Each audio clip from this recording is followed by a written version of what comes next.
Excellent. Welcome to the second hearing, Portfolio Committee number 5, Justice and Communities, for the inquiry into budget estimates 26 to 27. I acknowledge the Gadigal people of the Eora Nation, the traditional custodians of the lands on which we're meeting today, and I pay my respects to elders past and present and celebrate the diversity of Aboriginal peoples and their ongoing cultures and connections to the lands and waters of New South Wales. And I also acknowledge and pay my respects to any Aboriginal and Torres Strait Islander people joining us today or joining us online. My name is Abigail Boyd and I am the acting chair of this committee. I welcome Minister Harrison and accompanying officials to this hearing. Today the committee will examine the proposed expenditure for the portfolio of women, seniors and the prevention of domestic violence and sexual assault. I ask everyone in the room to please turn their mobile phones to silent and their laptops. Parliamentary privilege applies to witnesses in relation to the evidence they give today. However, it does not apply to what witnesses say outside of the hearing, and I urge witnesses to be careful about making comments to the media or to others after completing their evidence. In addition, the Legislative Council has adopted rules to provide procedural fairness for inquiry participants, and I encourage committee members and witnesses to be mindful of those procedures. So I now welcome our witnesses and thank you very much for making the time to give evidence. All witnesses will be sworn prior to giving evidence, but Minister, I remind you, of course, that you do not need to be sworn as you've already sworn an oath to your office as a Member of Parliament. But for all other witnesses, starting on my left, could you please state your name and position title and then swear either the oath or the affirmation? Hannah Schultz-Fulham, Acting Director of Women New South Wales.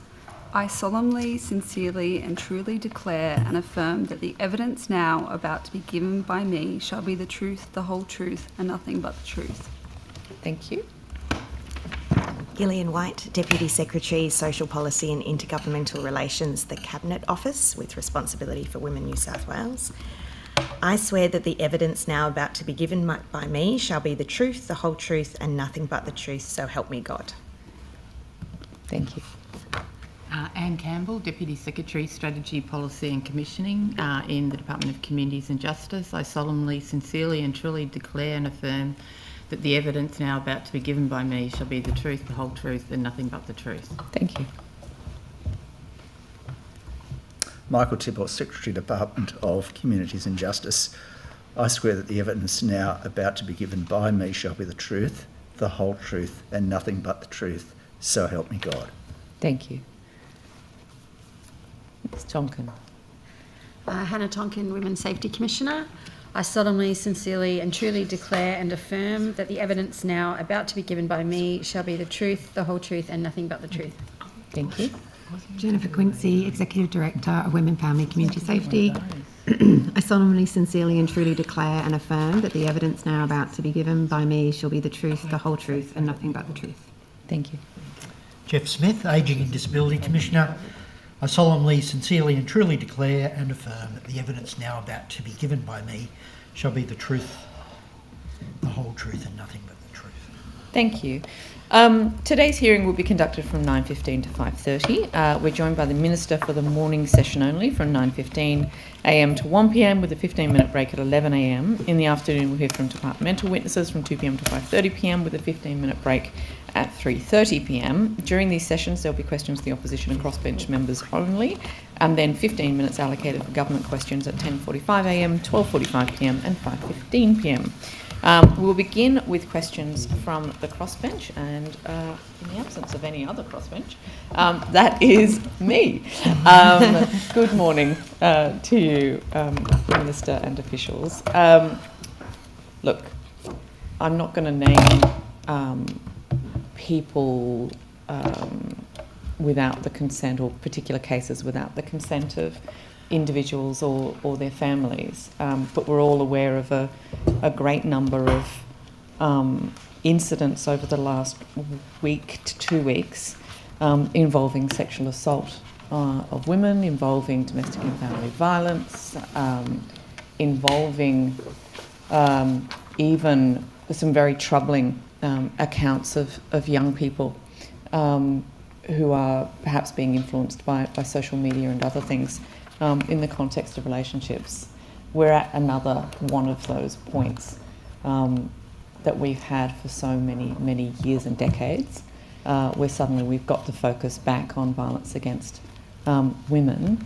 I've been in this policy area for a long time, as have you, Minister, and I feel a deep regret and almost a guilt for not having solved what I feel is maybe being seen as unsolvable at this point. I wanted to give you the opportunity to express, I guess, how you are feeling about this, and what you believe we need to do in this moment to finally try and turn things around. Thank you, Ms. Boyd.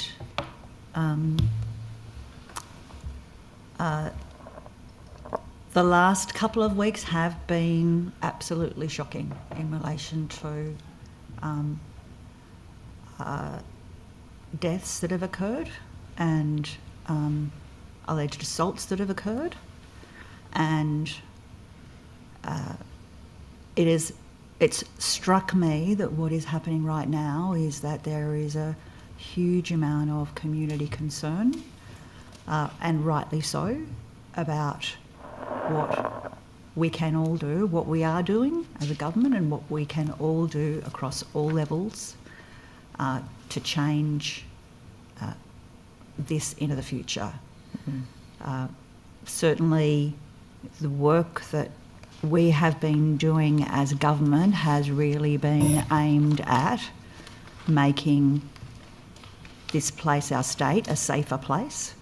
Obviously, what has to occur is that we need to double down on our efforts, and that really means that everybody, and I'm sure that this is a multi-partisan issue, and it's beyond government as well, that everybody in our community is deeply concerned about the safety of, particularly of our women and our young women and our girls, and the attitude and the way that our boys and our men are growing up. And we want them all to be healthy, we want them all to be safe, and we want them all to live long lives and to productively be part of our communities and our societies. And what the last couple of weeks have clearly said is that we really need to double down on our efforts. I think, I've been having a lot of discussions with people in the last couple of weeks about this as well, and there's a sort of recurring sentiment of this is, we talk about violence against women, but at its heart, this is violence by men, and we can't escape that. So we know that, the victims of domestic and family violence, I say this at the beginning, obviously there are men who are victims of violence in all its forms, but this is disproportionately a crisis of violence against women by men. Within this government and governments across Australia, we have the responsibility for turning this around, being placed at the feet of ministers for women. Is it time that we actually expanded this focus out in a far more, coherent and combined way across governments to show leadership in how we can actually start addressing the drivers of violence and focusing on the perpetrators of violence, and particularly, getting to young men and boys at an earlier age. Do you think it's time that we sort of focused beyond it being a women's issue and far more of something that sits across governments at all levels? This issue, the issue that we've been obviously seeing and confronted by over the last couple of weeks is obviously an issue that goes beyond women's safety, although that is a really important part of it. There's been some really clear evidence that it affects the health and the mental health of our boys and our young boys. We're seeing the fear is that we are at the moment seeing an entire generation of young people who are seeing a really twisted worldview of artificial intelligence and of algorithms that normalise sexual violence and hate speech and anxiety as well as that. There's been some really great research done as part of the Man Box research, and that research clearly says that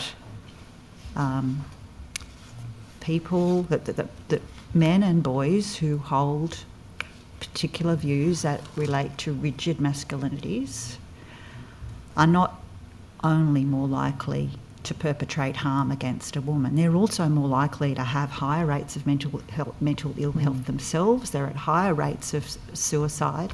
So this is a whole of government issue. This government has been recognising it as a whole of government issue, which is why we've got things like the suicide plan that I'm sure Minister Jackson has spoken about. But as I said, we really need to double down our efforts. One of the ways that we're doing that at the moment, where you would have seen that Minister Carr, the Deputy Premier, referred to a roundtable that the government is convening very, very soon to actually look at to bring together all of the experts, or not all, to bring together the experts and also people with lived experience into the one room so that we can get the most up-to-date research on this and actually make sure that what we've done so far in our strategies is actually on the right path and really double down on that work. Yesterday at the meeting that that the Prime Minister had with states and territories, this issue was one of the points on that agenda. Do you have any visibility on sort of what was discussed or agreed in relation to this issue? Yeah, so as you'd be aware, I wasn't in the room, the Premier was, but I am aware that our National Cabinet, that is all First Ministers of every state, including our Premier, reaffirmed its shared commitment to end gender-based violence and accelerate action to keep women and girls safe. National Cabinet endorsed the National Family and Domestic Violence Risk Assessment Framework and agreed governments should progressively align their approaches with the framework. The National Cabinet also agreed that the second National Action Plan under the National Plan to End Violence Against Women and Children 2022-2032 will focus on improving support for victim survivors to leave violence safely and recover, focus on intervening earlier across health, education and community services to stop violence. We'll focus on enhancing support for children and young people who have experienced violence. We'll focus on strengthening efforts to prevent and respond to rising rates of sexual violence. And we'll focus on preventing, responding to and countering online harms, and further we'll focus on targeting people at risk of using violence and holding perpetrators to account. Okay. I think you'd agree, though, that you would probably have said before the meeting that you were focusing on all of those things here in New South Wales. So is there going to be extra funding from the federal government to help to actually make some change in this area? I'm not aware of any funding discussions that occurred at National Cabinet yesterday, but as you said, Ms Boyd, we are in New South Wales focusing on a lot of those things, and is there more to be done? Yes. I think over the last few budgets, New South Wales has really ramped up its efforts in this space in relation to prevention, in relation to perpetration and understanding what perpetration looks like in all of its different forms and what the drivers are, and in relation to enhancing responses for victim survivors and recovery. So if we look at that, and I was thinking about this actually in the shower this morning, as one does when they're preparing for budget estimates. Sorry, too much information. I was sorry. It's all right. But it's a bit like you've got this. Imagine you have a weeping sore on your body, and it's gone all kind of infectious and awful, and you just put a little bit of cream around the very outside of it. You're not going to actually address the weeping sore, and I feel like that is the best analogy I could come up with in the shower for what the funding is doing for domestic and family violence and sexual violence across Australia, in that we're doing a little bit more, but we're never doing enough. And I think,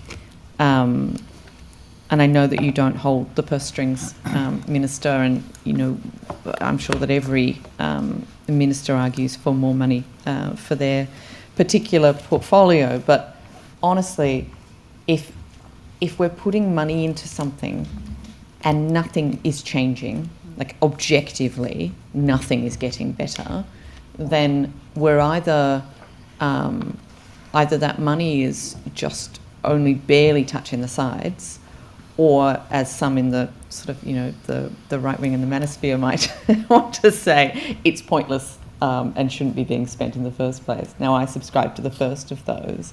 I would argue that the New South Wales government is currently applying about a tenth of what it needs to apply in terms of funding. Do you agree that we need a far more significant investment in actually turning this crisis around?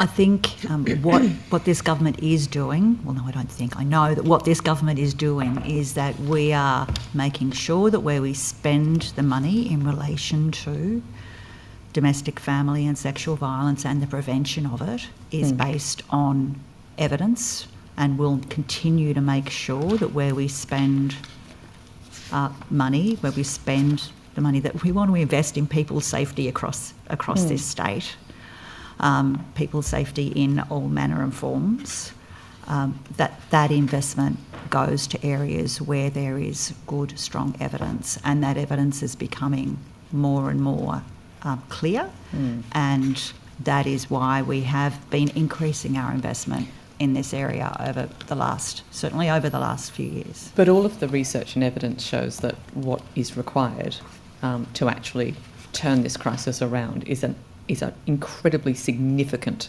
amount of money and action, not a tinkering around the edges. So I guess why is that evidence ignored? Why are we not doing everything we possibly can? I mean, I can't help but think that if this was this many men dying of something, that we would have taken significant action. I don't understand why we have so much violence against women and so many women suffering, and yet we are talking about like 0.001% of the budget or something ridiculous.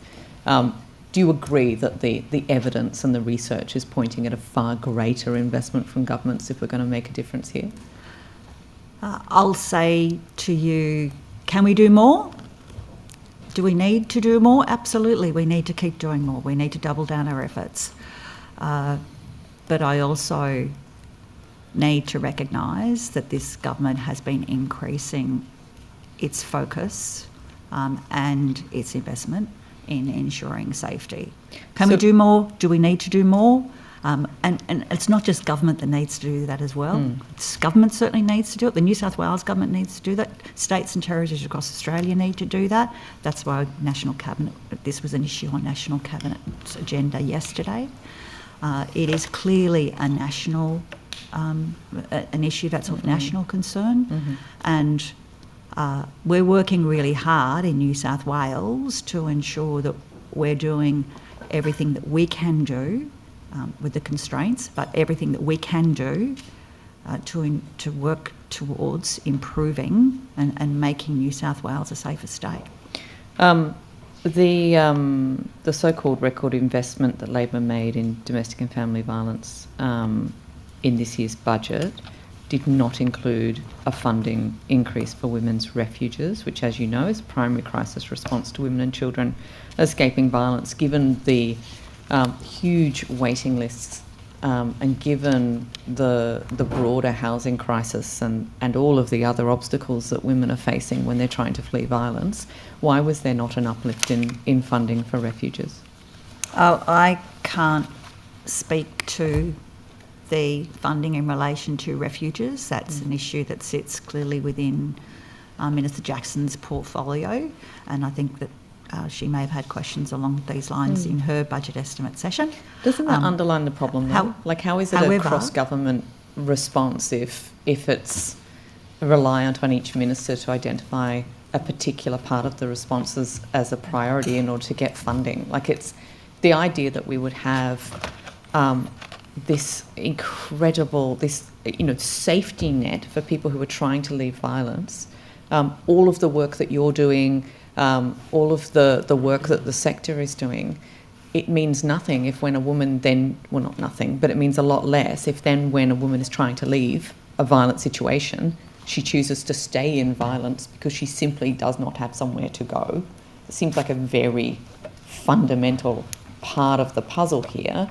So I understand that it's not technically within your portfolio, but clearly that was a huge mistake for the government to make. So as I was about to say, however, within my portfolio, obviously we're seeing investment in relation to increasing crisis housing for women and children leaving domestic and family violence through the building of the core and cluster refuges, which when they're fully built will create an additional 2,900 places for women and children, we have people specifically for victims of, specifically aimed at women and children who are victims of domestic and family violence. And the investment that the government made in relation to the budget this year in crisis responses for domestic and family violence programs, they work in conjunction with,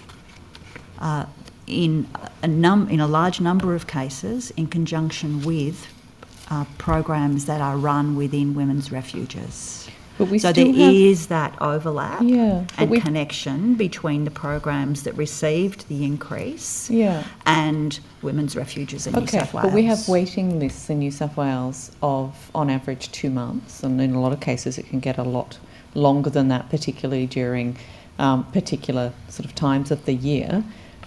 Again, can we maybe look at the outcomes of what your government is doing, because it's not changed anything.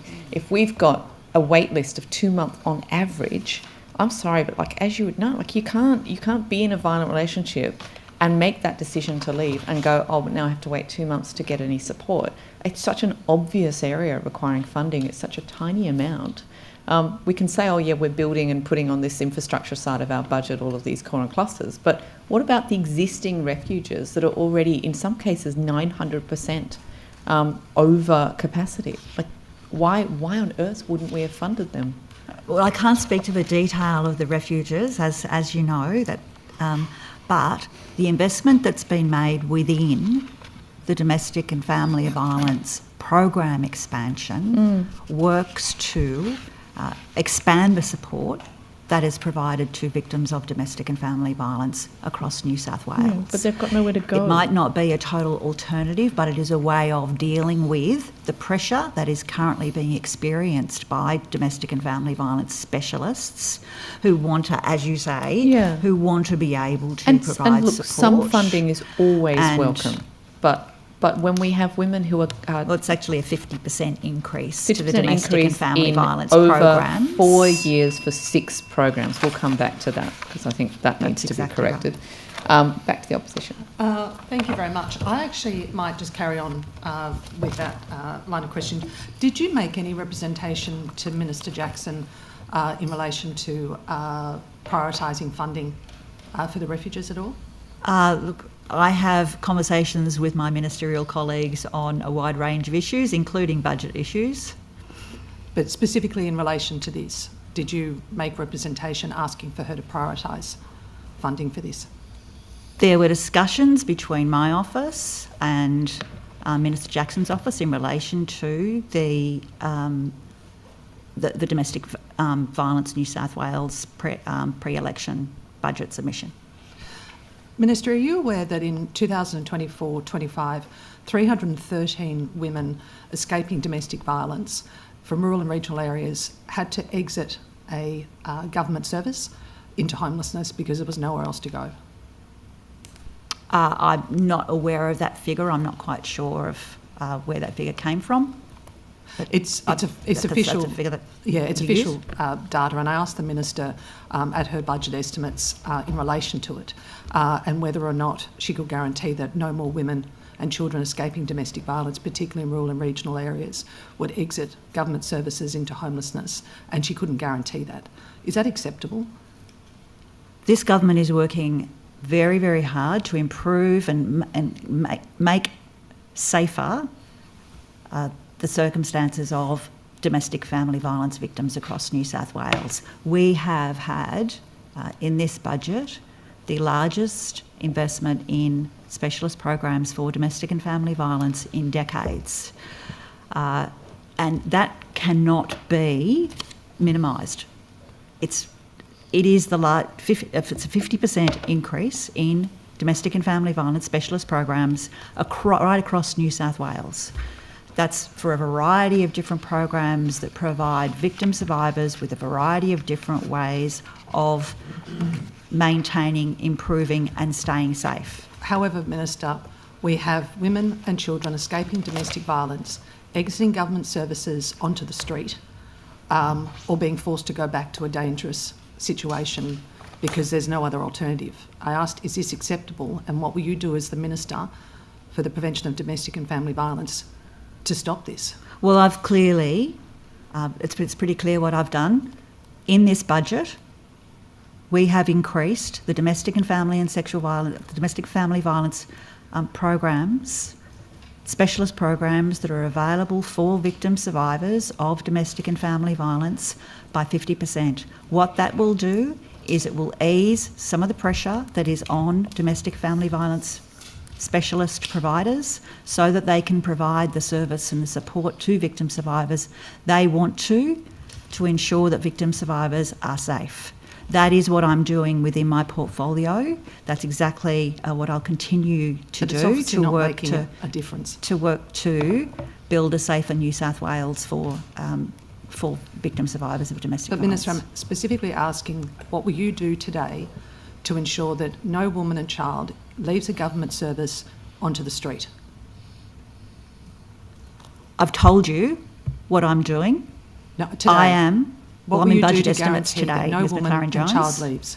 I'm in budget estimates today, Ms McLaren-Jones. And what I am doing is ensuring that we are getting that budget increase of 50% to the 6 specialist programs for domestic and family violence that we run right across this state.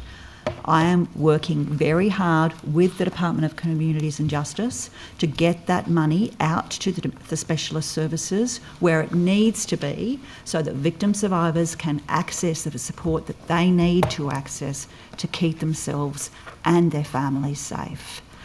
That is what I'm extremely focused on right now, getting that money out to the specialist services as quickly as I possibly can and as quickly as this government possibly can. And yet we'll continue to see women and children leaving these services to the streets.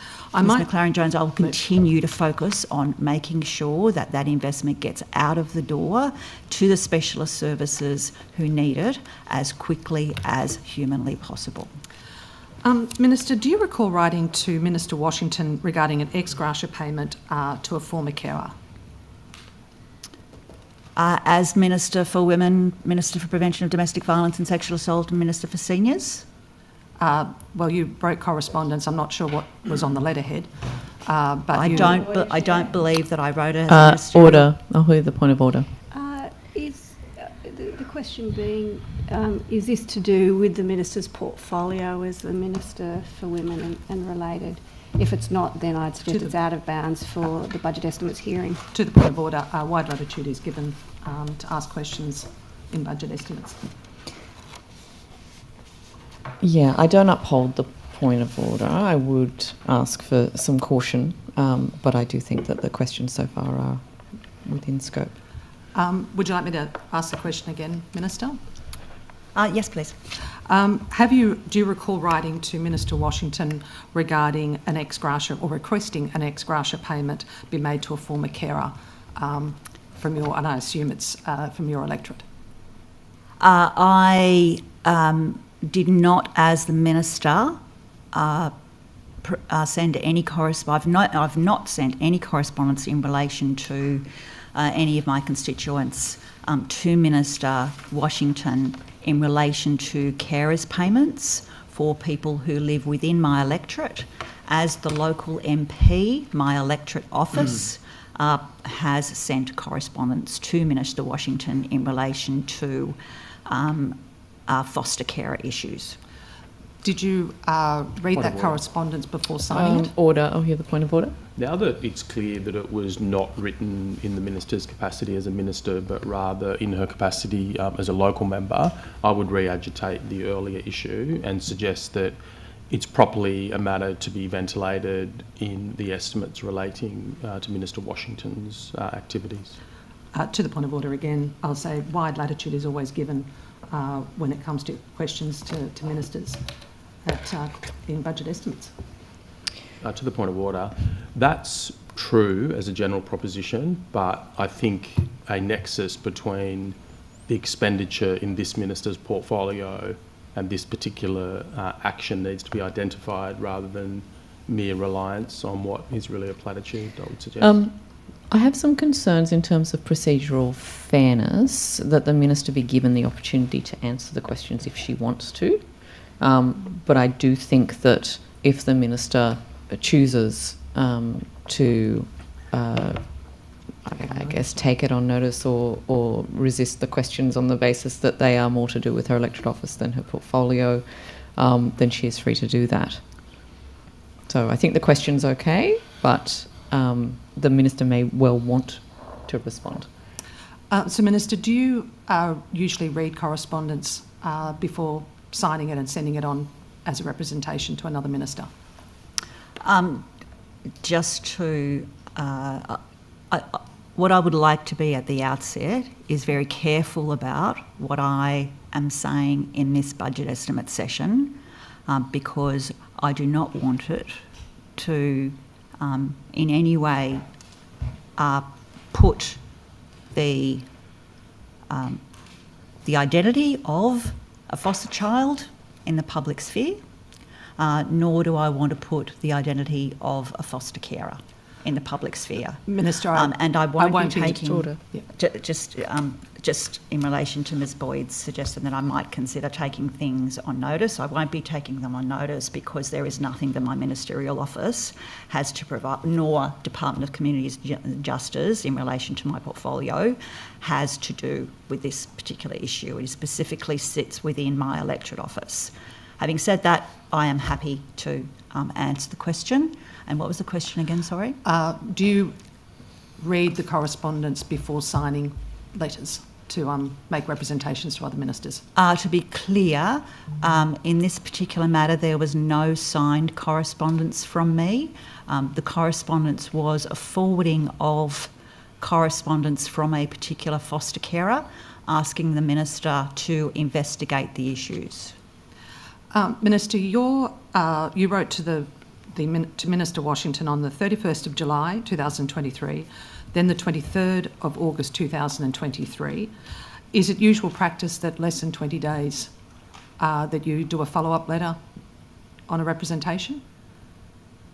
It depends upon what the issue is, Ms McLaren-Jones, and I would think that Ms Overall, having had experience as a local MP, would understand that different issues require different responses. This particular issue was in relation to a foster carer and a foster child, and we made the decision to follow up with the Minister's office. That I believe that second item of correspondence that you referred to was a follow-up email in relation to, or it may well have even been some additional forwarding of a further email from the foster carer providing further information. Thank you. I don't have that correspondence in front of me because I'm here as the minister, not as the local MP. No, I understand. You did receive a response from the department, Miss Lauren Dean, who was the acting in that role at the time, on the 12th of September, advising that the payment couldn't be made because the young person was living not with that carer and was living elsewhere. The following day, you then wrote to the minister and based on the correspondence that came back from the department saying that you weren't happy with their response. Did you have any further conversations with Minister Washington by phone or in the corridor following up this matter on behalf of the constituent? Ms McLaren-Jones, I don't believe that any correspondence that I sent would have said that I wasn't happy with the minister's response. I am very careful in representations that I make as a local MP, and again, as the local MP, in relation to representations I make on behalf of constituents. And I believe that that correspondence would have been a forwarding of an email from the foster carer disputing the facts that were being put forward in relation to that correspondence. Minister, I'm happy to table this. This is the correspondence from Minister Washington to you, and it actually says, thank you for your representation on the 3rd of September, and that's the third piece of correspondence you made to the Minister on behalf of X, concerning a response that your office received from the department. It then goes on to outline that the Minister had decided to authorise a payment. I ask again, did you speak to the Minister by phone or in the corridor in relation to this matter? All correspondence that I had in relation to this matter, or that my office, had in relation to this matter was by email. Mm-hmm. Minister, when did you become... And all correspondence that would have been sent from my electorate office was asking the Minister to consider the issues that are raised within the correspondence from the foster carer. Minister, have you met with that constituent, or did you speak to the constituent by phone? I have not met with the constituent. I can't recall having conversations on the phone with the constituent.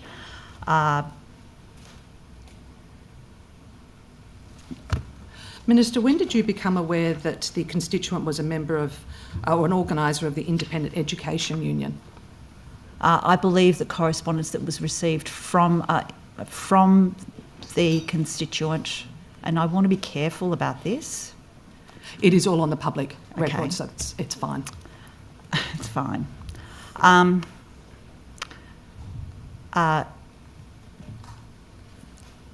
This correspondence would have been made, well, incoming correspondence, I believe, would have indicated that the person who was the foster carer was associated with the IEU. And that would have been forwarded on to Minister Washington? As I said, my emails, correspondence from me forwarded emails from the foster carer and asked the Minister to investigate the issues raised within that correspondence. Thank you. I actually might move on. Just in relation to core and cluster, how many core and clusters have been delivered to date? There are 20 core and clusters operational. Wonderful. And how many placements or beds is that?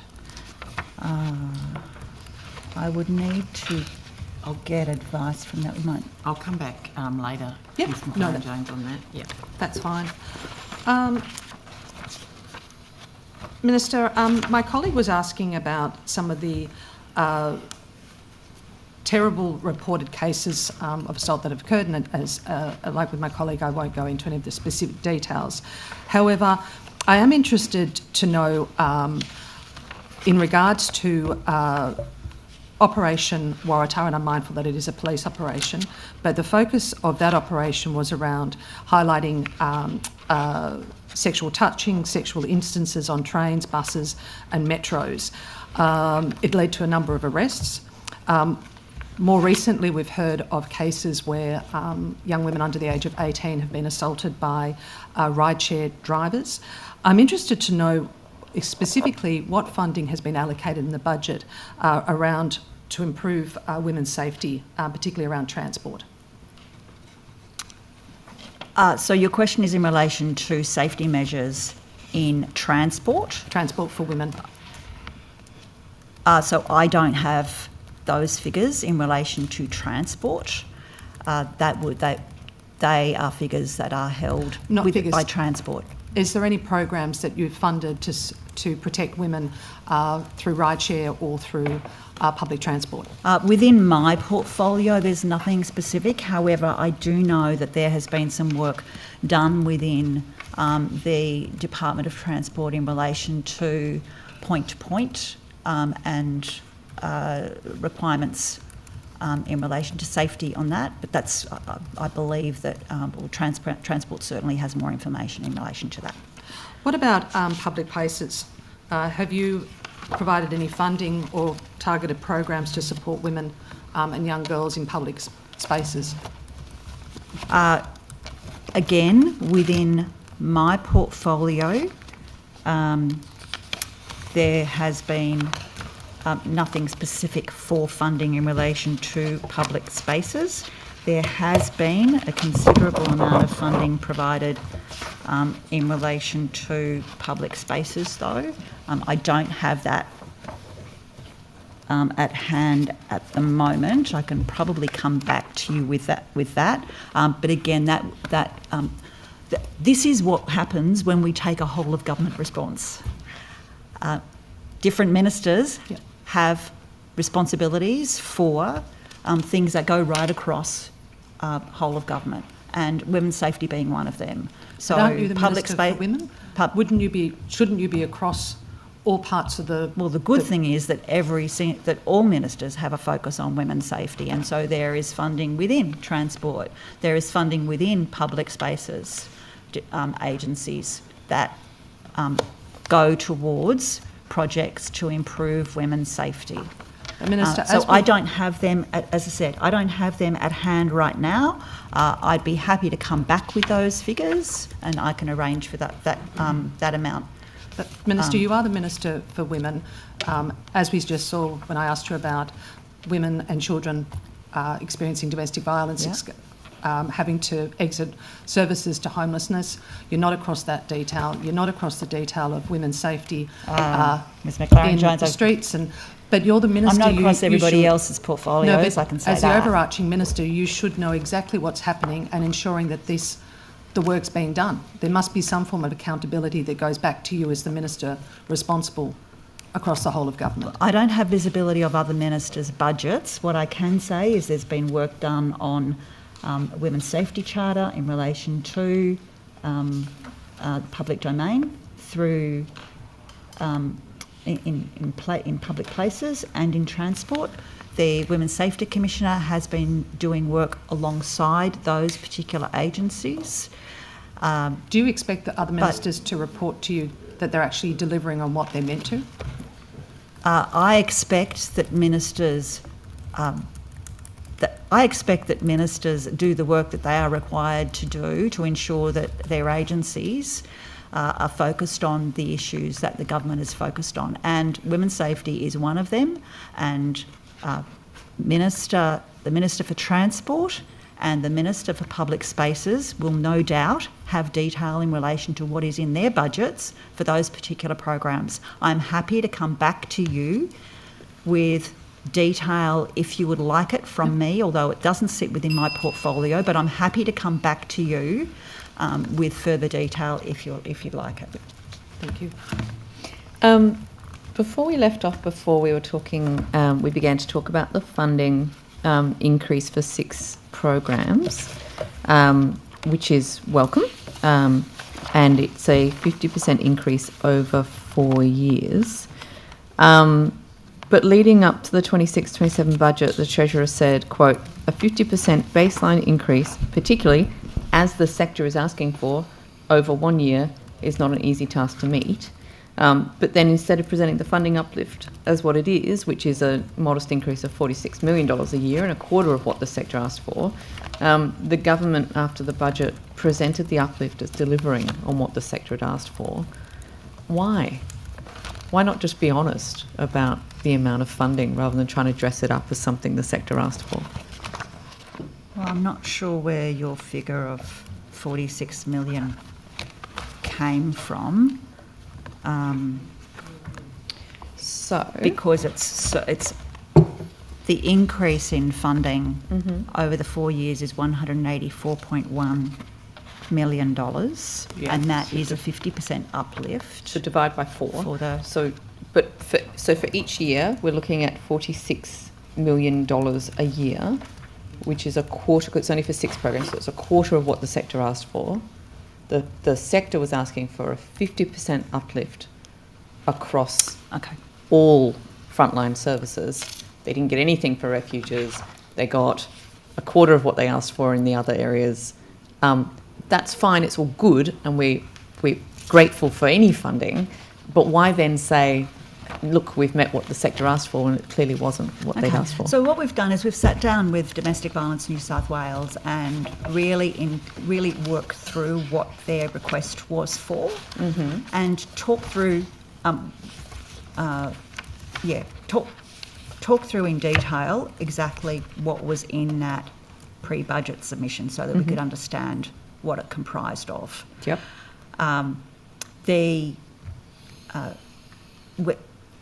We worked through all of the domestic violence specialist programs that we have in government, and that is the 6 programs: Staying Home, Leaving Violence, our Safer Pathway program, the Integrated Domestic Family Violence Service, Men's Behaviour Change programs, the Domestic Violence Response Enhancement, and Specialist Children for Young People. And we also considered, and this was fully worked through and talked through with Domestic Violence New South Wales, the workforce challenges that are being experienced. And would it be possible, if there was an immediate 50% increase in each of those programs, for the workforce to be able, would there be a workforce there ready to go to be able to spend that money? And it was clear that that was not possible. So it wasn't possible, and yet the Treasurer said that that's what had happened, when it clearly hadn't. And this is my point, Minister. The sector was asking for a 50% uplift. The Treasurer came out and said, we've delivered a 50% increase as the sector asked for. But then when you dig into it, no, it's only a quarter of what they asked for. So why present it that way? I know you don't speak for the Treasurer, but you were also at all of the press conferences and everything else. And as was Domestic Violence New South Wales. Yeah, the sector genuinely thought at the time they were getting what they thought. I think you'll have seen the news from Domestic Violence New South Wales. I mean, they also are asking where the rest of the money is. This is not... So let's go through it. So in the DV New South Wales ask, they asked for $68.5 million in the budget for refuges. So these are figures that... So the figures that I am referring to are figures that are figures that are government supplied figures. We know that we spend a certain amount of money based on Treasury figures and DCJ figures, and that is what the uplift has been based on.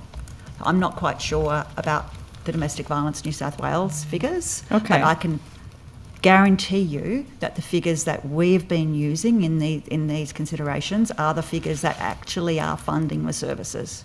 But did you, even if you take your 50%, it's not actually 50% this year. It's 50% over 4 years. Right, and which doesn't actually... It's 50% over 4 years. This year, well, actually, for example, Staying Home, the providers of staying home leaving violence right now are receiving a 20% uplift in the in their budget right so now, not 50%. and that will be for but over the 4 years they will receive 50%. But again, why present it as something that it's not? Because that's not what the sector was asking for. They weren't asking for 50% over 4 years. And that is why we sat down with Domestic Violence New South Wales to fully understand what the ask was and how achievable it would be. Okay, so for example, if you look at both staying home leaving violence and IDFVS, a 50% uplift would have been 29.4 million this year, and instead it was 13.5 million delivered this year by the budget. Men's behaviour programs, additional funding needed in 26 to 27 was 17.3 million, and your government delivered 4.825 million. These are very, very I'm not sure different where those figures. Yeah, I don't have those particular figures. I've got different figures, but I can.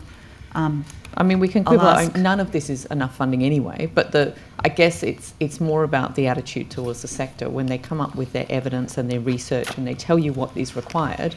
Consistently over the years, they're being ignored.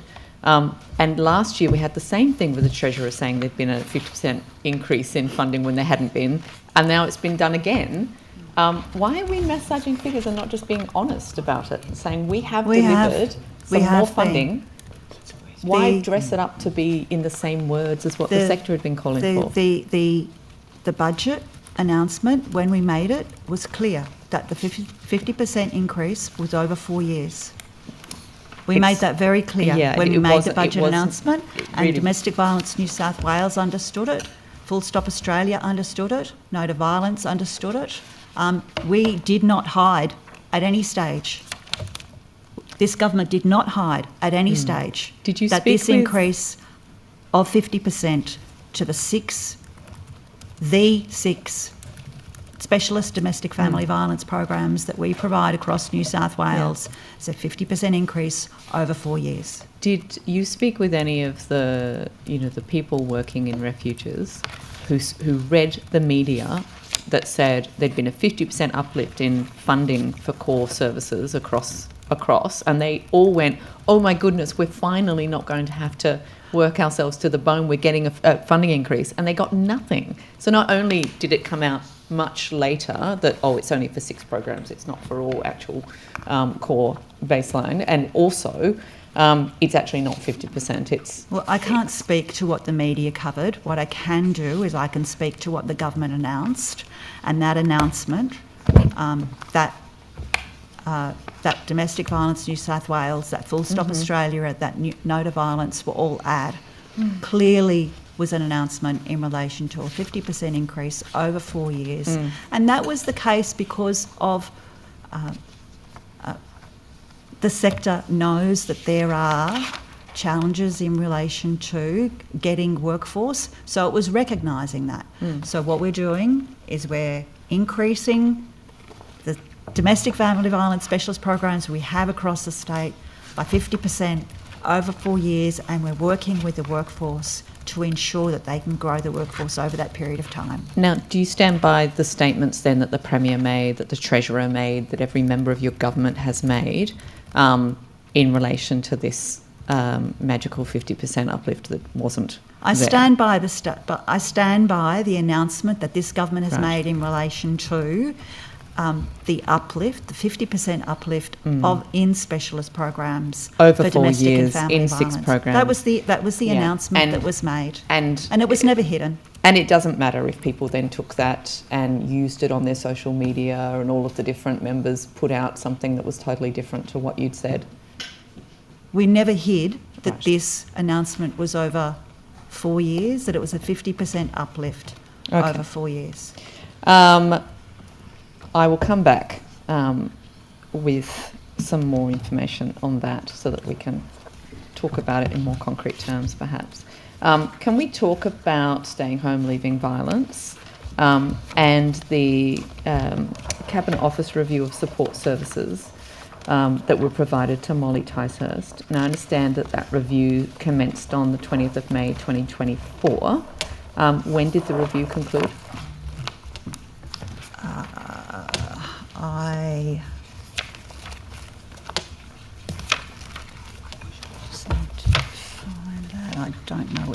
the exact date of when that review? In August. August 2024. August 2024, I'm advised that review was completed. Sorry, what was that? August 24?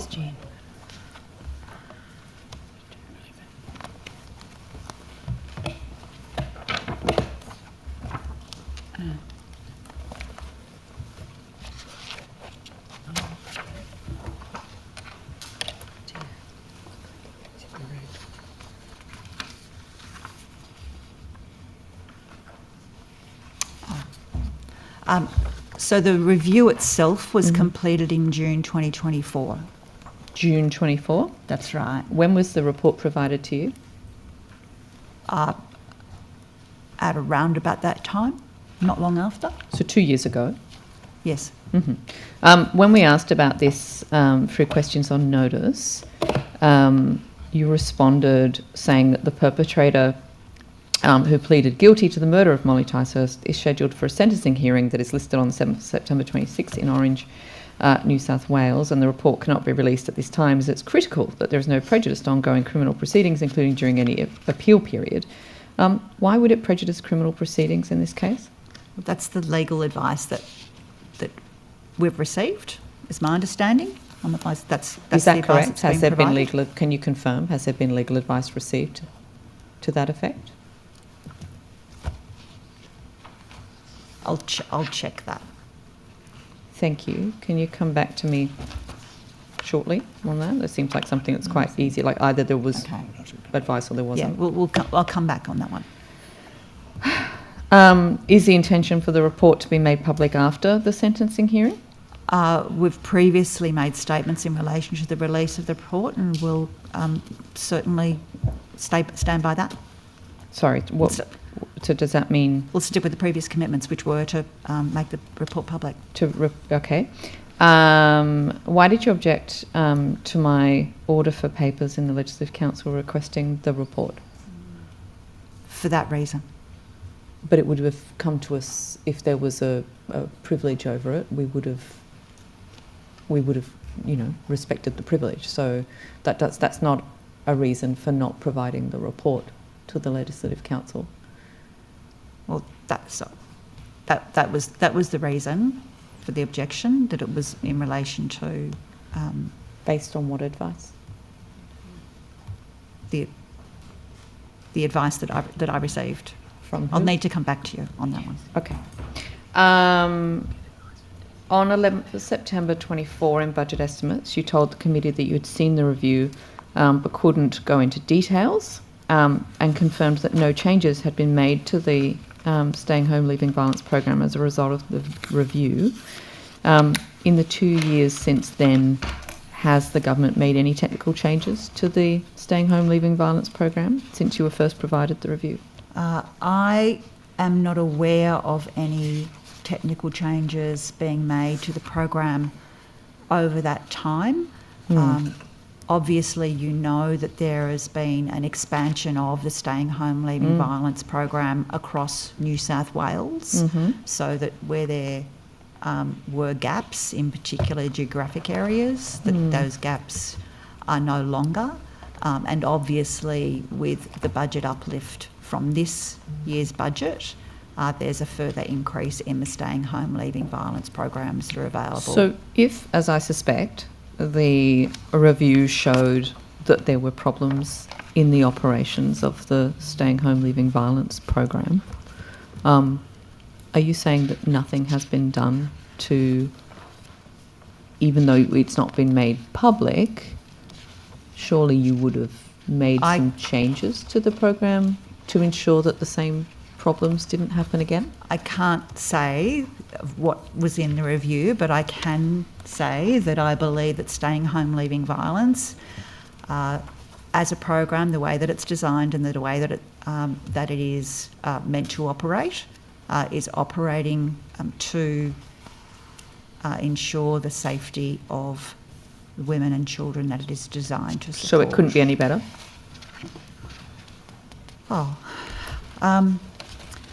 We are always looking at our programs based on evidence, and where there is evidence that programs need to improve, we'll certainly look at that, obviously with further commissioning, and with the budget uplift, there's been some further commissioning as well.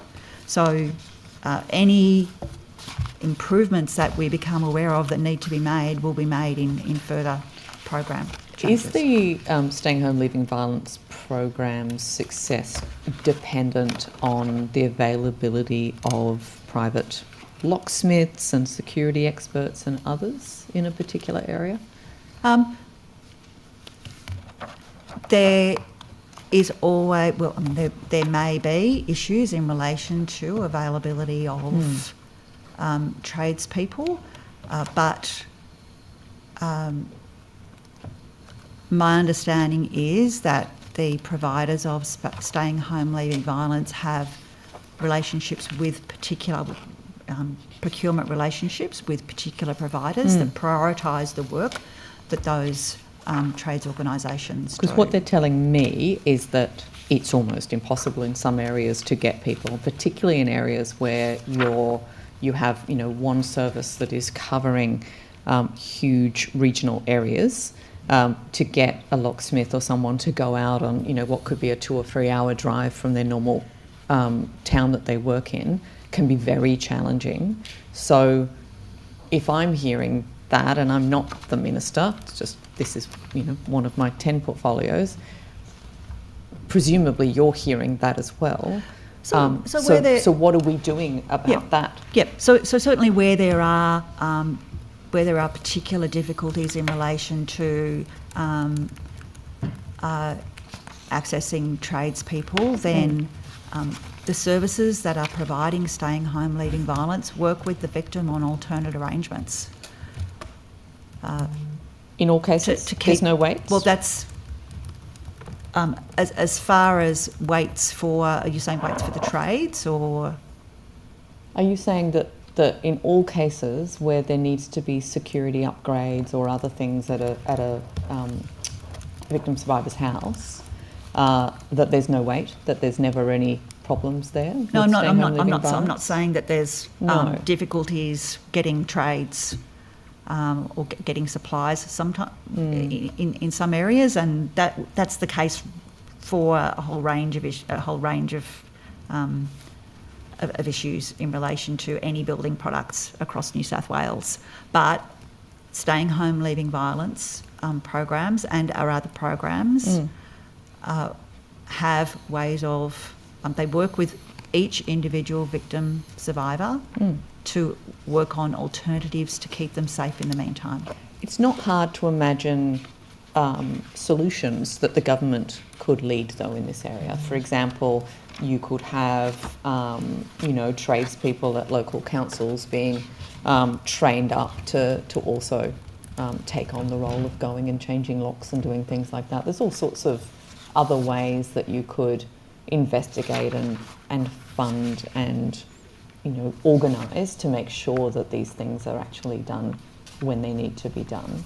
Are you saying that there's been no changes to the Staying Home Leaving Violence structure, no further intervention, no further sort of funds from the government to try and alleviate these concerns? I'll ask Ms Campbell to provide further detail on that. The only change that's been made to the guidelines wasn't as a result of the review, but as a result of the introduction of the coercive control offence. So that was updated in the guidelines more recently.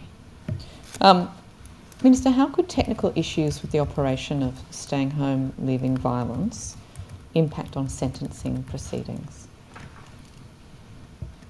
I don't understand how the review is being held back simply for sentencing proceedings. So I'm happy for the report, as we've previously stated, for the report to be released when all aspects of the case are complete. So we should expect it in early September then? I can't give you a date, but we've previously said, and the Premier's previously said, that the report would be released, and we don't walk away from that. Okay, but you'll come back to me on the confirmation around legal advice having been received that you I'll come can't back release to you on the it? nature of the advice that I've received, yes. Thank you. Back to the opposition. Thank you, Chair. Morning all, and don't worry, I'll definitely be giving you the chance to talk up Grandparents' Day later in the afternoon. Minister, you would know that the Fit for Purpose fire station program, which was a project to increase women's participation in Fire and Rescue New South Wales workforce and enhance workplace safety, including upgrades and installing new female bathrooms at fire stations across the state. Your government has renamed it to the Safe Station program, and any reference to female firefighters has been removed. When were you first made aware of changes to the program? It is my understanding that, yes, the program has been renamed, and the first that I was aware of it was when I was asked a question. So in your house, when you were asked a question in your house in June, is that what you're suggesting? That's right.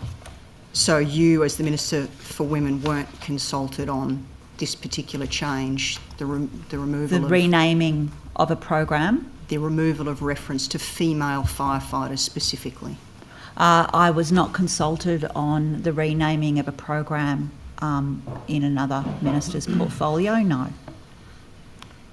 So, again, it's about women and women's participation specifically is how this was set up, but that was not your responsibility or in your wheelhouse or one of the many discussions that you have with your colleagues? My understanding, having received further information following that question, is that there have been no changes to the purpose or the desired outcome of that particular program, that it is simply a renaming of the program.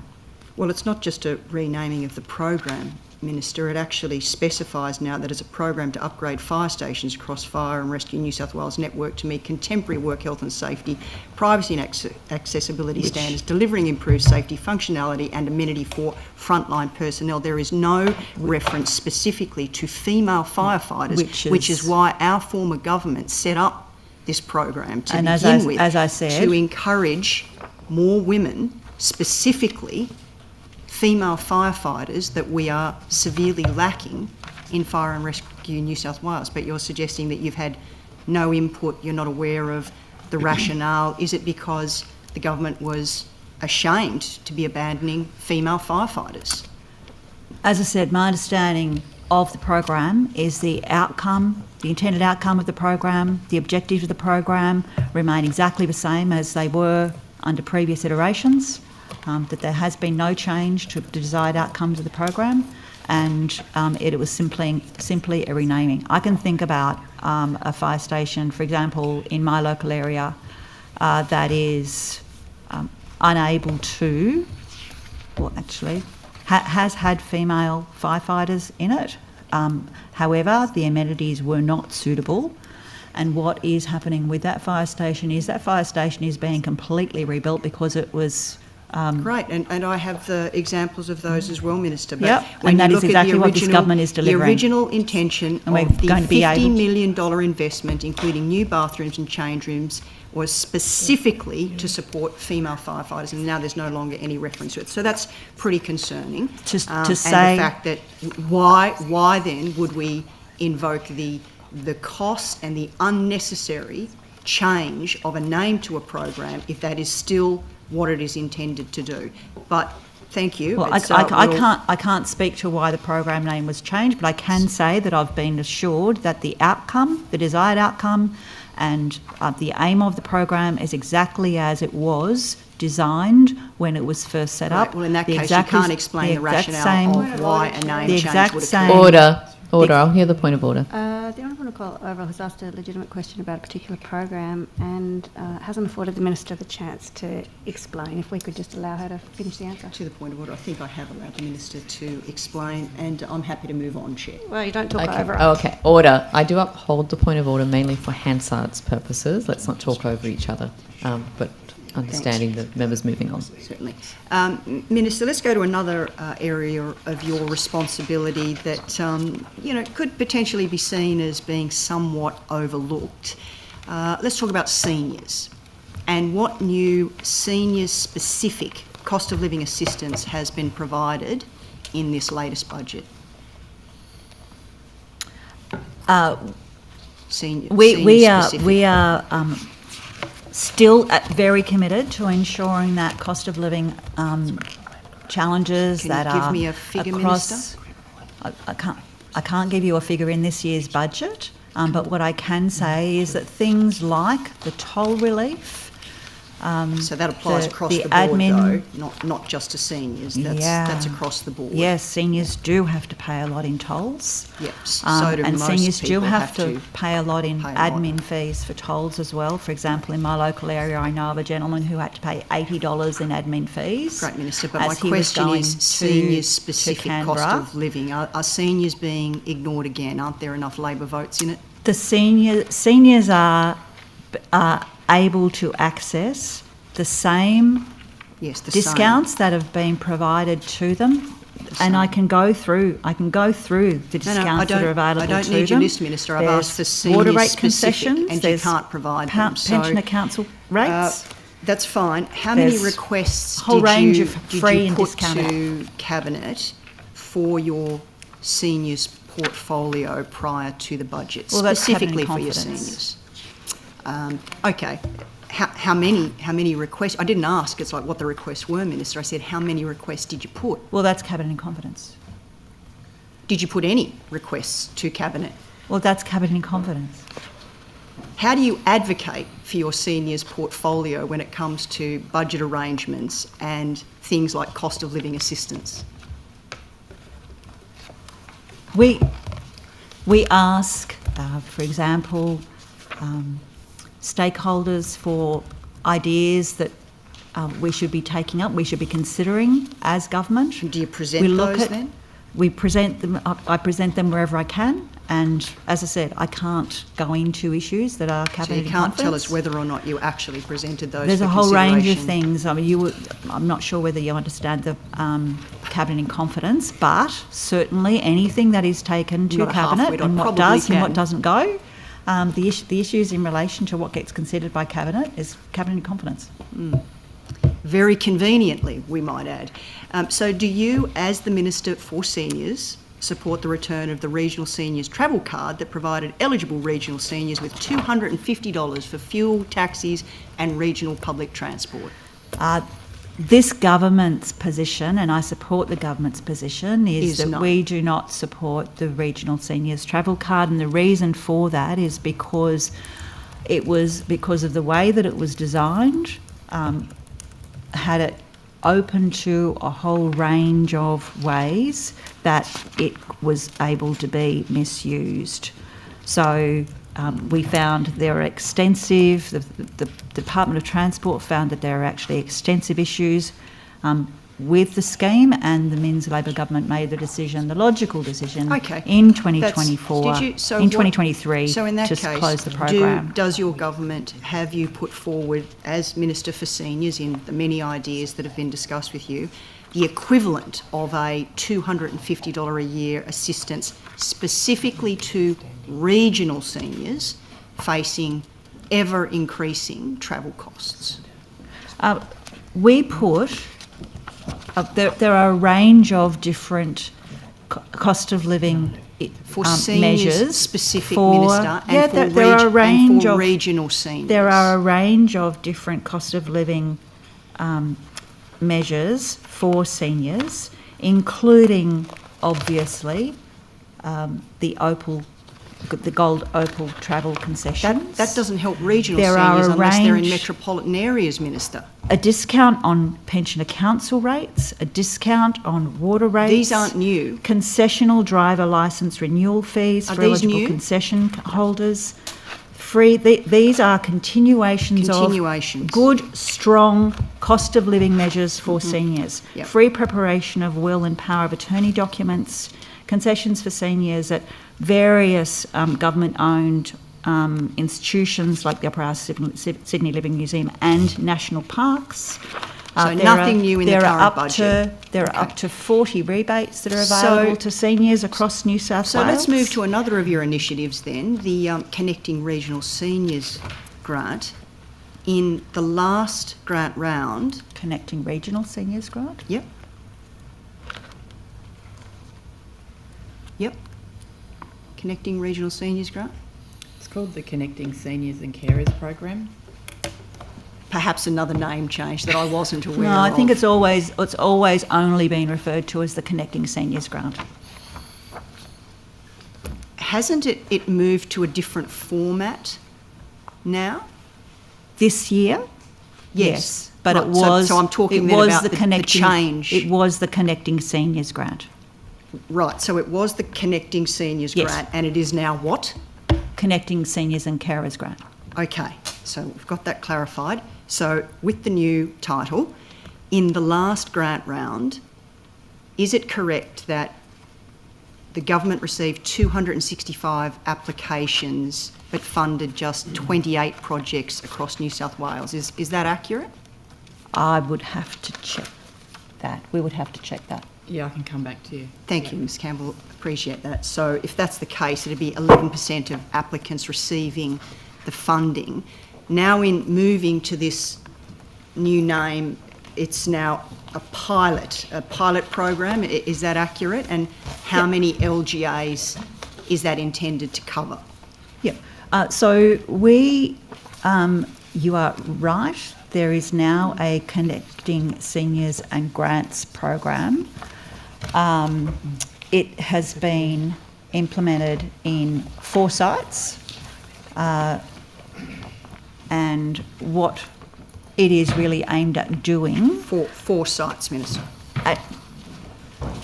With a number of different local government areas, but yes, it's focused on 4 sites. Okay. And it is really... Sorry, can I just ask, do you have those sites? Yes, North Coast, Illawarra, Nepean Blue Mountains and Far West. Thank you. The change in the program was actually developed in response to a strategic review that was undertaken of the Connecting Seniors Grants program. That review was finalised in October 2025. What that review found was that while the Connecting Seniors Grant program was achieving its intended objectives, that the review also identified that there were opportunities to strengthen long-term outcomes for older people using those funds by adopting what is a more coordinated approach in the broader service system. So for that reason, the grant has been repurposed to run a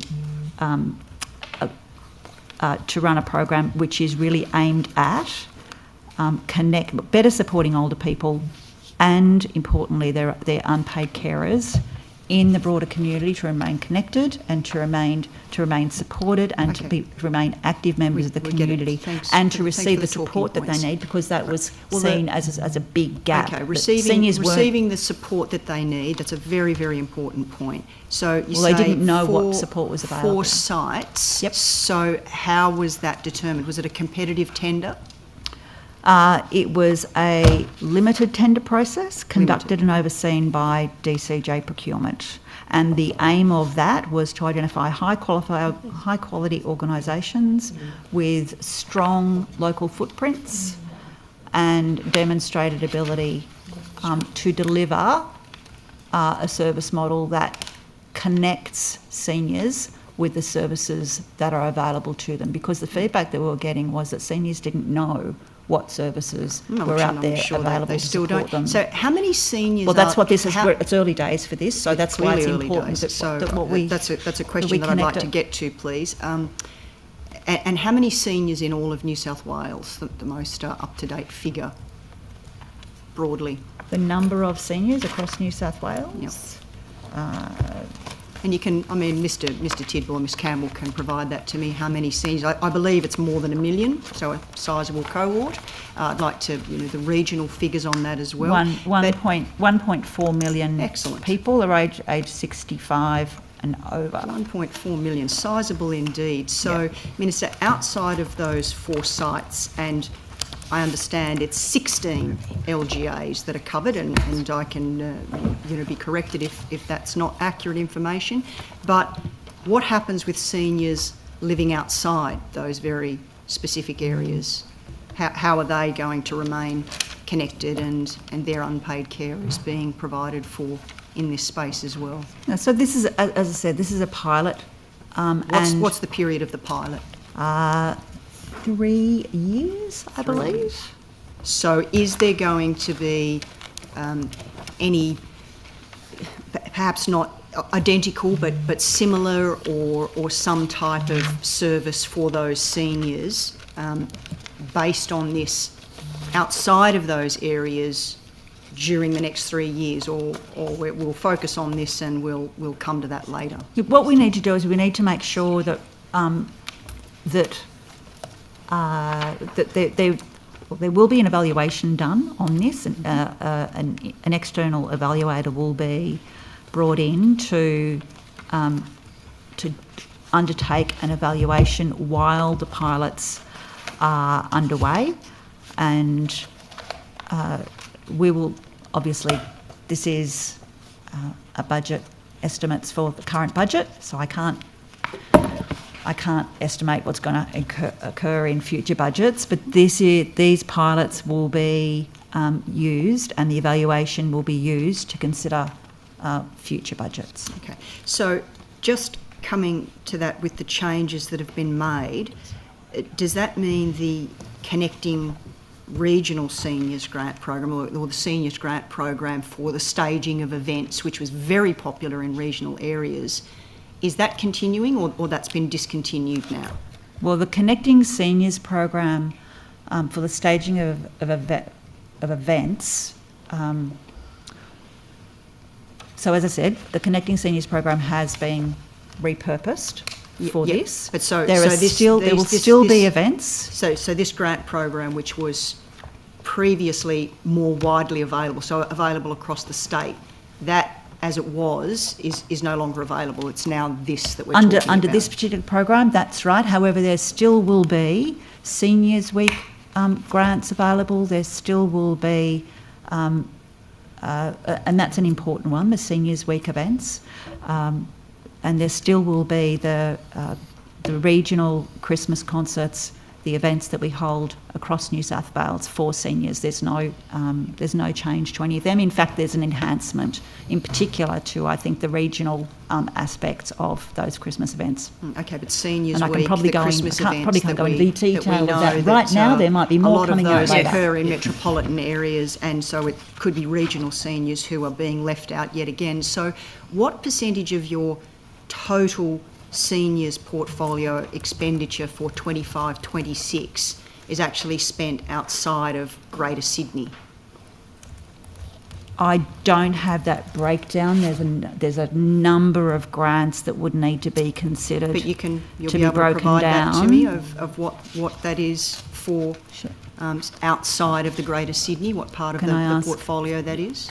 Yeah, and I can, just on the program we've been talking about, because that's all regional and rural New South Wales, and it's actually across 16 LGA, so it's not just 4 spots. So Far West and Western New South Wales, Illawarra, Shoalhaven, Nepean and Blue Mountains, Northern New South Wales, and various LGAs within that geographic spread. But we can certainly take on notice your other question. That'd be great, and perhaps that breakdown of the LGAs that are I've got covered. that here if you'd like. Oh, well, that's okay. If you can table that, that's fine. I don't need you to read it out to me. That's fine.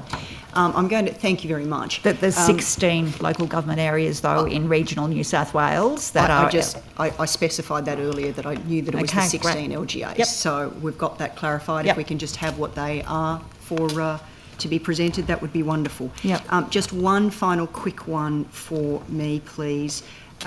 Going back to one of Ms Boyd's earlier points about what the sector and what DV New South Wales has specifically put forward for budget consideration. One of those areas was a specific regional loading because specialist domestic and family violence services cost more to deliver in regional, rural and remote New South Wales.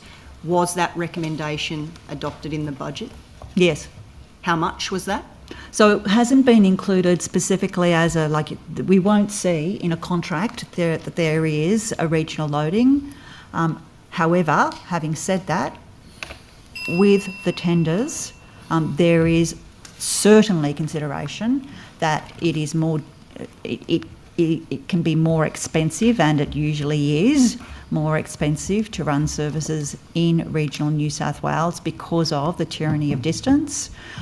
Having travelled around New South Wales and spoken to a lot of the domestic violence specialist services, I understand how long it takes to get from one place to another.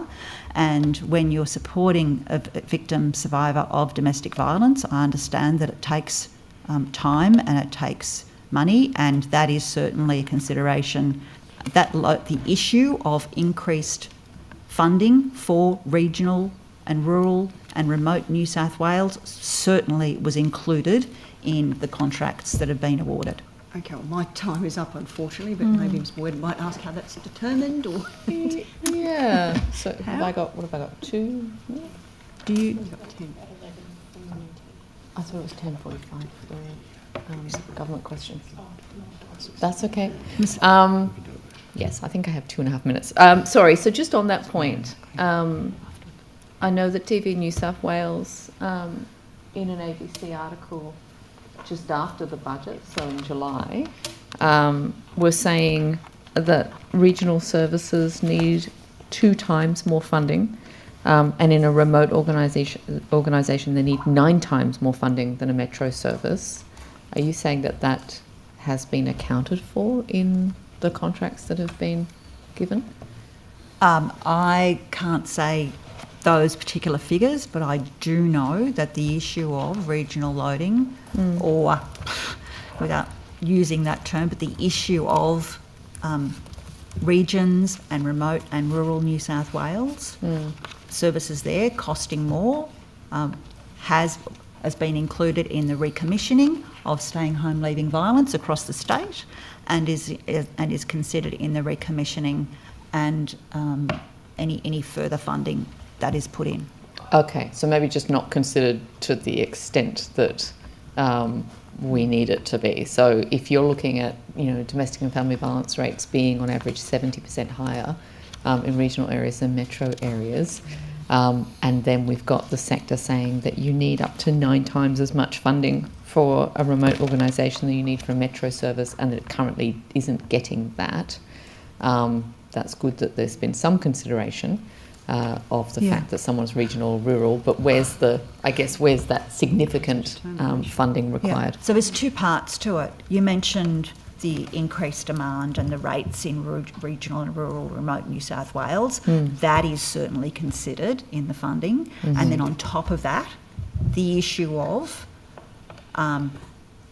the tyranny of distance for regional and rural remote New South Wales is further considered in the funding. Okay, I'll so just check that with Ms Campbell, and I'm getting a nod.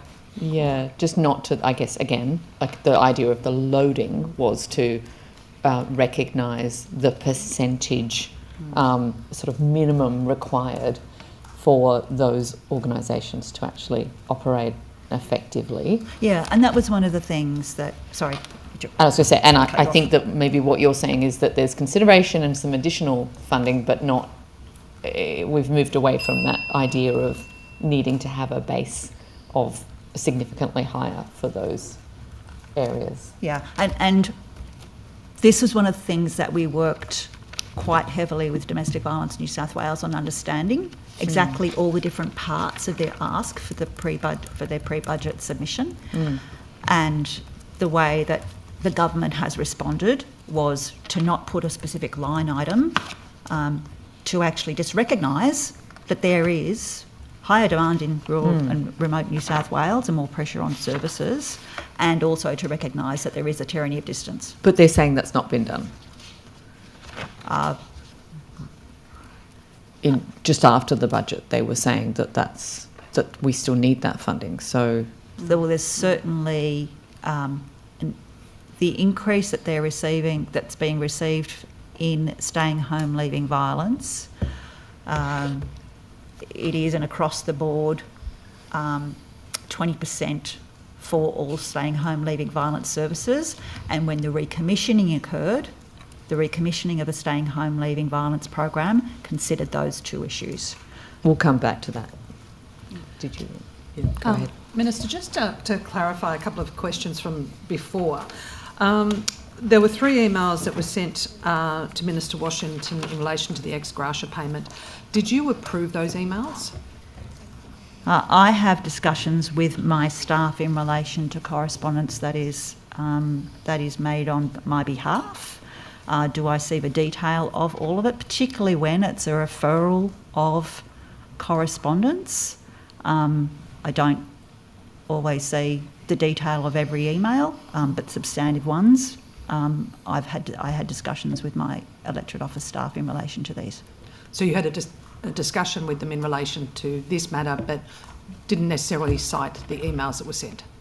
I cited a number of the emails. Which emails at the moment I don't have them in front of me, so I can't recall, but I certainly cited a number of the emails and substantive issues.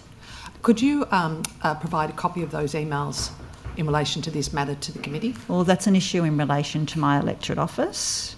I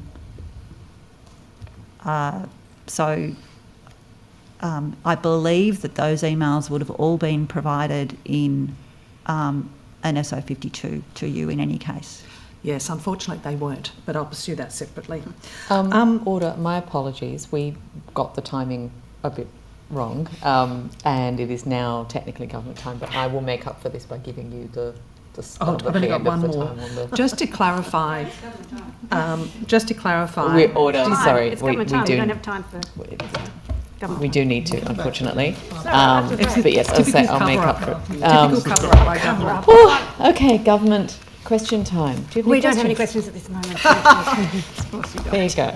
10 out of 10 from the government colleagues. We will take a break and we will be back at 11:15.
the broadcast back.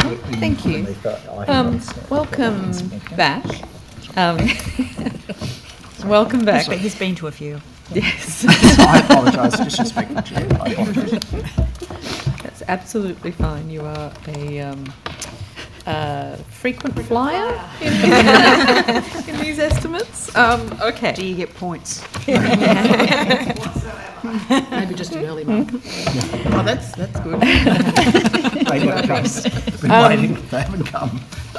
Minister, I want to talk to you about the workforce development strategy, as you mentioned earlier when we were talking about funding for programs and the concerns being raised that there's insufficient workers to deliver programs. DV New South Wales said in their pre-budget submission, quote, if this strategy is to be successful, the New South Wales Government must genuinely fund implementation of the workforce strategy beyond year one.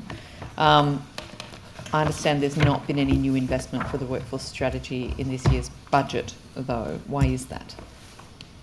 My understanding is there is ongoing work, and there was funding committed. The 2024-25 budget put $5 million over 4 years, and then the 25-26 budget allocated a further $2.5 million to actually begin the delivery of the strategy for the sector. Can I just clarify that then? Because I think that was read as being $500,000 a year only for the strategy, but are you saying that that 2.5 million over 5 years is in addition to the previous announced amount? So the 2024 budget had $5 million over 4 years. So that's the finalisation of the strategy and the implementation of it.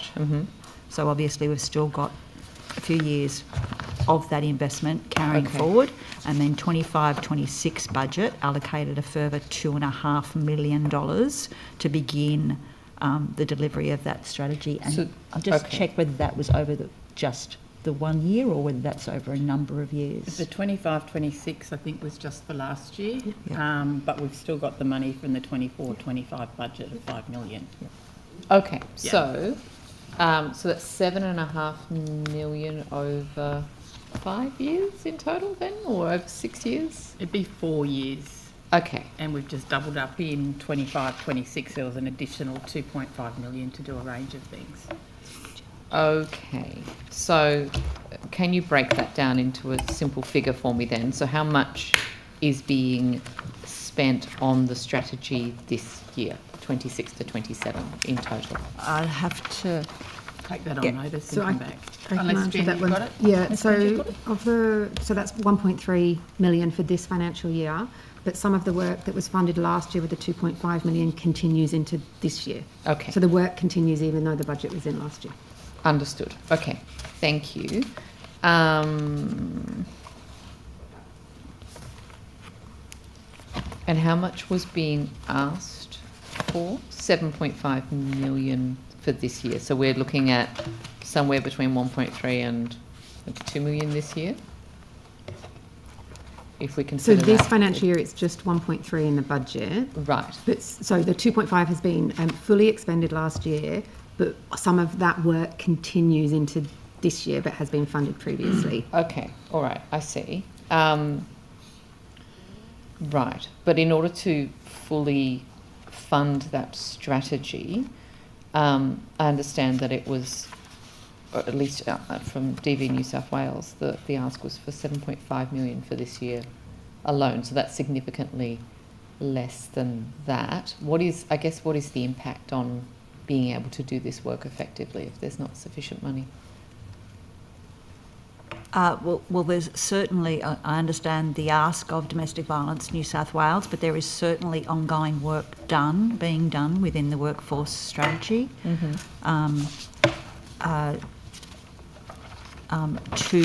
to progress it. For example,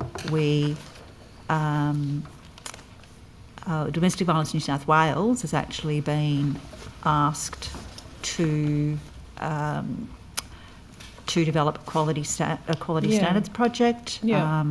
We've been doing work with TAFE to provide 50 training places for Cert 4 in community services or a diploma in community services. So can you clarify then, because I understand that DV New South Wales is leading the co-design of those quality standards, and that the quality standards come under Action 2.1 of the DfE Workforce Development Strategy. But is there any actual funding dedicated to the implementation of those quality standards? Well, until the quality standards are finalised, it's difficult to ascertain exactly what funding will be required. Sure, but they'll be presumably finalised before the end of 5 years. So is some of that 5-year funding going to then be allocated towards implementation of the standards? What might happen in future budgets is I can't say for sure. Obviously, once we see what comes out of the work that's being done in development for the workforce strategy, we'll look at putting future budget bids in. But at the moment, we can only go on what we have. But there certainly has been a considerable amount of work already done in the workforce strategy. So how does it work when you've got a strategy like that and you've got certain deliverables under it? So something like the quality standards, you'd have a period of time for the development of them, then you'd have a period of time for implementation of them. Does someone in the department then set what the deadlines are for each of those things? Do we have an idea of where we're tracking? Do we have, presumably there'd be a big project management spreadsheet somewhere? Yeah, there is. So you would be able to anticipate then where the funding needs would be over time? That's correct. So, so I guess the question is, will we have dedicated funding for that implementation of the standards? Well, it'll be obviously subject to future budget bids, but there is some funding already for the implementation of the workforce strategy. So it's not coming out of the amount that we've talked about being dedicated to the strategy already then? The 1.3 million this year, the 2.5 million additional over 5 years? Until the detail of things like the quality standards are finalised, it's difficult to ascertain exactly what the funding required will be, but we do currently have funding that is already identified for the workforce strategy over that period of 4 years. Okay. Another area that there's concern there's not enough funding to make it sort of, I guess, have the impact that it otherwise might have is in relation to the primary prevention strategy. There was no additional new funding in this year's budget for implementing that strategy? There was no additional funding beyond the $38 million which was committed over the 4 years when the primary prevention strategy was adopted in 2024. We are implementing the primary prevention strategy and working really hard with a whole range of organisations across New South Wales to implement that, and there will be an evaluation done on each on the aspects of the primary prevention strategy, and that'll inform what goes on in the future. So, okay, how much has been spent so far then on implementing the primary prevention strategy? I'd need to get advice on that. So that 4-year budget of 38 million, that was roughly equal across the financial years, not exactly, and so approximately just under 10 million per year. So in the last 2 financial years there's been 10 million per annum, and in the next 2 financial years there's about the same. Okay. The sector was advocating for 100 million over 4 years. We've got 38 million in total. Obviously, there is the success of a strategy is in its implementation. Is it frustrating for you that we don't have the budget that has been sort of estimated to be required in order to make these things actually work properly? I think this is the first time in New South Wales that the government has actually had a primary prevention strategy, and I mean, as you know, what we need to do is we need to make sure that any future work that we do and the money that we spend is actually based on programs that we know work if we're going to make a big investment. There's a lot of, and organisations across New South Wales have been doing some amazing work in relation to working to change people's attitudes. Obviously, we've still got a lot more to do, and we really want to make sure that the work that we do in primary prevention is tested and evaluated so that any more funding that we put towards it is really evidence-based. We've worked with Our Watch on the primary prevention strategy. Our Watch is the national organisation that is recognised as having a huge amount of expertise in primary prevention. And this is the first part. It's the first primary prevention strategy we've had, and it brings together a whole range of all different places, all different organisations and all different types of areas that we can work in changing attitudes and behaviours. And we'll continue to work with those organisations to make sure that the programs that we're bringing in as part of primary prevention actually do what they're meant to do, because we don't want to create any harm if things need to be adjusted. Okay, a number of things. I mean, I think the first one is that there's a lot of people in the sector who would say that there are plenty of programs that have already got an evidence base for them, and so it's not like you were starting from scratch when this plan was developed in terms of then where you could spend the money. But I think we had a bit of a comical, and maybe it was last year, a bit of a comical budget estimates. Was it? Well, it might have been the Deputy Chair was going through all of the different strategies that were being developed in this area. And there were so many of them, and we were waiting ages and ages for all of them. And there was an element of, okay, fine, like I understand you need to develop your strategy before you can implement it. But there's something funny, and also in the context of where we are in society, very not funny, when it comes to lots and lots of strategies that are then not implemented because there's not the funding for it.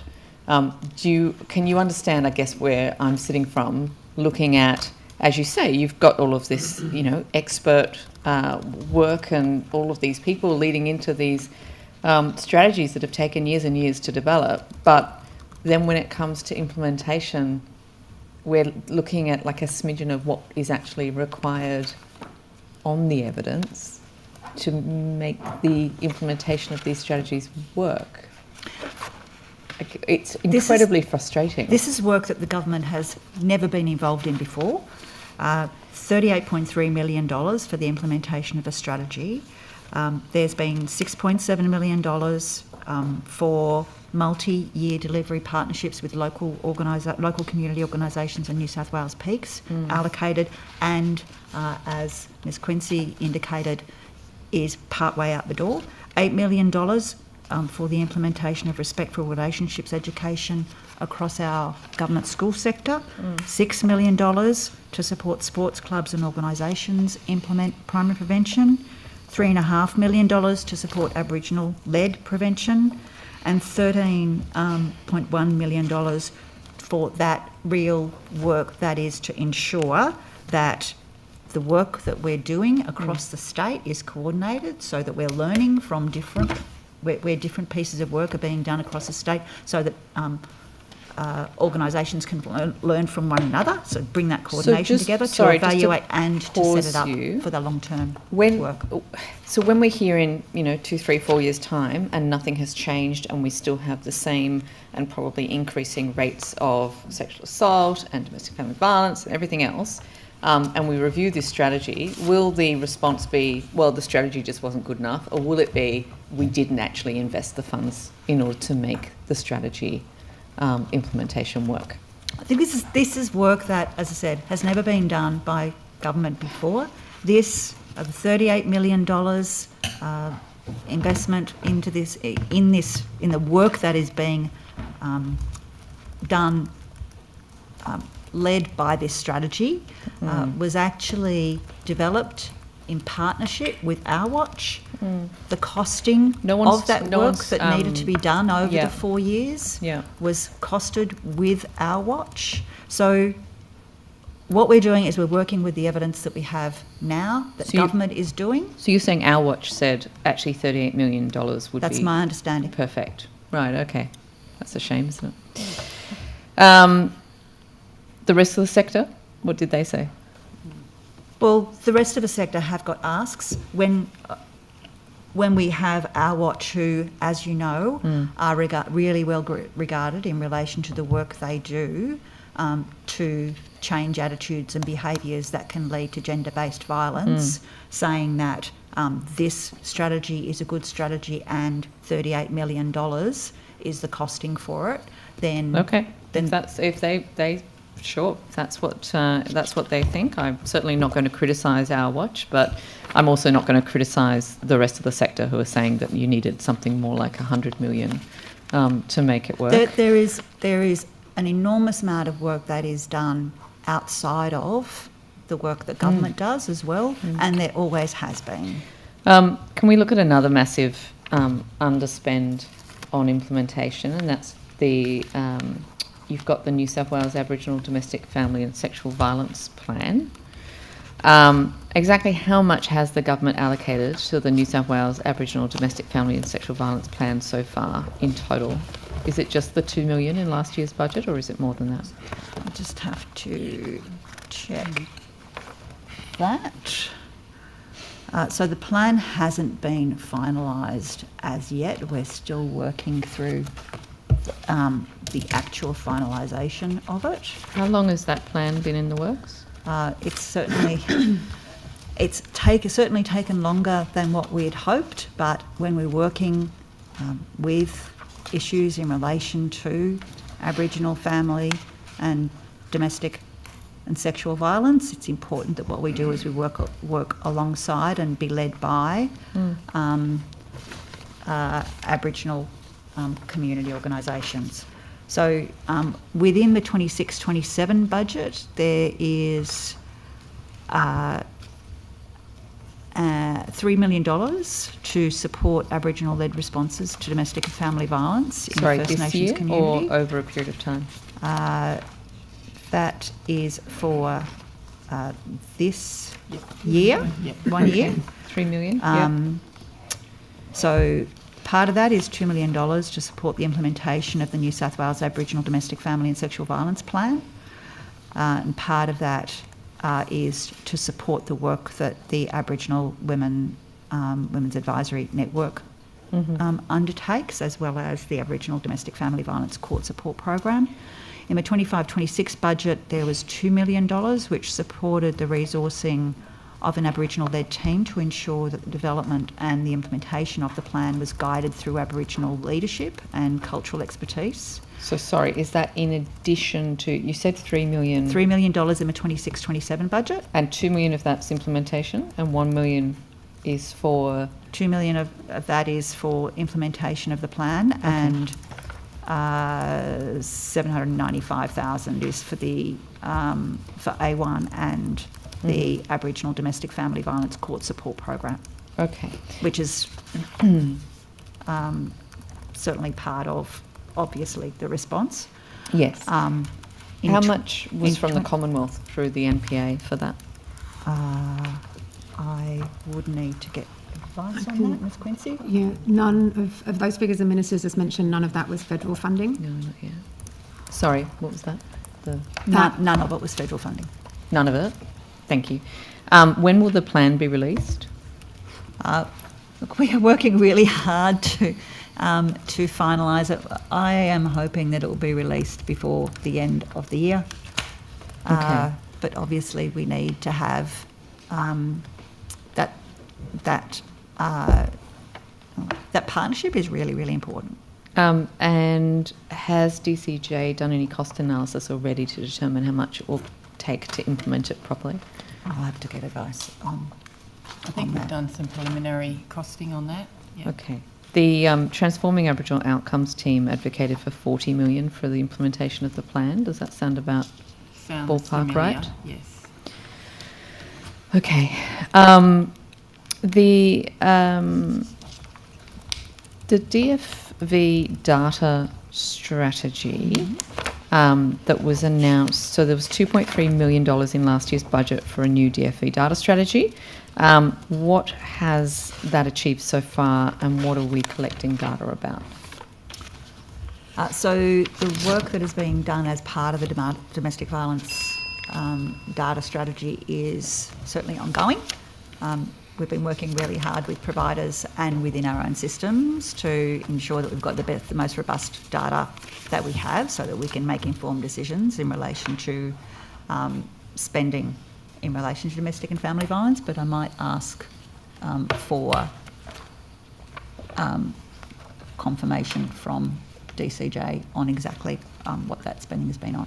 Yeah, we didn't get any new funding this year, so we're continuing on a range of initiatives in terms of data, and I might hand over to Ms Quincy because she's right across the detail. So it kind of falls under three categories. So the first category is improving the measurements of outcome and evaluation, and so Boxar did some additional work in research into bail decisions for DFV defendants, and then also enhanced public reporting of sexual violence and ADDO data. There's been updated program logic for Safer Pathway, Staying Home Leaving Violence, and the Integrated Domestic and Family Violence Service.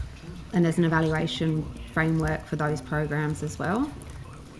There's also been review of data collection processes, and then from a perspective of the second category is strengthening service monitoring and improvement. So teams are currently piloting a minimum data set, and there's also some work looking at evidence-based pathways through the service system to identify opportunities for intervention. And then the last section is around enhancing understanding of need and demand for domestic and family violence services. And so there's work happening on methodologies to assess the prevalence of domestic and family violence. Thank you. Opposition. Thank you. I actually just might jump to follow on from a question from my colleague just around the Aboriginal domestic family violence, sexual violence plan. Now, last August you advised that it would be released by the end of last year. March this year's estimates, you said it would be July. We're now into September, and you're telling us you hope it to be at the end of this year. Do you have any intention of actually rolling it out this year, or is it going to be kicked along till after the election? I have the very, very best of intentions to get the Aboriginal and domestic family sexual violence plan out as quickly as possible, but I will make sure that what I do is we do that in partnership with Aboriginal peoples. But what's the delay? I have the very best intentions of making sure that we get the Aboriginal family sexual violence plan out as quickly as we possibly can, and it's really important. And I'll reiterate that this is really important that what we do is we do it in partnership with Aboriginal and First Nations people. Minister, just back to a couple of final questions around the ex gratia payments and your relationship with the former carer who's a member of the Independent Education Union. What is the nature of your relationship with that former carer? That person's a constituent of mine. Oh, sorry, I was a constituent of mine. And does anyone in your office know the former carer or have a relationship with the carer? No. Minister, at last estimates, for over a year your government's been giving assurances to the public that male prisoners wouldn't be transferred to female prisons. In March this year at budget estimates, you advised that there were no male prisoners being housed in female prisons. The Corrections Minister has now said that transferring post-operative male inmates to women's prisons occurs on a case-by-case basis. Were you aware of that policy when you gave your evidence in March? My understanding is the policy has. I've been advised that the policy is consistent and has been consistent for some years. There is no new policy or change in approach, and placement isn't automatic. And so you'd be aware of the Daily Telegraph article this morning?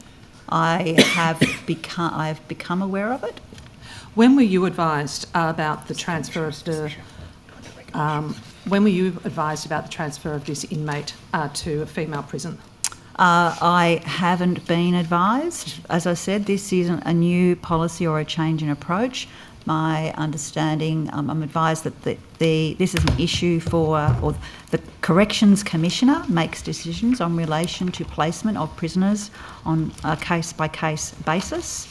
And as I said, the policy has been unchanged for some years. In fact...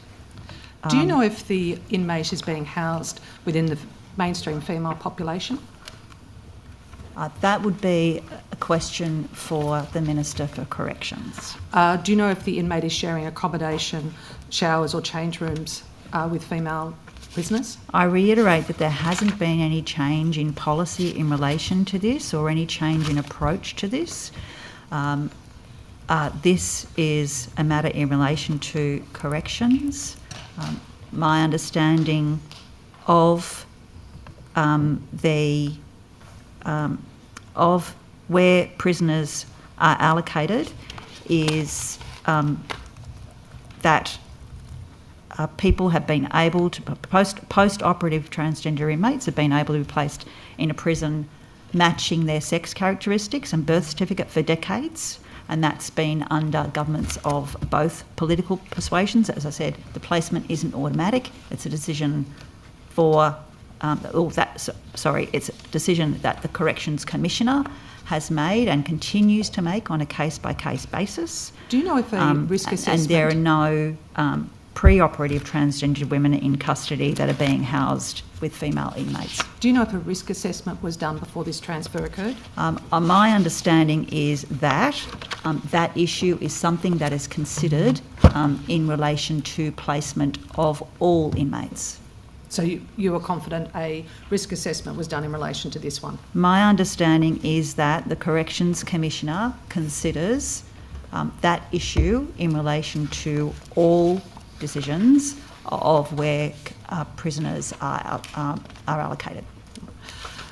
Minister, the Supporting Women in Business Grants program was allocated $1.8 million in 2024-25, and that funded projects, about 10 projects, I understand.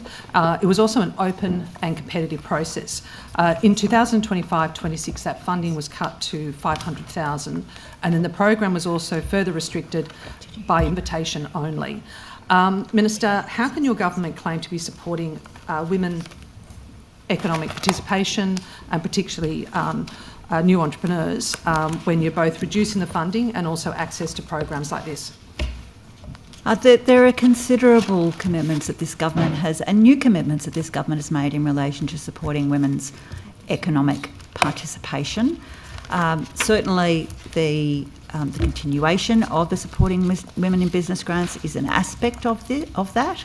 We have also established the Future Women's Jobs Academy, which was an important part of a commitment that we made when we came to government, and that is to support women who have had long-term unemployment or who are returning to the workforce after a period of unemployment or being out of the workforce, which might not be considered unemployment, as well as the commitment that we've made to ensure that women in the workforce are well supported through the establishment of our Working Women's Centre in conjunction with the federal government. Minister, how many women-owned businesses and organisations were eligible to apply in 2024 compared to 2025? I would have to take that on. Why did you decide to move from having an open application process in 24-25 to a restricted one? Well, that would have been based on advice that I received. And what was that advice? I would have to refer to the department on that.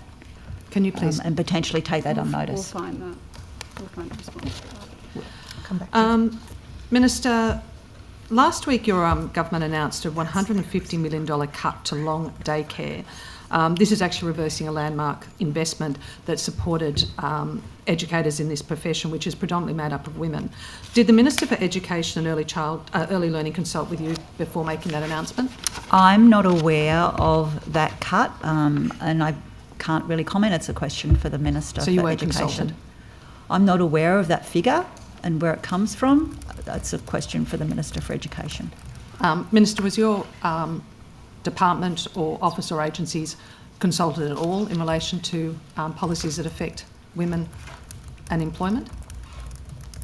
Well, you just asked me a question about something that sits within a portfolio of which early childhood learning. Predominantly women? As I said, I'm not aware of where that figure comes from, obviously the Minister for Education is much better able to answer that question because it sits within her portfolio. Do any ministers consult with you in relation to policies that affect women? Agencies are frequently, or other ministerial officers and other agencies are frequently in contact with either my ministerial office or Women New South Wales, which sits within Cabinet Office, to receive advice on that relate to women's issues. Can you, and I'm happy for you to take this on notice, but can you provide a breakdown over the last 2 years when other ministerial officers have consulted you on new policy or policy changes that affect women? Oh, that would be a huge amount of work. I can give you some key pieces. I'd be happy to take on notice some key pieces that we've been consulted on, but to ask for every time that we've been consulted on particular pieces of work that other agencies and other ministerial officers are doing would take up extensive amounts of time. But as I said, happy to provide information on key pieces of work. Minister, wouldn't it be appropriate for, again, ministers that are making decisions, cutting funding, making policy announcements that directly affect women, that they would actually consult you or at least keep you informed about major announcements? It certainly is the case that other agencies other ministerial officers consult my ministerial office on issues that relate to women, particularly women's empowerment and women's involvement, women's social connection. But not when they make it's certainly funding also cuts. the case that government agencies and departments consult Women New South Wales. But they don't consult you when they cut the budget. Well, as I said, I can't speak to that figure. It's a question for the Deputy Premier. Minister... The work that we do, that Women New South Wales is really leading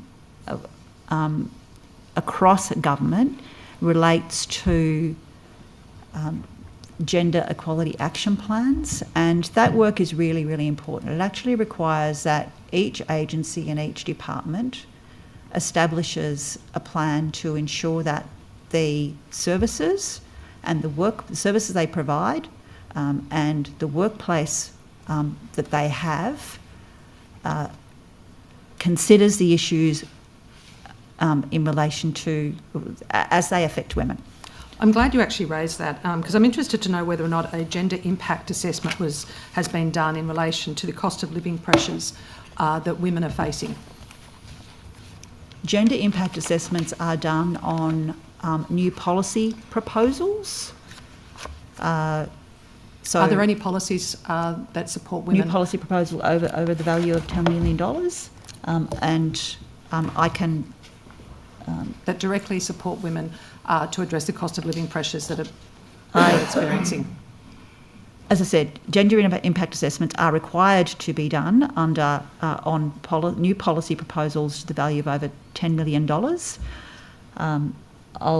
Ms White has further information to provide.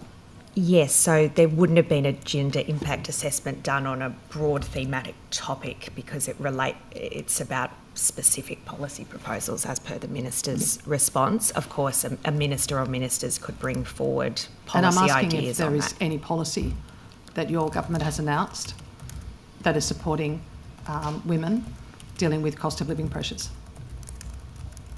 There are a number of, for example, our Working Women's Centre and the Future Women's Jobs Academy are both aimed at ensuring that women are well supported in the workplace and can return to the workplace after a period of absence. That's two of the major pieces that we're doing. There's a number of other pieces of work that have been done through Women New South Wales in relation to ensuring women's particularly economic security. There's also work that's done within Treasury. Health is obviously, women's health is obviously carried by the Health Department. So there is a huge amount of work that this government is doing in relation. Minister, the New South Wales Health Department released a memo that, and I quote, all New South Wales health services are required to provide free sanitary pads and or tampons to patients who are unable to supply their own, unquote. However, these items are typically kept with staff rather than placed in public vending machines. And advocacy groups have reported that there is an inconsistency across facilities, with patients reporting they've been experiencing loss of dignity and shame due to failure to meet these requirements. Minister, what steps are you taking to ensure these products are available to women? Well, my understanding is that Minister Park, as the Health Minister, has been very clear on that particular issue and has sent a very strong message that sanitary products are to be available for people who need them within all health facilities. And yet the reports that we're receiving from advocacy groups is that is not the case. So I'm sure that we would like to hear of particular examples where that's not the case, so that it can be rectified. Minister Park has been really clear on sending a very strong message that should be the case. And have you ever asked the Minister for Health if this is being properly implemented and ensuring that they are actually being made available? As I said, the Minister for Health has been really clear in his statements in relation to access. I haven't seen the need, given the clarity and strength of his statements, to question that, because as I said, those statements have been very clear and strong. Minister, will you give an undertaking on behalf of these advocacy groups that you will verify that these products are available in all health facilities? I've been informed that they are available. They should be. I've been informed that they should be available, and yet they're not. Well, I've been informed that they should be available, and the Minister for Health has sent a very, very clear message. Minister, would you commit to ensuring that free products are available in all women's refuges and core and cluster facilities or homes? I am sure that would be. That would not be a problem. I don't have the operational details of what we require in a contract, but I am sure that would not be a problem. And you would fund that rather than asking the services to try and again... Well, we fund the services to provide a service. But quite often these services rely on donations. I'm asking if you will commit as a government to provide those products to these refuges so that they can spend money on vouchers and other things like food that people who are reaching out need. We have contracts with service providers. Part of the contracts that we have with service providers includes brokerage, and brokerage can certainly be used for those types of products. And we've heard this morning that these services are at breaking point financially. They didn't receive any additional funding in the last budget, and now you're asking them to continue to pay to these products or rely on donations where they can because your government won't fund them. So, Ms McLaren-Jones, the brokerage amount, I spoke this morning and you've heard about the 50% increase to specialist domestic family violence services across New South Wales. Minister. Pardon? That's not the refuges. There are funds within that go to refuges, and those funds include brokerage. Minister, just to clarify. Minister, we found out, and it's been reported, that in 2024-25, 14 children were forced into marriage, underage marriages. Minister, given that these are underground and unofficial ceremonies and quite often remain hidden from authorities, what measures have you taken to prevent these horrific marriages occurring? A large amount of the work that is in our primary prevention strategy relates to culturally and linguistically diverse populations, which in some cases is where those underage marriages are happening. So we are working with communities so that all women and girls, and in fact everybody, can live safely from family and family, domestic and sexual violence. Certainly that is part of what you're raising. Minister, you've announced, is it 11 navigators? You're talking about the sexual violence justice navigators? Yep. 11? I believe that's the figure. Yep. And how many victim survivors are the 11 navigators expected to support in a year? Oh, these are pilots within. I just have to. These are currently pilots. And where are they? Where were they serviced? What areas, I should say? Okay. So they're in a range of organisations, in Aboriginal community controlled organisations, police stations. I was asking so about locations that they'll service. Geographic locations? Yes. Okay, so 5 of them will be in community organisations. 1 will be in the Far North Coast. There'll be one on the Central Coast, Metropolitan Sydney, Far West New South Wales and Western Sydney. They're the community-based organisations. Then there'll be 2 navigators in Aboriginal community controlled organisations in the Mount Druitt region and in Tamworth and Gunnedah. And the other 4 will be situated with Women's Domestic Violence Court Advocacy Services, co-located at Fairfield, Belmont, Orange and Nowra, New South Wales police stations. So how many will be in regional and remote areas versus metropolitan?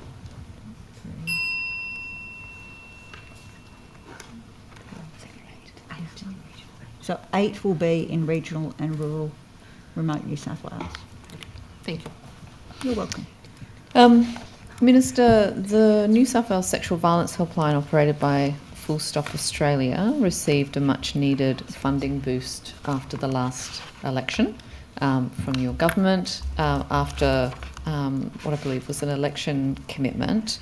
That additional funding runs out at the end of this financial year, and I understand that there has been an ask for that to then to be sort of increased and for there to be some certainty, just given how much work and how important that helpline is, particularly as we can see in the media, sexual violence isn't going away.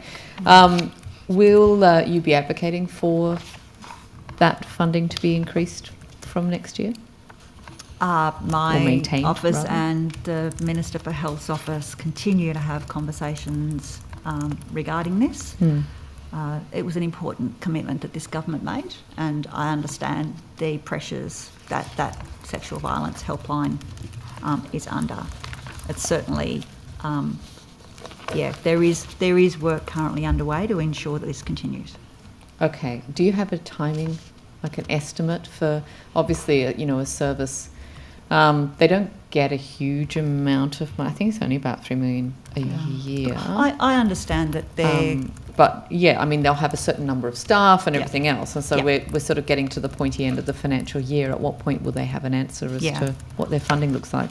I can't provide a definite date of when that is going to be finalised, but I can say that I understand the pressures that Full Stop Australia in running that line would be under, and they want to give certainty to the people that they employ, so that they can retain them and not have them go somewhere else. These are all things that are certainly within the consideration on this particular issue. So you're advocating for that funding to continue? I am indeed. Sorry? Yes. Yes, thank you. Can we turn to, I'm sure you're aware, there's been an excellent campaign running in relation to counselling records for victims of sexual assault. The New South Wales Government has commissioned independent research into the sexual assault communications privilege undertaken, I understand, by Professor Rita Shackle in relation to legal protections applying to victim survivors' counselling records. And a series of research projects have identified major issues with private records other than counselling records, especially phone records being used and potentially exploited in cases. And the ALRC has said that independent legal representation and an accompanying leave regime is needed for all private records. Why is the opportunity to examine this issue sort of more comprehensively not being taken by the government? So this work is certainly being led by the Attorney General. I know that there have been conversations. I've spoken with some of the advocates in relation to this issue, including victim survivors and including organisations like Unions New South Wales. I understand the concerns that are raised as part of it. They are real, very valid concerns, and the work that the government, the research that will be done is certainly of interest to many other, or several of the other jurisdictions. I've been advised that we need to make sure that what we do is to actually manage the issues in relation to keeping records confidential for the purposes of ensuring the safety of the victim, and having them in the public sphere for the purposes of the support of the victim. That needs to be balanced. That's something that we'll be working through. There's also, I understand that there's also a roundtable being held between the University of New South Wales and the Attorney General later, or early next month. Okay. But just in terms of, I guess, this specific research project that's being undertaken, at the moment its scope is limited to just counselling records. Do you think that the scope should have been broader than that? I think what we need to do is we need to start somewhere. This doesn't exclude other considerations by the government. And as I said, I can see the issues that are being raised as part of the campaign. I call it a campaign. The conversations that I've been having with victim survivors and people who are advocating for change. I totally understand what the issues are, and can see the impact, short-term and long-term, on victim survivors, and I think that's something that we need to grapple with. Will you commit to ensuring that that report is made publicly available once it's produced? Well, as I said, that work is being led by the Attorney General, so that would be a question for the Attorney General. Okay. Can I ask about specialist workers for children and young people? When will the New South Wales Government expand the specialist workers for children and young people program to all refuges statewide? Yeah. That is obviously something that is specialist workers for children and young people is a really important program. We recognise children as victims in their own right, and I don't say that just as a term, because they're words that are being heavily used now. We do. I do. We know the impacts of children on children of domestic and family violence and how it affects them at the time and for the rest of their lives, and how that might affect the rest of the community as well. We currently have 55 specialist workers across New South Wales, and that is across more than 32 refuges. On an annual basis, we support around about 5,400 children and families that have been supported through those. So obviously, any future increases in funding will be subject to budget consideration at the time. I can't say when that is going to happen, but I can say that it is an important part of our response to domestic and family violence, which is why it's one of those 6 really important domestic and family violence programs that will be receiving a 50% increase in budget over the next 4 years. So that extra 4.3 million per year in the 26-27 budget, how many workers does that deliver? How many additional workers? So we are still going through the detail of how the increase in specialist workers for children and young people is going to be rolled out. I've yet to finalise a decision on exactly how that rollout is going to occur. Having said that, I want to get increases in this as quickly as possible. Staying Home Leaving Violence was the first of those 6 programs where we've managed to get funding out the door in relation to that, and that will be a 20% increase across the board for all Staying Home Leaving Violence services across New South Wales. Sorry, just coming back. Each of those 6 programs, specialist workers for children and young people being one, is something that we're currently finalising what it's going to look like on. So we don't know where those workers will be located or how many workers? We're still working through that detail. From the 1st of July 2026, specialist workers for children and young people have been required to adhere to Domestic Violence New South Wales' good practice guidelines. How is the government supporting that implementation? What support is available for frontline workers? Sorry, could you please repeat that That's question? all right. So from the 1st of July, those specialist children's workers are required to comply with the Domestic Violence New South Wales good practice guidelines. How is implementation being supported by the government? Okay, I'd need to refer to... Yeah, I'll take that on notice and come back to you, Ms Boyd. Thank you. And just on that Staying Home Leaving Violence point, we were talking before about the review, and I understand we can't see that yet, but when we look back at I can provide you the advice that I've received. Please.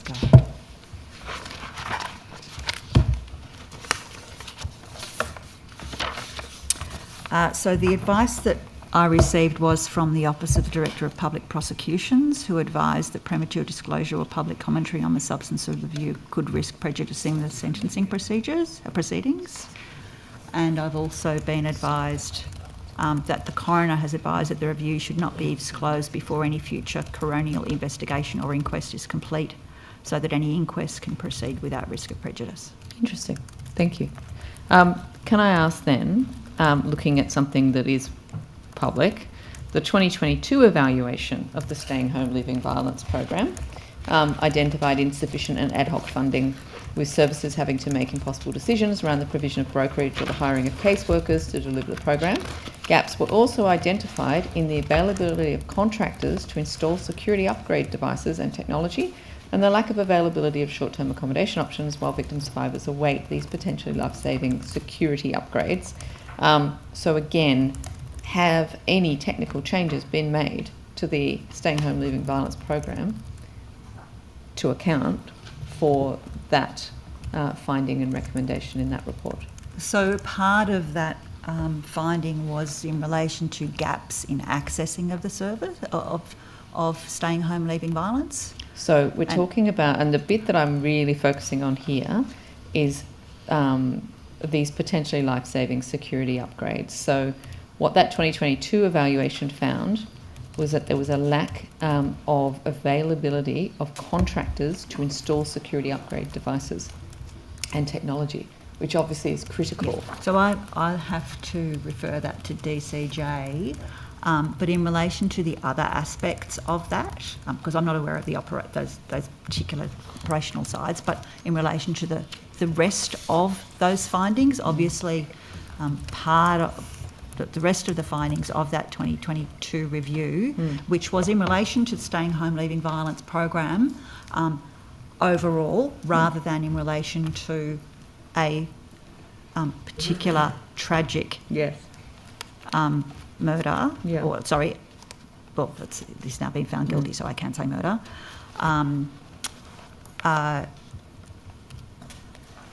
What the government has done since then is we've expanded Staying Home Leaving Violence, so it is right across New South Wales, and we've also increased its funding. Okay, but just say we have a program that, because of the way that it has been designed, has gaps where somebody can't get a security upgrade when they need it. So that's why I said I'm happy. I'm not arguing with you there. I said I'm happy to take that. But just to finish that question, because then if in fact that is a flawed program that's not operating properly, to then say, but now we've invested in expanding it across the state, isn't particularly helpful.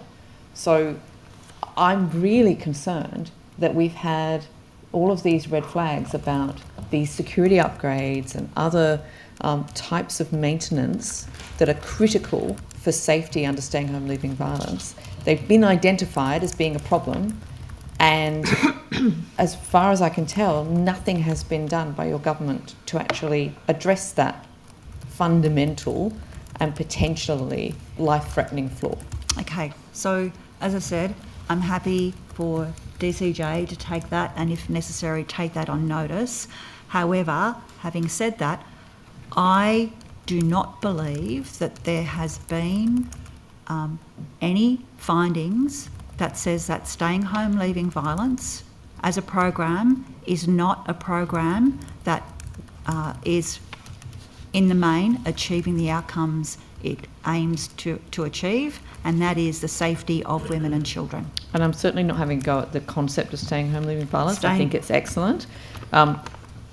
But if I got a report that said people are not actually safe under this program in certain areas because they cannot get tradespeople to go and actually make the security modifications required, I would be really very, very concerned and looking at ways to plug that hole. What has the government done to plug that hole? And that is why I'm saying I'm happy to have DCJ respond to that level of detail and, if necessary, take it on notice.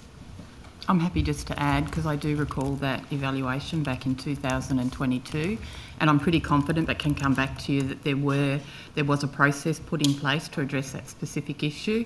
What I do know, because I checked in the break, is that we've had certainly our program area hasn't had any reports that suggest what you're talking about.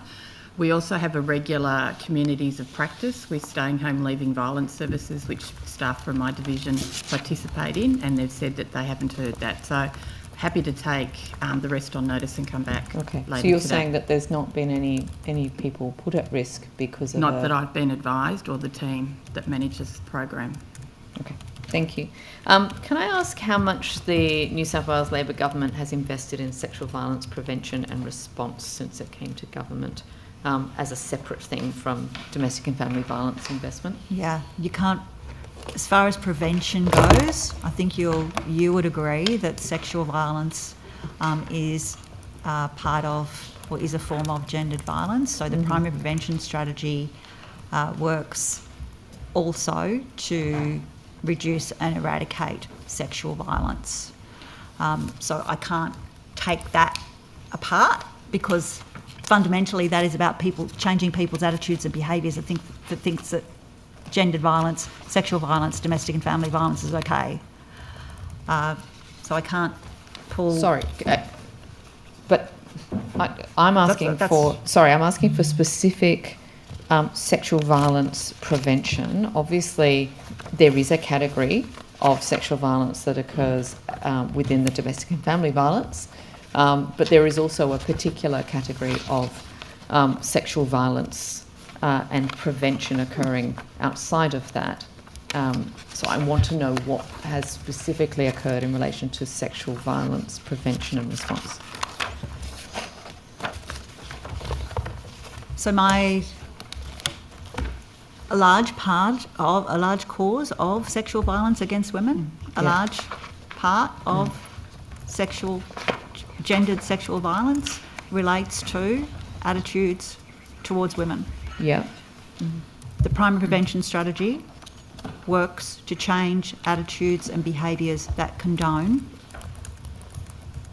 gendered violence, that condone and that can lead to domestic, family and sexual violence. So you can't really separate, it's impossible to separate the work that we're doing in changing attitudes and behaviours in relation to violence that is within the primary prevention strategy into domestic, family and sexual violence. I don't think that's quite correct. I mean, if you've got, for instance, the program that was mentioned before on public transport, if you understand the psychology of men who like to expose themselves or rub themselves against women or against men and children and all sorts of people, that is a very different type of sexual violence to the type of gender stereotype-based cultural norms piece that I think you're talking about. There is a whole host of psychological reasons why somebody abuses a woman outside of that very narrow, well, not very narrow, I mean, it's a huge chunk of sexual violence within domestic family violence, but I'm talking about specifically what has been done on sexual violence and response that is not to do with what the work you've been doing under domestic family violence. And response, so there is the work that's being done within the primary prevention strategy, the Pathways to Prevention strategy, which is the strategy for prevention of domestic, family and sexual violence. Mm-hmm. So there's that work. Yeah. There's also the work that is being done as part of the sexual violence plan, and that is the work that is being done firstly, the work that is being done through the Women and Girls Emergency Centre, the All In program, which is aimed at preventing gender-based violence. At the end of last year, there's also been DCJ convened a roundtable to explore the potential of restorative justice for victims of sexual violence in the criminal justice process. Earlier this year, there's $3.35 million being allocated through 11 grants that went out under the Sexual Violence Recovery and Healing Grant Program. Maybe I'll come back to that. Can I ask then, just because I've only got 7 seconds left, how much did New South Wales receive from the Commonwealth for sexual violence prevention and response, as distinct from domestic and family violence? I'd have to respond to it. There isn't. The funding we receive from the Commonwealth is for family, domestic and sexual violence together. There isn't a distinct line specifically for sexual violence within that funding. Okay, thank you. Thanks, Chair. Minister, if we could come back to crisis accommodation, please. The department has previously confirmed that unmet need for crisis accommodation is 30.6% in metropolitan New South Wales compared to 50.2% in regional New South Wales. How many women does that actually represent? I'm not sure about those figures. From 24-25, I believe that emerged from the last round of estimates. I'd need to take that on notice and come back to you. I don't recall that figure. Yep, okay. If you could have a look at that, please, and confirm what that breakdown is then. It's a regional versus metropolitan. And I think also recently, as in June this year, for 24-25, 3,567 women experiencing domestic family violence who couldn't access accommodation. Is that figure accurate, or we have a figure for that? I'll double check that and come back to you. And is it based on the AHW?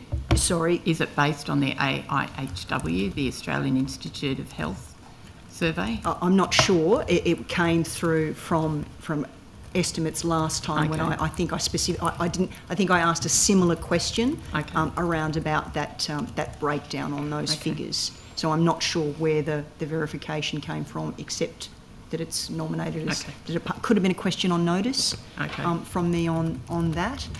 And would we have yet the figures for 25-26? I don't think we have those yet, but I'll double check.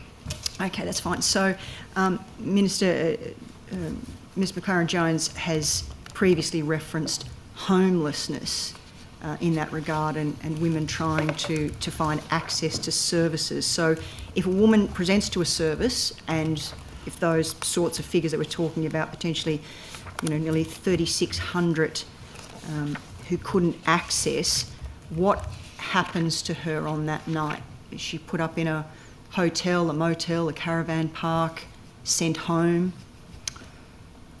As a homeless woman or as someone who is a... Well, I'm specifically talking about experiencing domestic and family violence. Yep. So we have a no wrong door policy within government, so no matter where you come into, where a victim comes into the system... So accommodation is found?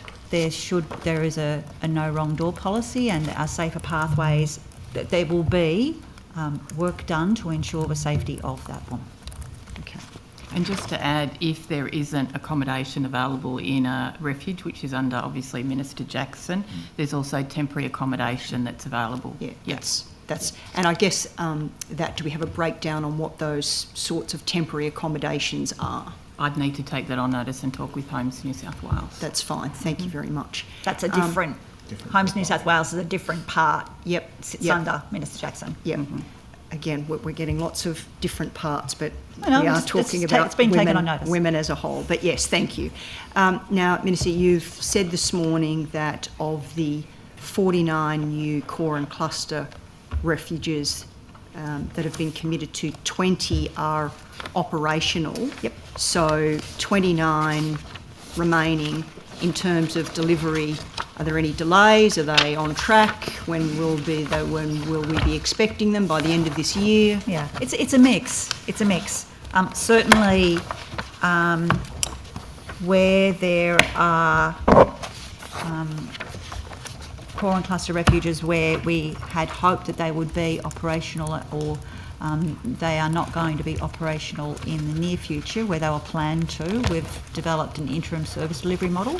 So service providers, either the service provider that's been contracted to provide that core and cluster or nearby service providers, there's an interim service delivery so that the women who would need support through that core and cluster can be picked up by one of the other services in the interim, and there's been additional funding provided. Yeah, great. But the timeline and the delivery, when we're expecting it, are you able to provide that on those remaining 29 refuges? It's a mix. But can you provide it? I can give you some indicative timeframes. Obviously, depending on weather. Table indicative timeframes is perfect if you're able to do that. Thank you.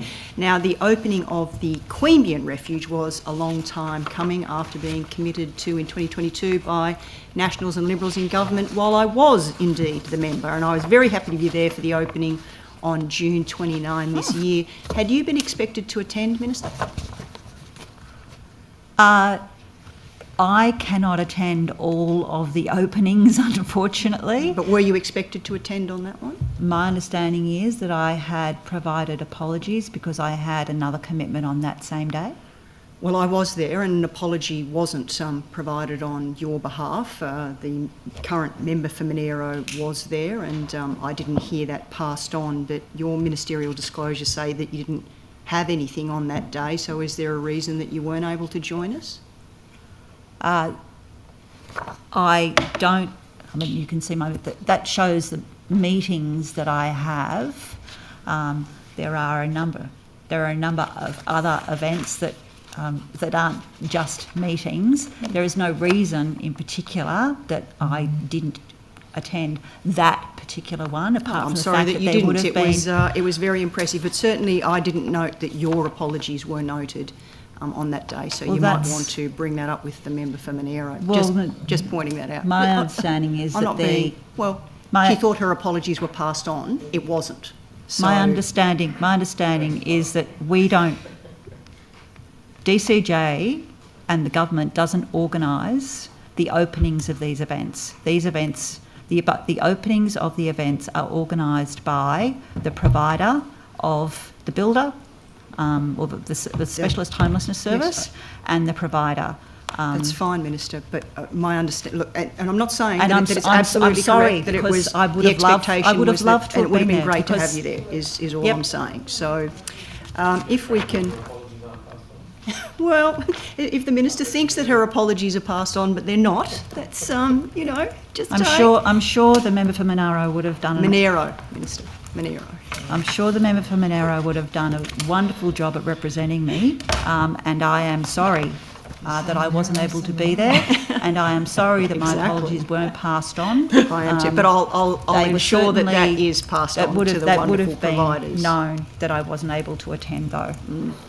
Now look, turning to another aspect and some of the things that you've referenced this morning, we all recognise that this is incredibly challenging, and it is good to see that things continue to progress, because we all know how important it is. And we know that you have the best intentions, Minister, as you referenced a couple of times, but the road to hell is also paved with good intentions. You talked about programs that work, and again, I'm quoting you, that it's about evidence of programs that work. But echoing Miss Boyd, we continue to see little that is actually working because the issues are continuing to escalate. But one of the things that is working is the men's behaviour change programs, and that's being actively demonstrated. I asked you about this last time in estimates, and we agreed on that point. But in the current budget, you've got less than $20 million over 4 years, equating to about $5 million a year. And when I asked you about it at the last estimates, the department said that it was still developing a measure on the unmet demand about the men's behaviour change program. So I'm just wondering if that has now been completed. I'm not aware of that.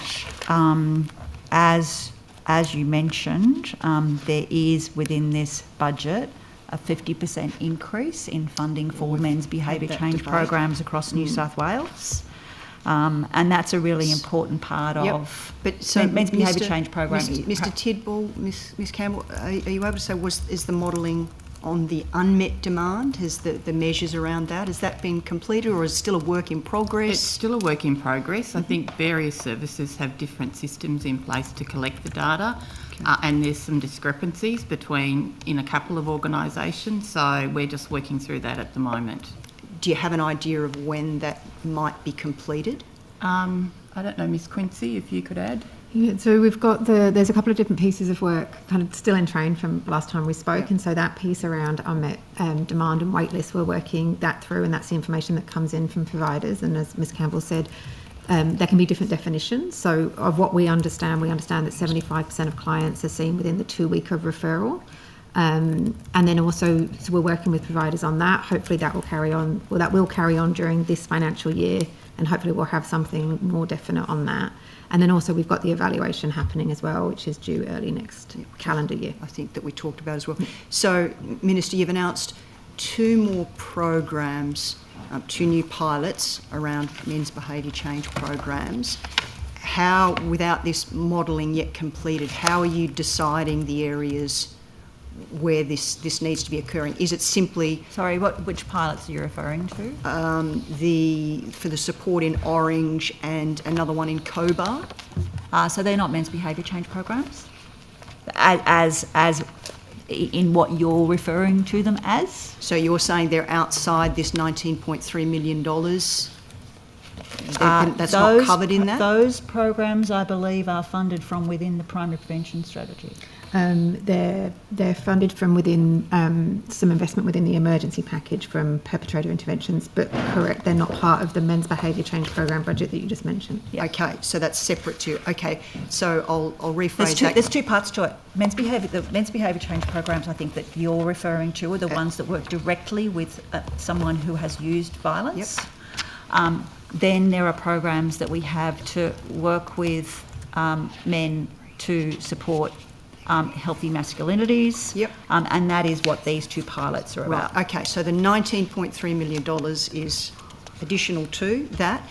So without the modelling yet completed though, you are going to base how this $19.3 million is going to be spent on the modelling once that's completed?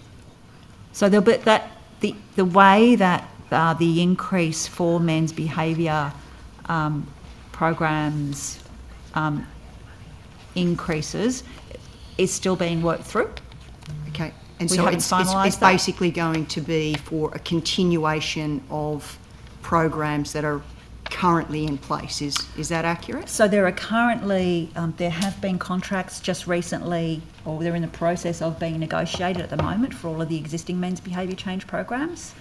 And then on top of that, there'll be the additional investment, and we are working through what that additional investment will look like, and that is based on a whole range of different things that we're taking into account. Okay, so I guess I'm just trying to nut out the unmet demand, and particularly in regional areas that I think that there's something like 17 providers right now, and the unmet demand in the areas that aren't being reached right now, and whether any of that funding will go towards the unmet need and the areas of greatest demand, I guess. So there's two parts to that. One is the issue about what Ms Campbell said about the figures of unmet demand, and the other is the fact that we are still working out how we're going to roll out the increase in men's behaviour change programs, and exactly what those programs will look like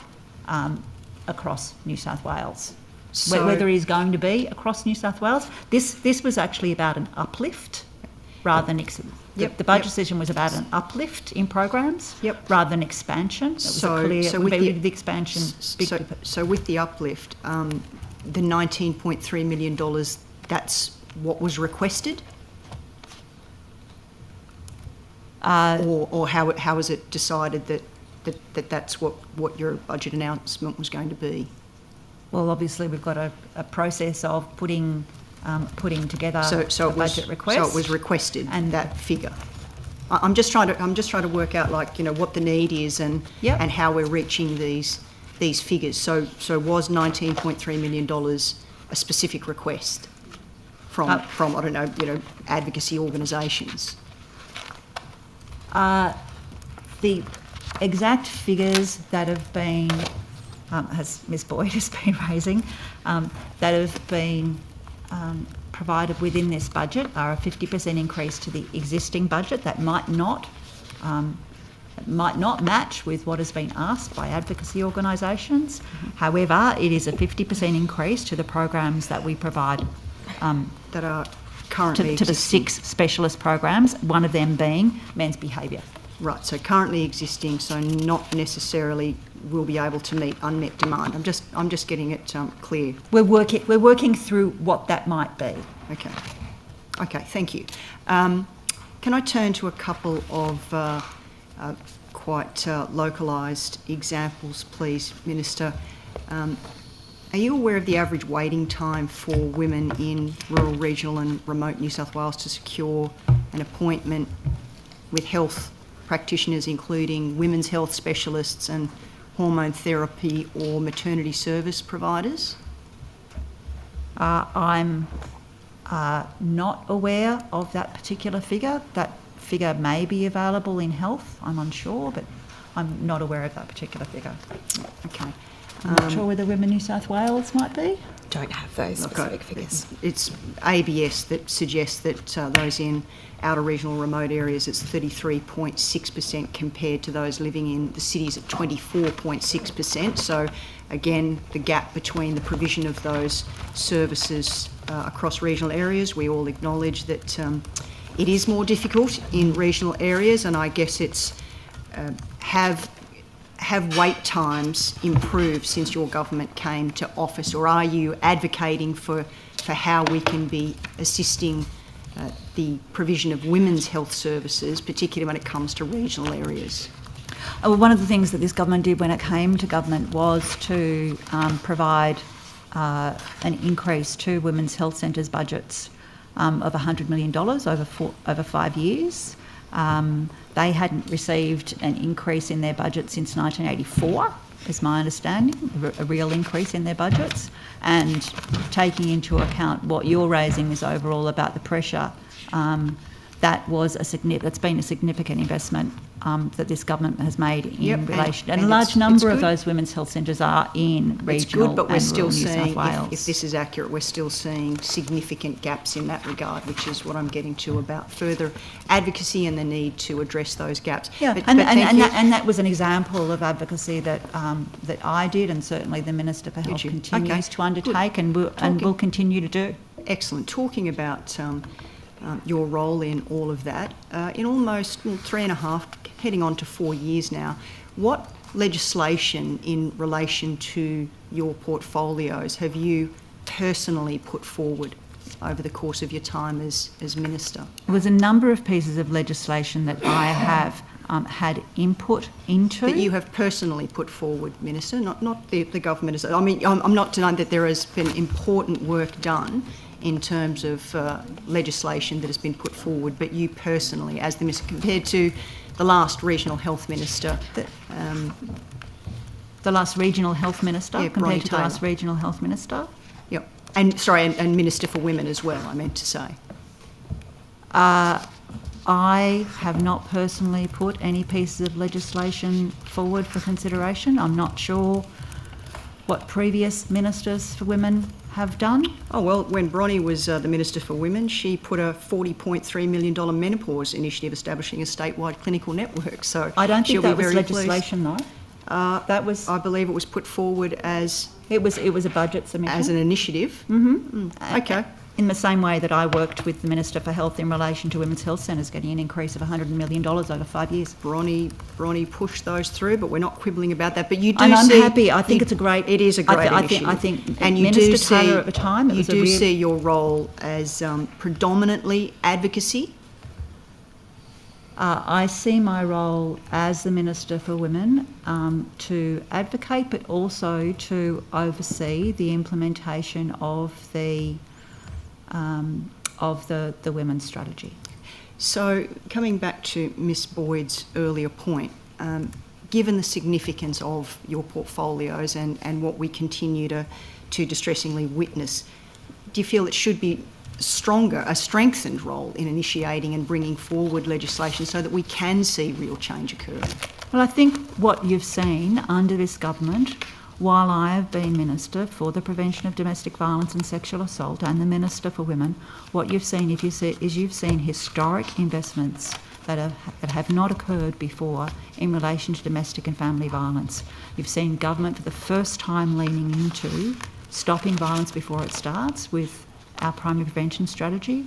You've seen government for the first time strongly leaning into understanding the behaviours of perpetrators and working with perpetrators throughout. It's good work, Minister, but it's not working. Just one more quickly, because I have 7 seconds left. I did, and it's like, and I'm not saying it's not good work, but I just have one final, and that is exactly one final what I've been point to doing. make. Minister Moriarty has been calling out and taking action against unnecessary, distressing personal commentary, and we're talking about attitudes towards women. Have you supported her in this, and what other female politicians have you had a public position on in calling out such bad behaviours? We all of us. I would be surprised if there was one single MP in this Parliament who hasn't had offensive and, in some cases, threats made Have you made a against them. public position about it, Minister, on behalf of any of those who have, such as myself? I think that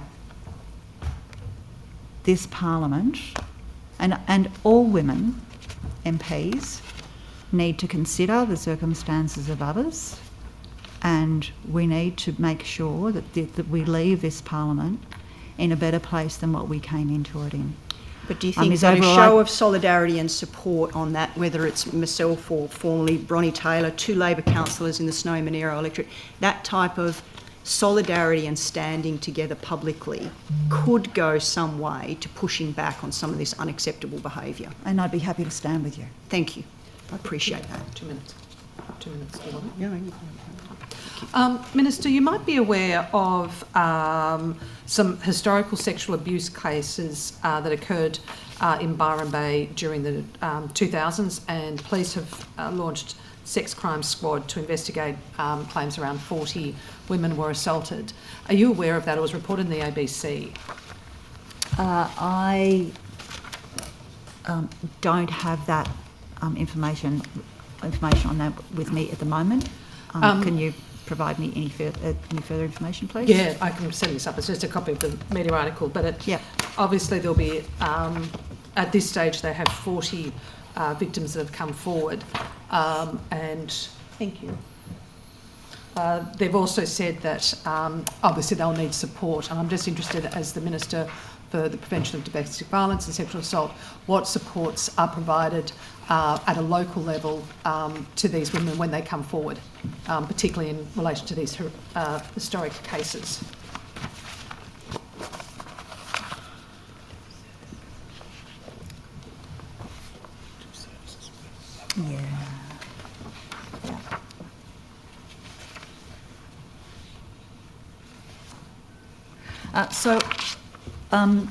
Obviously, Victim Services has a strong role to play in relation to supporting victims of historical sexual abuse, and there's a range of ways that Victim Services can do that. But this one's obviously quite a big profile case where you're dealing with 40 women in a local, predominantly a tourist destination as well. What actions do you take in relation to these types of cases?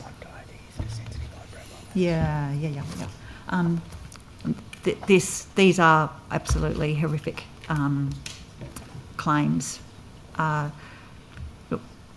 Victim Services is the organisation that supported the victims of Bondi, the Bondi Beach incident, and they are well skilled to be able to support victims who have experienced trauma in a range of forms. Certainly, as well as Victim Services, Health provides support in relation to historical abuse. The Sexual Violence Helpline, which is run by Full Stop Australia, provides ongoing support for current and historical abuse. So there's a range of different ways that these victims can get support if they wish to receive that support. But you can appreciate a lot of these services are already at capacity. And I'm asking, what additional support will you provide as Minister to deal with these cases right now as they're coming forward? So I'm not sure if there's been any contact already from these victims of historical sexual assault, what support they've received. They may well have already been receiving, particularly if they're historical claims in relation to historical sexual abuse. They may well have been receiving support, particularly through Health, because just people can receive support. Victims of sexual violence quite often will go to a service to receive support when they might not choose, for whatever reason, to report to police. I'm really pleased that these victims have chosen to report to police, to hold perpetrators to account, and I certainly hope that that they've been receiving support. There are a number of ways that they can access support as victims of historical sexual abuse, and I'm happy to make sure that if any of them choose to reach out, I'm happy to ensure that they are linked in with the right services. It is 12:45, so... Chair, am I able to just clarify? Just in terms of what they're providing on notice is all. Well, Perhaps we can come back to it this yeah, afternoon. it's like it's just to clarify what's being provided. Okay, there's no game. It is Exactly. I'm just trying to 12:45, and that means help it's these time for guys. government questions. Does the government have any questions? No, thank you. I'm satisfied with the answers of the Minister this morning. Thank you, Minister. Excellent. Thank you very much, Minister, for your attendance. We are finished with our questions for you, but we'll be back with everybody else at 2 o'clock. Thank you. Ms Campbell, just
thank you. Welcome back. Okay, I might start with some basic actual budget questions about dollar amounts. I just wanted to look at those 6 programs that had the funding uplift. I understand from the Minister's earlier answers that perhaps it's going to take a while to get each one sort of rolled out. But can we start with staying home, leaving violence? That's delivered through 52 programs on the front line.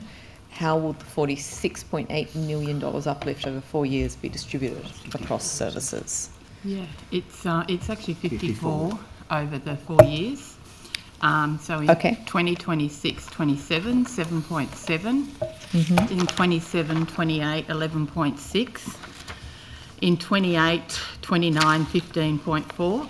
And in 2029, 30, 19.3. And that is ongoing funding that was secured in the budget. So we won't, yes. Okay, so with that, is the idea that it be sort of spread out across the 52 programs, or will there be more in regional areas, or is there a plan? We're staying home, leaving violence, because as the Minister said this morning, we've already executed those service level variations, so that's a 50% uplift for each service. For each service? Correct. Okay, great, thank you.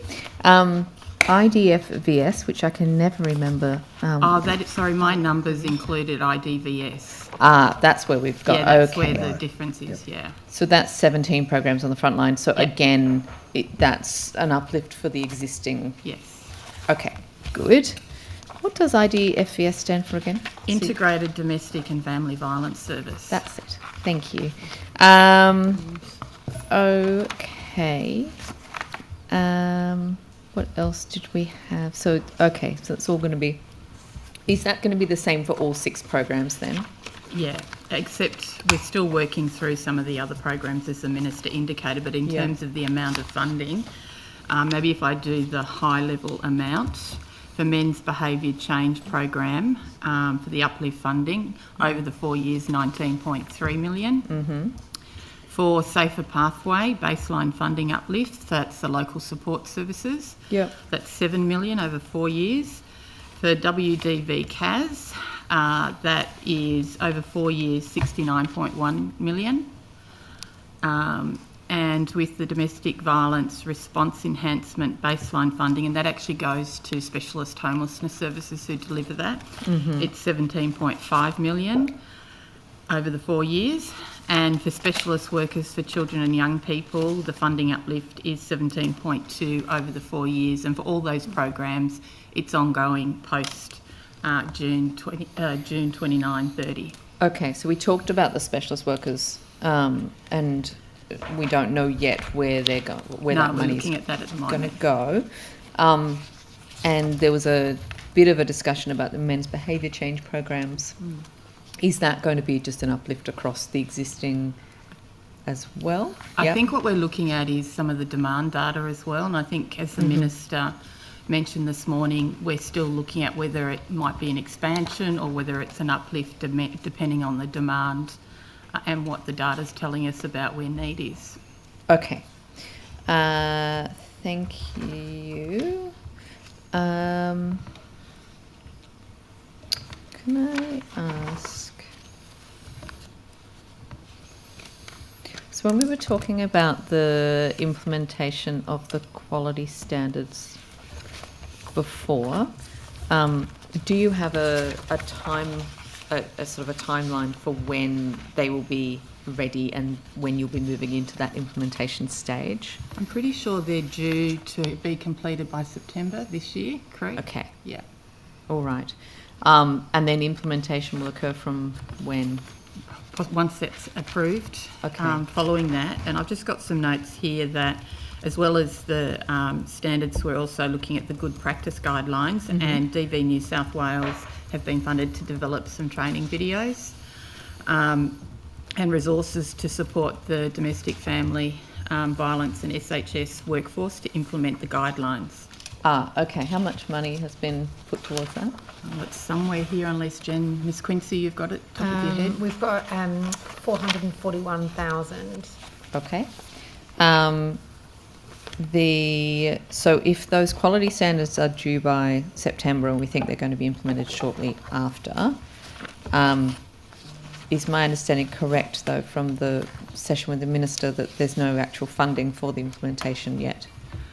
There's partial, but I don't think in terms of the full amount, so that's something that obviously government would be looking at. So that partial amount, how much is that then for the... I think it's more through existing mechanisms like the, what was it I was talking about?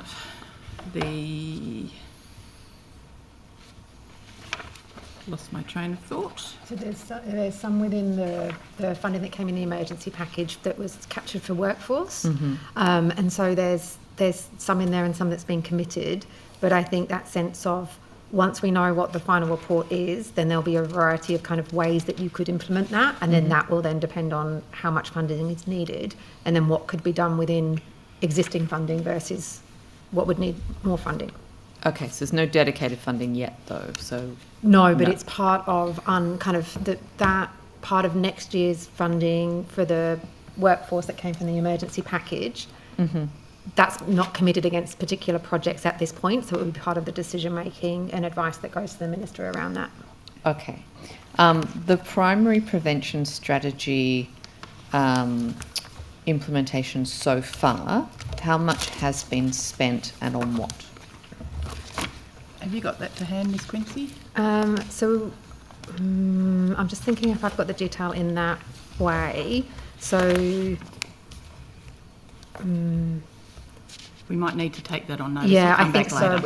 We've got what's happened so far, and we've got the total amounts and amounts per year. But exactly what's been spent on what across those 2 years, we don't have in that format. We've certainly got We've certainly got the respectful relationships education, 8 million. We've got the Men and Family Centre, so that's 750,000. Top Blokes Foundation, 450,000. Backtrack Youth Works, 346,000 over 2 years. Boys to the Bush, 350,000. We've got the Multi-Sport Coalition, 510,000. And the Game On for Change, which is $3.6 million. Okay. Yeah. Thank you. And in addition to that, New South Wales Office of Sport gets $6 million in funding to administer. $6 million? Okay.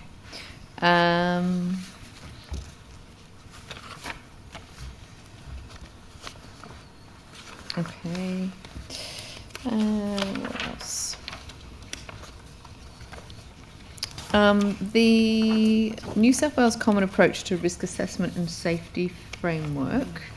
I keep asking about this, and I understand it's not been rolled out yet. Is this something that is this going to be included under the IDFES program, or what's the plan with the CARAS? The CARAS, and I'll hand over to Miss Quincy because she is right across this one. But they're currently, they've done work particularly about looking at the addition of children and young people and updating that framework. So Miss Quincy, do you want to... So that will... Where that's up to is we've completed or are in the progress of completing work that started last year, which was based off the Insights report that came out. That work has included updating it to cover people that use violence, the actual framework. We've done some user testing, which is with kind of the workers that will actually have to use the guidelines. Does it work? Does it not? And so we're making updates from that. It also links into the National Risk Assessment Framework that was approved at National Cabinet yesterday. So we need to do some work to make sure that we're aligned to that, which is based on the most recent evidence that Anne Rose has compiled. And then also this year we've rolled out some new foundational domestic and family violence training that Lifeline are running. And the intent of that is that workers need to have that foundational understanding to then be able to use the framework. So once sort of finalised and approved and there's implementation funding and it's rolled out, then the intention is it would be used by the specialist workforces, including the integrated domestic family violence workforce, but the intention is it's also used for broader workforces and adjacent workforces. So you're thinking kind of health, general practitioners, kind of the broader suite and not just the specialist workforce. Okay. And is it then, will it be trialled before it's rolled out everywhere, or what's the plan? Yeah, so I think that's part of the kind of the implementation choices. So a little bit like the quality standards, there's lots of different ways that you could implement it, and this was covered off in the Insights report as well. You could roll it out by organisation, you could roll it out by workforce, you could roll it out in a place-based way. The coming work is actually to look at different implementation options and do some consultation on those, and provide some advice up on what that might look like and what the best approach might be. In discussions with other jurisdictions, it's been done in different ways, and so I think there's just policy considerations to be provided on those. Is there work being done to ensure that ACCOs are included in the implementation? Is there any specific work around that? Yeah, there absolutely will be the work on that as we go forward. So they have been part of the reference group that's informing the development of the framework, but it was one of the key lessons that we learnt from other jurisdictions was that needs to be a key consideration. So that will be going forward in all of those policy considerations as well. In the 26-27 budget, an additional $6.3 million was allocated to support frontline services and long-term reform through continuation of the CARAS and implementation of the New South Wales Aboriginal Domestic Family and Sexual Violence Plan and Court Support Program. Can you break that $6.3 million down into what was for what? Yes, so there was $3 million for 26-27 for the New South Wales Aboriginal Domestic Family and Sexual Violence Plan, and includes the court support and the Aboriginal Women's Advisory Network. There was also, for the CARAS, or the Common Approach to Risk Assessment and Safety, $700K this year, right through for 4 years, so that would take it to $2.8 million over 4 years. Okay, sorry, can you say that again? So for that implementation piece, it's $700,000 this year, and $700,000 each year until 2029-30, so 4 years. I understand. So 4 years, okay, and that bit was for 1 year. And is that in addition to the $3.6 million that was for the CARAS from the 25 to 26 budget? Correct. Okay. It's new money. New money. Yep. Good. And is it in addition to the $2 million in the 25-26 budget for the Aboriginal plan? Yes, for the $3 million, yes. Yes, which is what we discussed before. Yep. Okay, got it. Thank you.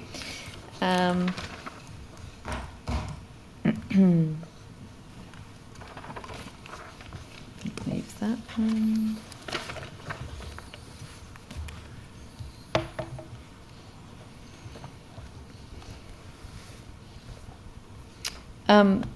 Something that I raise every estimates is around the accessibility of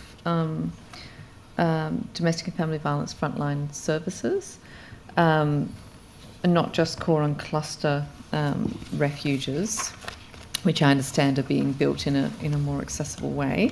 PWDA did a building access report a few years back that found that 0% of the existing refuges at that time were fully accessible for people with disability.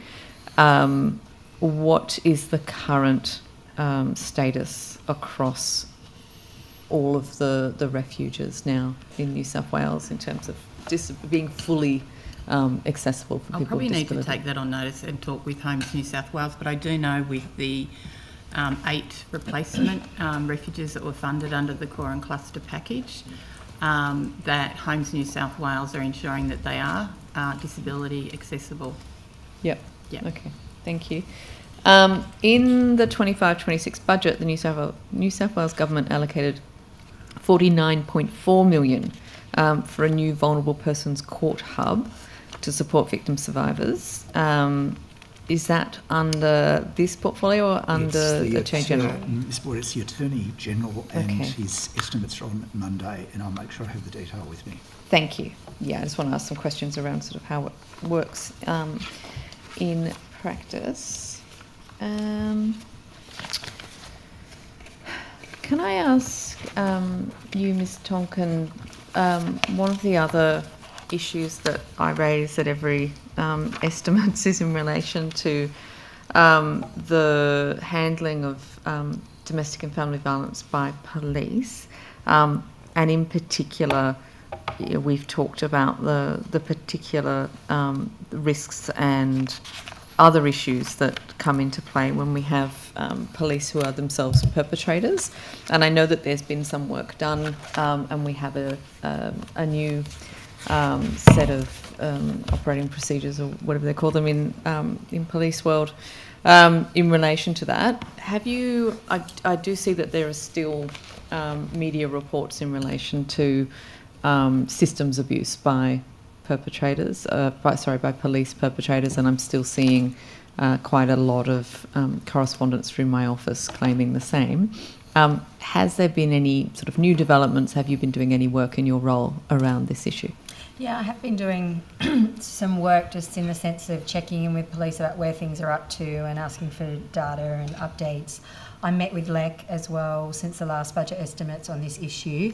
So they published a report looking at this issue, but it was under the previous process before this new process was introduced.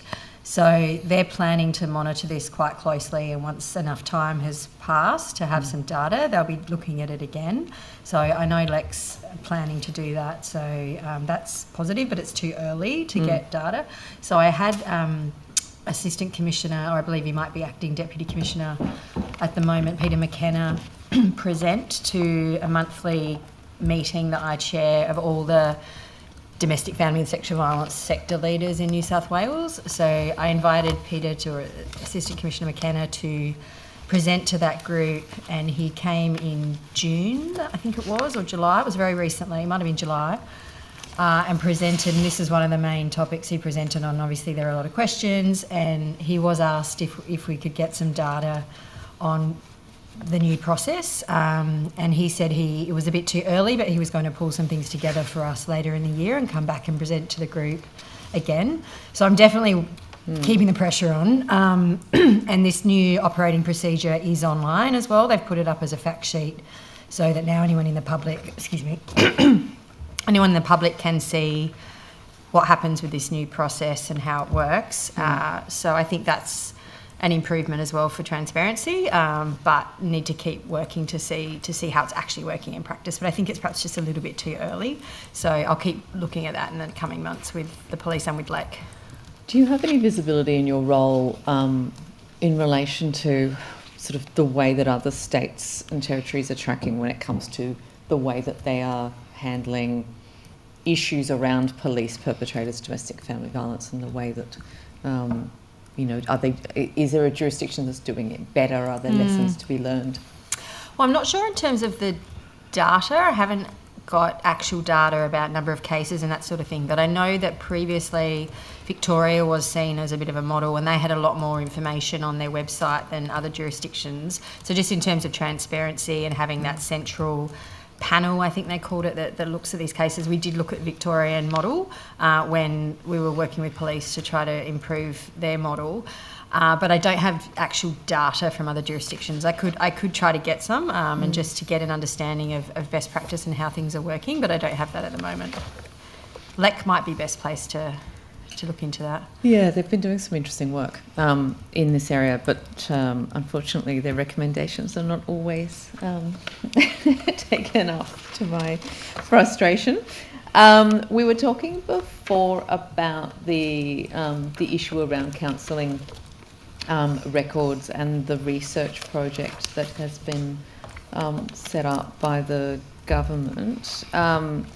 What are your views in terms of the scope of that? Would you like it to have been sort of broader? Do you think there's a case for having a broader bit of research into other types of records? It's a good question. I mean, I think it's a really important research project. I'll start by saying that, and I have met with stakeholders like Sarah Rosenberg and With You We Can and some of the academics working on these issues. So I have met with a number of people on this particular issue in the last 6 months or so. So I've been very involved in these conversations and very much support the research project. So I think it's a good first step. I do think, I know Ms Rosenberg's advocacy is focused on having a broader approach, looking at medical records and other things, phone records, etc. So look, I think they're all legitimate questions. I think this particular research project is a good place to start. Some of those other issues might come up in the course of it, I'm not sure, because it's not really narrowly defined. It does say they want to look at how the current rules are operating in practice, so they could make recommendations that are potentially that are broader, but the focus is on counselling records of the research project. So I imagine that will be the key focus of the project, but it doesn't, it could look more broadly after that. I think this is a good starting point. Thank you. Opposition. Thank you very much. I might start with questions to both our commissioners, same with you, Mr Smith. Just looking at your 2024-25 annual information statement, which basically shows that there's been an increase in matters that you've received, which has been steadily going up over a number of years. Interested to know, have the complaints that have come in increased in complexity and the level of work, and have you received additional funding to manage that workload? So yes, we do. Let me go to the issue of demand first. So what we have seen since we opened our doors in 2019 is a steady progression of increasing demand over the first 6 years. In the last year, the demand kind of flattened a little bit, partly as a result of, we use calls as one indicia of demand. It's a fairly crude barometer because that can mean, when you're playing phone tag and those kind of things. But calls have certainly gone down a little. Into what is the issue is that we're doing significantly less reports in the last 12 months, but more inquiries. And again, that's intentional, that we're trying to do that in terms of the helpline, trying to deal with things at the point in time that we make the contact with the person, training up the helpline staff, changing some of the technology so that, and playing with the referral pathways so that more people can be dealt with straight away. And then, satisfied information, inquiries, referral pathways, all that kind of stuff. So we've been doing quite a lot of work around that to deal with the issue of demand. In the last 12 months, we also put in a proposal for additional funds to deal with those increases in demand that we have been seeing and expect to have rightly, and based on the data and information from Boxar and so on, will continue to increase. We got an enhancement of $1 million a year for 4 years, so an additional $4 million in response to a proposal that we had put forward. That proposal in itself, stop me if you think this is too much detail, that proposal in itself was to maintain frontline levels of service for the ADC itself, was to ensure the efficacy and legitimacy of the official community visitor scheme, was to do more rural and regional work, and finally to try and build in, if you like, an element of that, given that we know that there will be increased demand over that 4 years, then we will try and step up our service delivery over that period of time. So we got a quantum that didn't equate to what we were after. We were after $7.2 million and we got $4 million. So we can do some things around, obviously it's great from our point of view.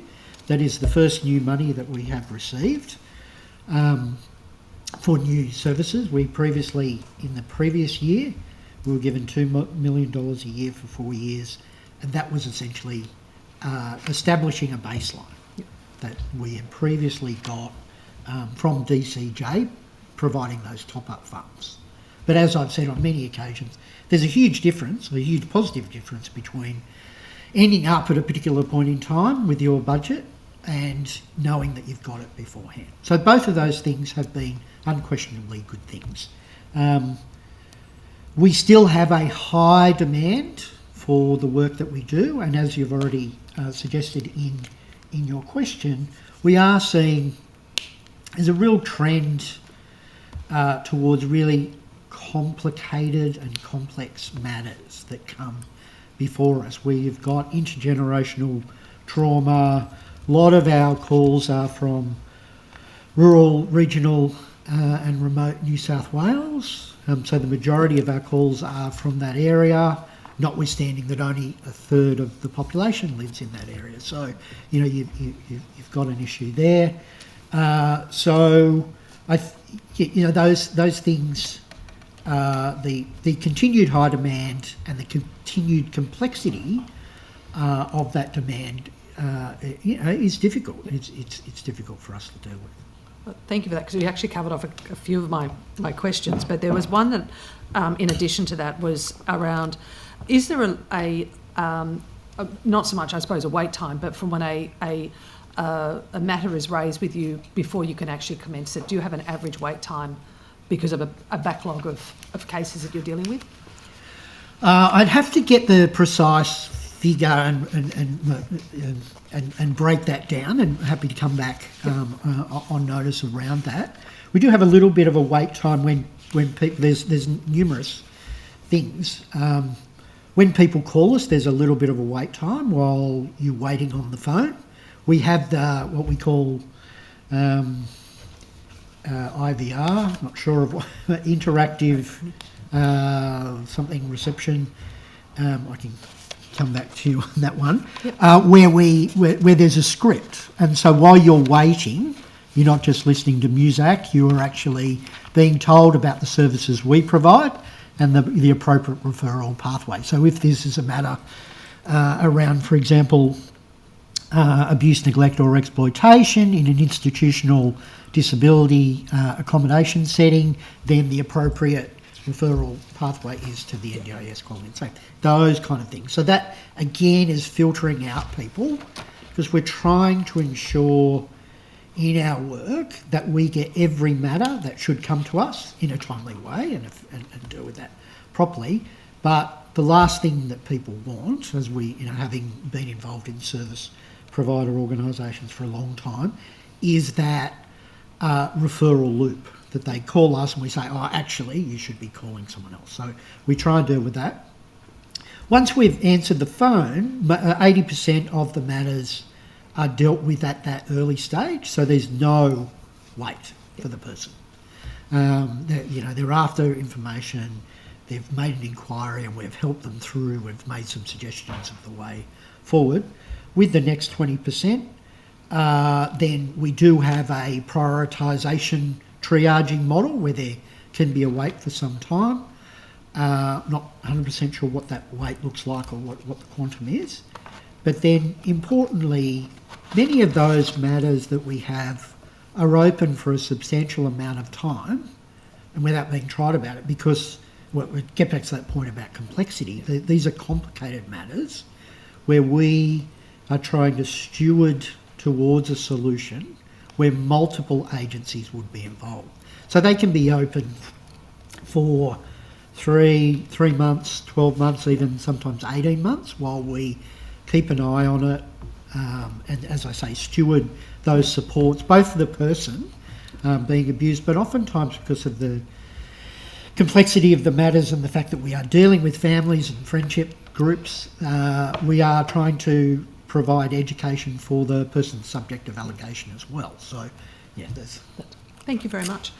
I might move to some questions around rideshare and taxi reforms, particularly the guidelines that were announced. Now, the guidelines seem to focus on driver conduct, behaviour, training and education. Interested to know who's ultimately responsible for ensuring that these guidelines are being I suppose, followed more than anything else.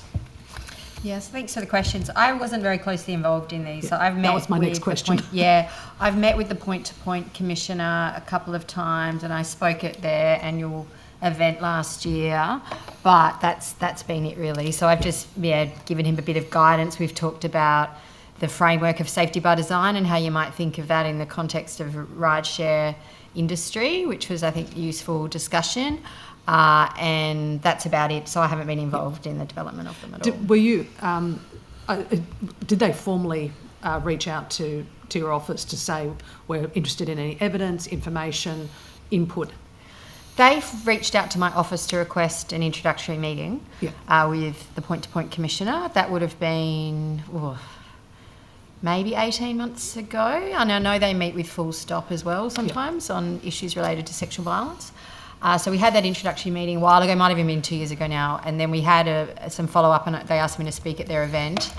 But that's all. I don't think I've been asked for any specific data, but I know that they also work with Full Stop Australia, so that might have been where they got it. Is it something that there should be some formal agreement between different agencies, departments, that particularly when it comes to things like women's safety, that you are directly involved in that drafting and oversight in some way and how it's managed and rolled out? I think the challenge with that is I get asked a lot informally to provide support and guidance, and I'm happy to do that. The challenge is I have a very small team, so I think that realistically being asked to provide formal support right across government on those kinds of really detailed pieces of work, we wouldn't have capacity to do that in the team. But I do often get asked sort of informally to connect, especially with other commissioners, and I'm happy to do that. But I think it would need to be looked at in terms of resourcing if we wanted to really upscale. And that's really where I'm going at, because if you've got government designing things that are meant to target particularly women's safety in some way, and you don't have the expert team directly involved in that, there's almost like that, you could actually be inventing something or creating something that's not directly addressing the problem that you've already identified. Yeah, I'm not sure specifically about the rideshare guidelines. I'm sure they had a consultation process for those, but I know a lot of the expertise also sits in Ms Quincy's team, because she has a sexual violence policy team, so we work closely together, and we are often asked formally to consult on different things. For example, other agencies that have been doing like awareness campaigns on sexual violence or sexual harassment, we're always asked to consult on those, and if one or other is asked, we will then loop the other one in. So I do think there is a process for that to happen already. And I suppose that's the final one, which is what are your forward planned projects around women's safety, sexual violence, particularly in light of, I suppose, open spaces, nighttime economy, all of the various sort of strategies have been announced? So I've done quite a bit of work in the last couple of years on women's safety in public spaces, women's safety in venues, and the nighttime economy.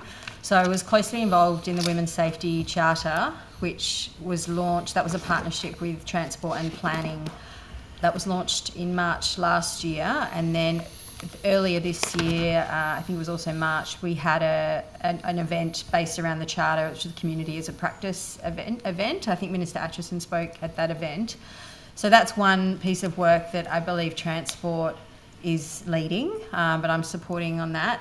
And then in venues and the nighttime economy, I work with the 24-hour economy commissioner. So we had a roundtable specifically on women's safety in the nighttime economy, and particularly focused on the hospitality industry. So that brought together industry reps, hotels, venues, unions. We had victim survivors, we had key government people, and talking about how to improve safety in the nighttime economy, especially for women, especially for staff, also for patrons, but that was particularly focused on sexual harassment of staff. And a number of things came out of that. So that was quite good in terms of having some concrete outcomes.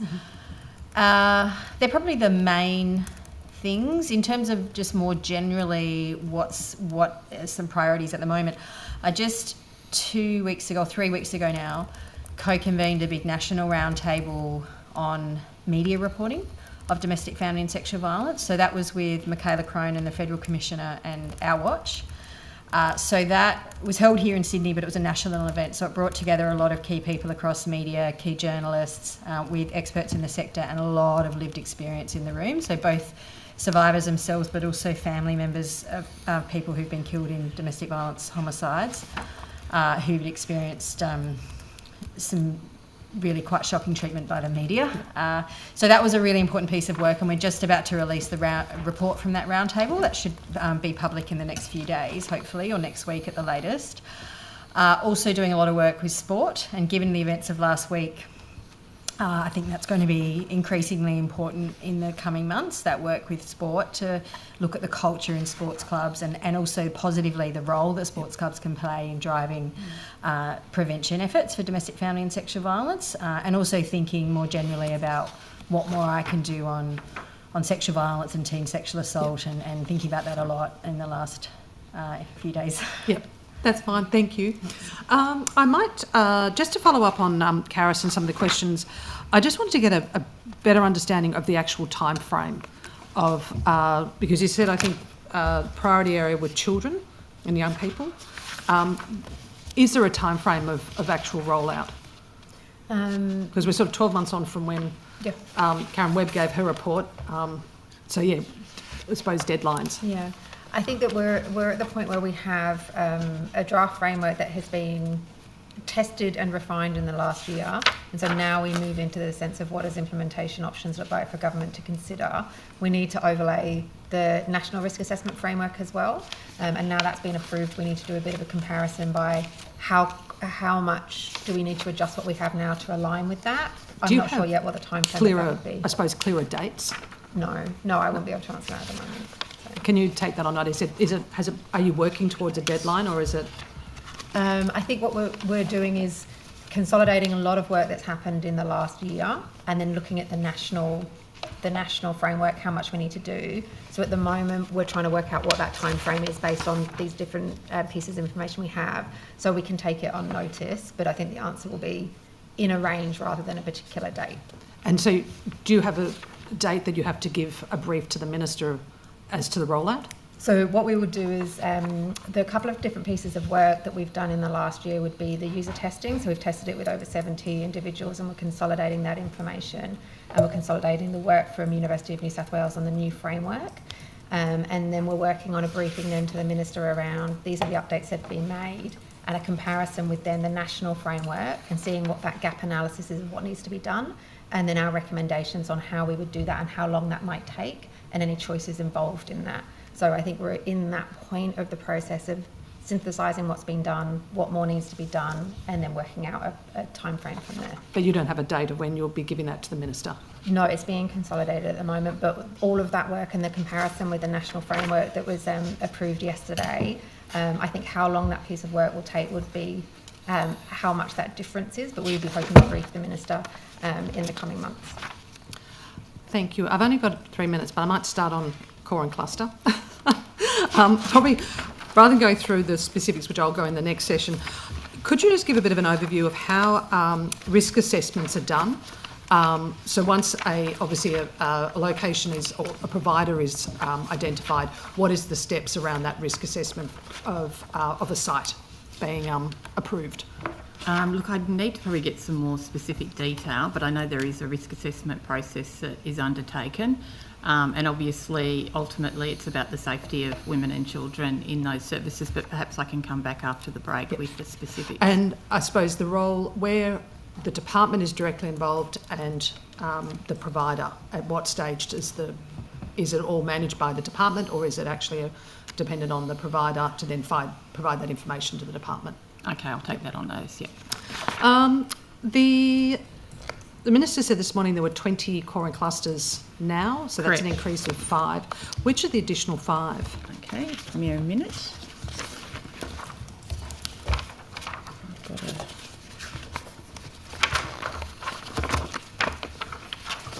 I might just read out the whole 20 because I can't remember exactly which of the 5. So there's not Albury. Many out of 49, but still. I won't read out 49. We'll get to those later. I did last year. Albury, Housing Plus. Bathurst, which is Housing Plus. Blacktown, Link Wentworth Housing. There are 3 core and clusters in Canterbury, Bankstown, so that's the Muslim Women's Australia. 3 of those sites, and I know only one of them opened about a month ago because I was at the opening of it. Then we've got Canterbury, Bankstown, so women's community shelters. Cumberland, Evolve Housing, and that's women's community shelters as well. Then we've got Dubbo, Housing Plus. Eurobadella is Sea Arms, which is an ACO. Sorry, there's a few here. Gunnedah, which is the Gunnedah Gunya Aboriginal Corporation. Hawkesbury, Link Wentworth Housing. Yep, that's completed. Then we've got Liverpool, Wesley Community Services. We've got Penrith, Evolve Housing. I think that was an early one because that was tranche 1. Port Macquarie, 15. That's Community Housing Limited. 16, Port Stephens, the Hume Community Housing Limited. Queanbeyan, as you know, several. Housing Plus, Shoalhaven, Waminda. Wagga Wagga is the Wagga Wagga Local Aboriginal Land Council. And number 20 is Wollongong, which is operated by SASI. Okay, thank you. I'll come back. Can I ask about so there was the police co-location of WDB CAS, which was having some positive, sort of feedback, I guess. Has that pilot received any additional funding in the 26 to 27 budget? No, it hasn't. Are there any plans of expanding it? We always, obviously, put up good arguments, but no, not at this stage. Okay. The priority was on uplift funding this year. Okay. How many stations is it now located in? 10. Okay. All right. So it was expanded in October 2023 from the original 5 sites, and an additional 5, which was Taree, Belmont, Toronto, Orange, Albury and Blacktown. And there was also an independent evaluation that was delivered mid last year that showed some positives. It's positive in meeting its objectives. So a really worthwhile co-location. Thank you. I don't have very many more questions. I'm just warning my opposition colleagues. I'm just going to ask a few little ones and then I'll come back to you and then I might come back with some more later. But I wanted to ask you, Ms Tonkin, the question I asked the Minister right at the beginning of the day. I'm sure with all of your experience and the knowledge that you have from your everyday role, you're also, a bit distressed and wondering sort of when it will end. Specifically, I guess, how much do you think we are seeing a resurgence in a gender normalising attitude or something towards boys and men? Is there some form of backlash? What do you think is going on? Is it just we're reading about it, or is it social media? What is your sort of take? I know there's some quite concerning and very credible research just recently showing that the attitudes of younger men are much less progressive than older men when it comes to gender equality. We just saw research from the University of Melbourne a few weeks ago that showed that about a third of men think women's rights, gender equality have gone too far, young men. 25% think feminism should be resisted with violence if necessary. So this was a University of Melbourne study, and those numbers were much higher than for older cohorts. So a lot of people have been talking about that research, and there's other similar research, internationally and previously, but just that general sense that younger men have less progressive attitudes towards gender equality than older men seems to be coming through quite strongly.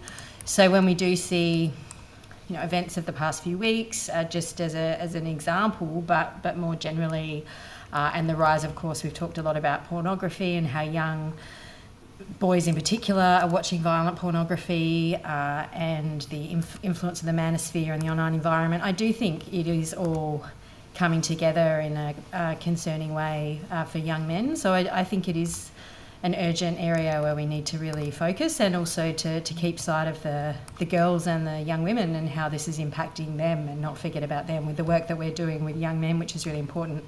Also make sure we're working with the girls and the young women who are actually experiencing the ramifications.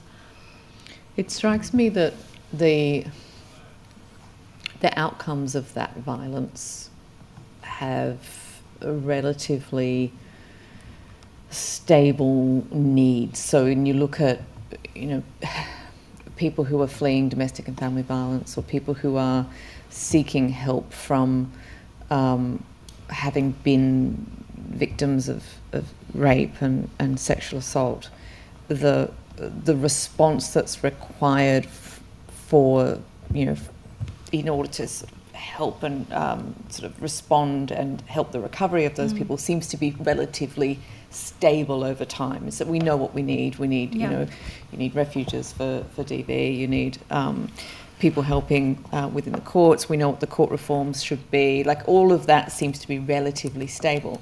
But and we have evidence-based programs and things that we can invest in today.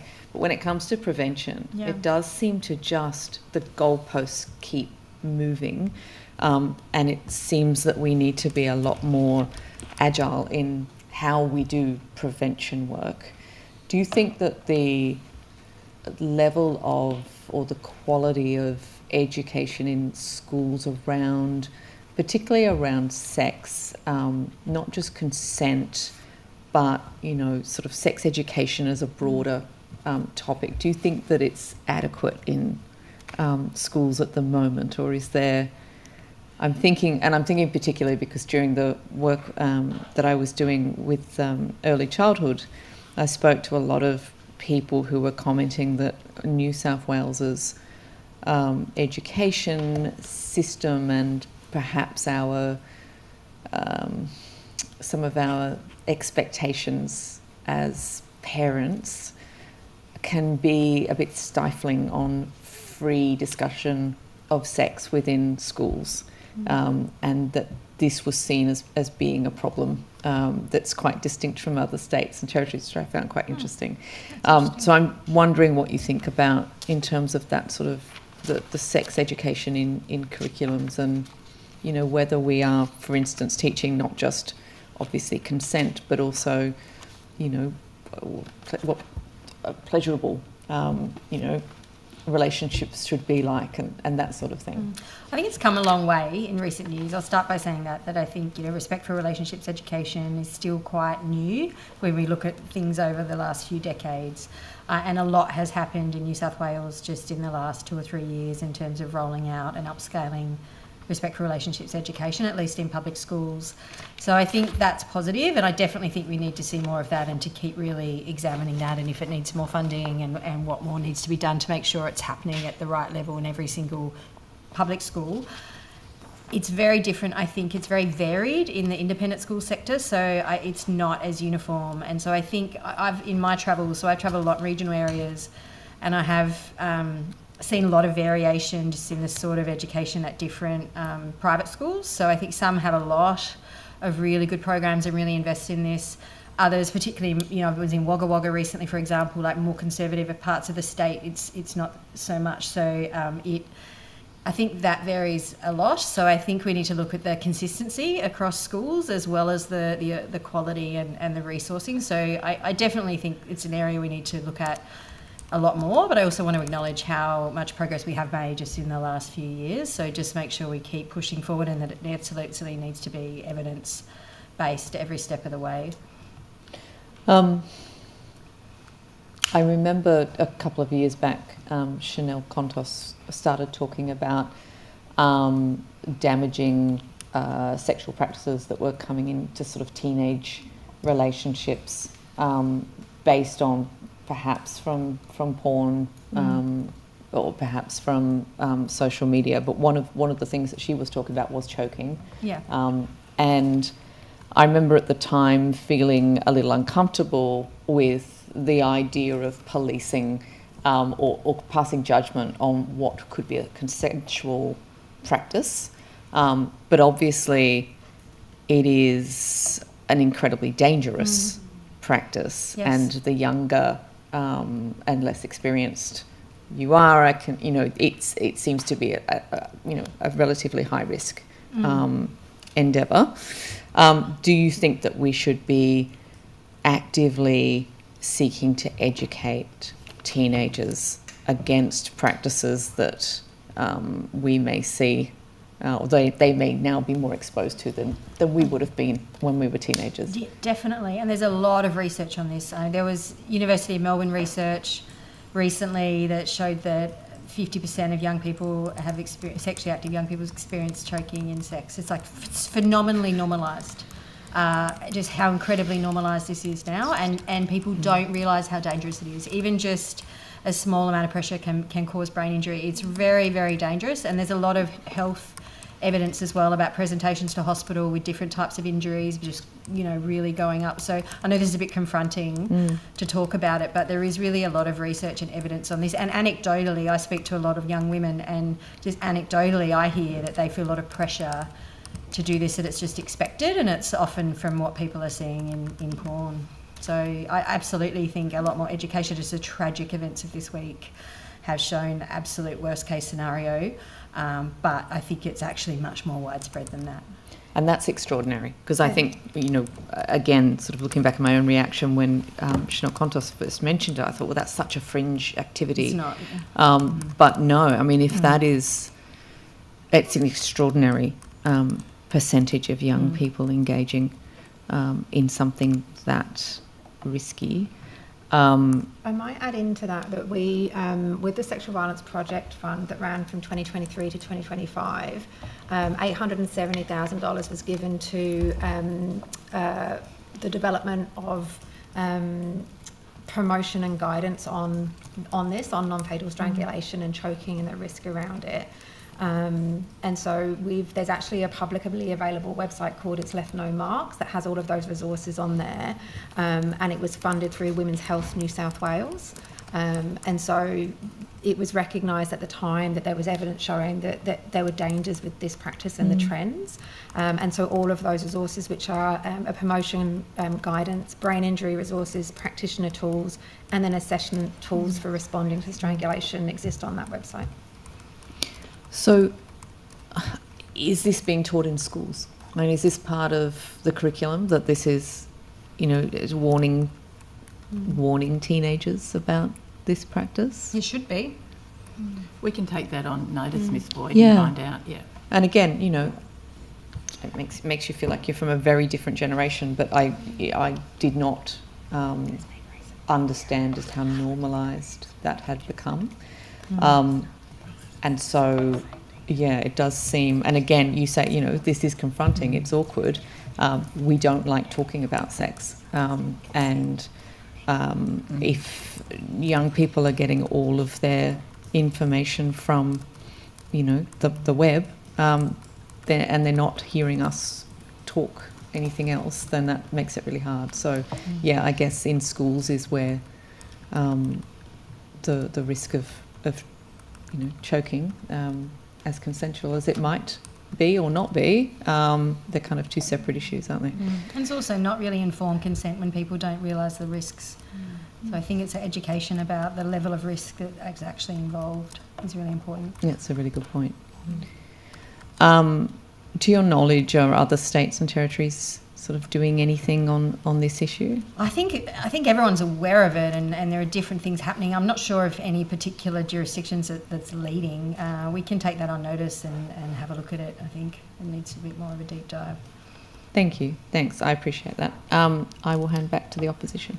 Yeah, thank you. And having these difficult conversations are really important, and I've got a pretty open relationship with my own sons in that demographic, but these are the sorts of things that they're not going to say, hey mum, this is happening, but I will be asking them about, so whether they're comfortable about it or not.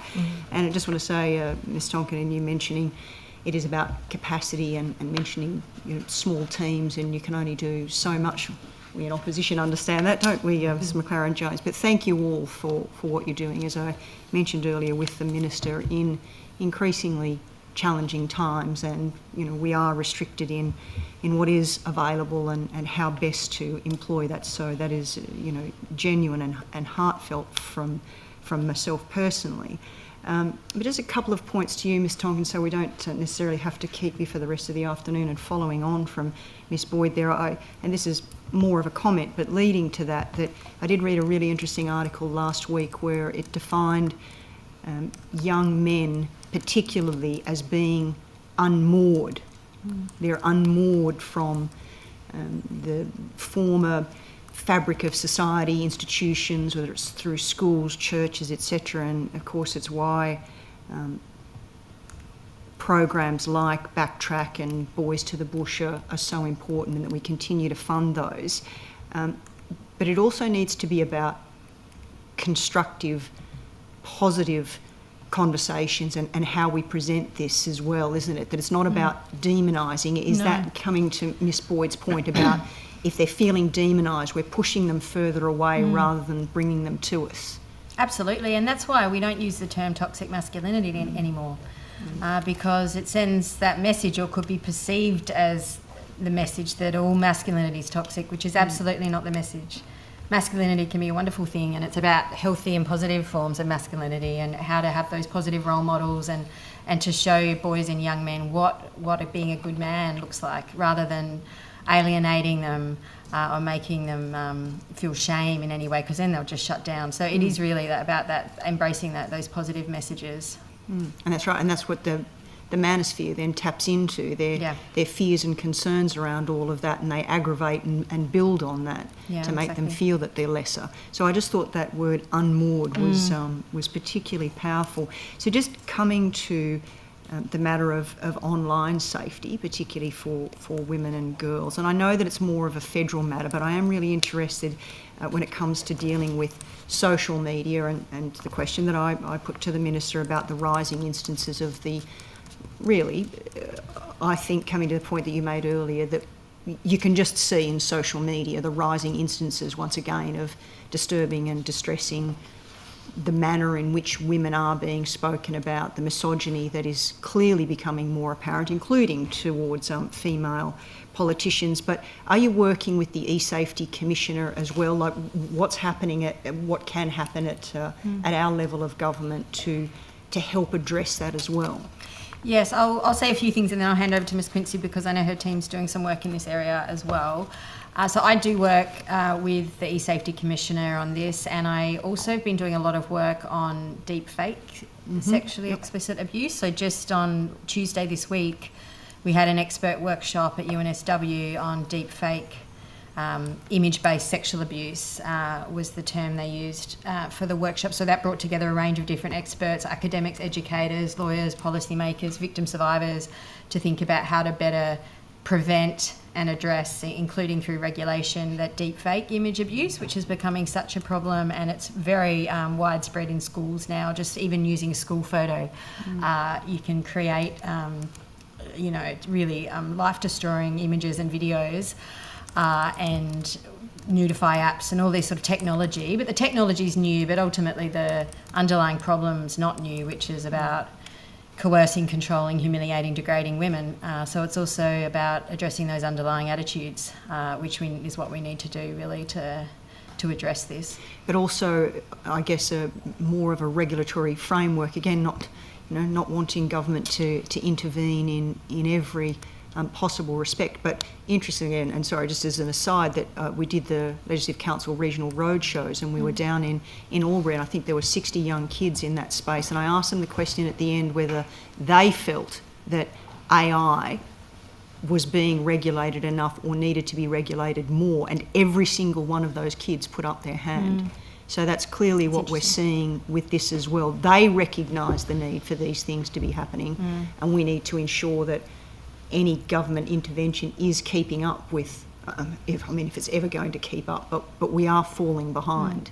And it's also supporting parents and schools, and it's the education piece that's really important. Like, regulation is critical, and there's been a lot of law reform in relation to deepfakes in the last couple of years at the state level and the federal level. which is really important. But it's that prevention piece and that education piece, which is critical. And more attention and focus. Well, just one final one then from me, Ms Tonkin, on this sport and the mention of sport and what's been going on. Obviously, it's the education and awareness, and we have seen a lot of positive talk and a lot of organisations sporting organisations that say they're, yes, they're behind it and they're, White Ribbon Day or whatever, but there's still this underlying undercurrent, isn't there, that it's about the culture that needs to change more broadly, that we can talk about it on the surface and say one thing, but then in the locker rooms or whatever, something else is still going on behind the scenes. We just don't seem to be getting to the nub of the matter to properly address it. What is that same issue of just misogyny and those attitudes towards women in the community, and sports clubs are like other parts of the community where that manifests. The work we've been doing with the Multi-Sport Coalition I think is really important as part of the primary prevention strategy. So that's really focused on addressing those negative cultures in sports clubs, but also really importantly actually harnessing the power of sport in a positive way. So like we were talking about before, actually saying how can sports clubs, sports codes, sports leaders be role models in this area and actually show what it means to be a good man for the men, but also supporting the women's sport, and that's been a really important part.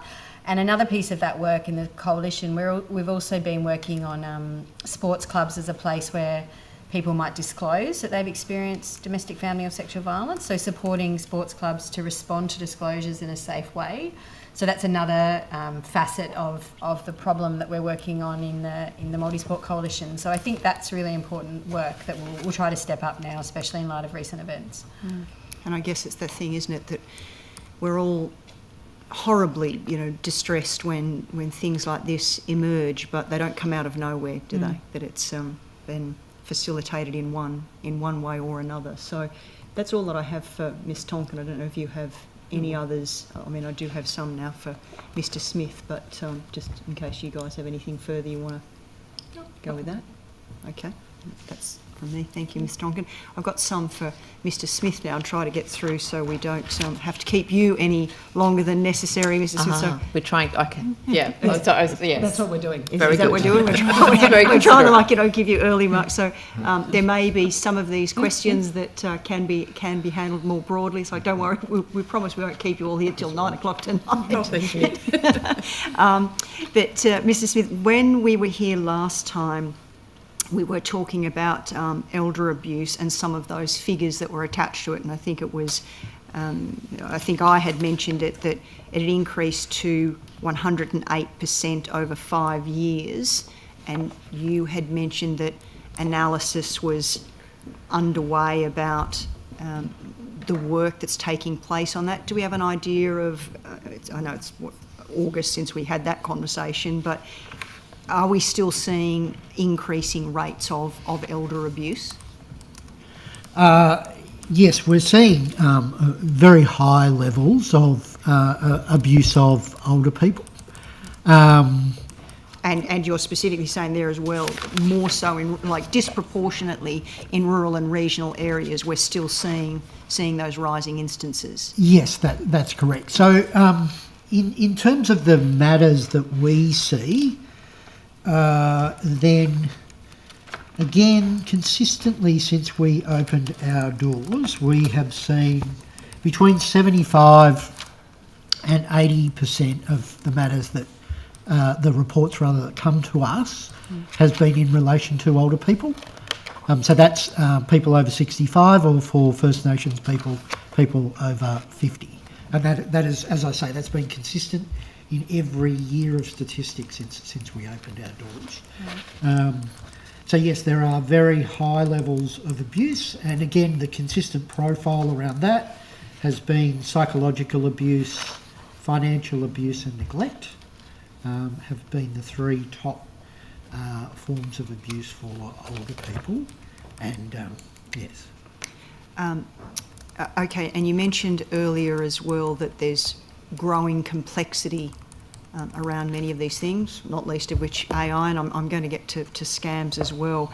And you expressed that with the additional funding that's now been made available, you're going to be able to do some things, but where will the primary gaps remain, and will it be rural and regional that continue to be disproportionately impacted?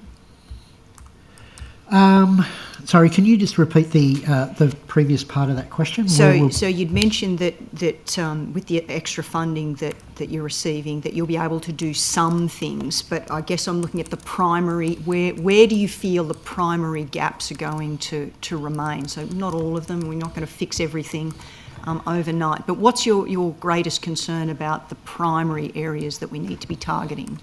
I mean, and mentioning those top 3 priorities, obviously, but I guess I'm looking for the gaps. Yeah, sure.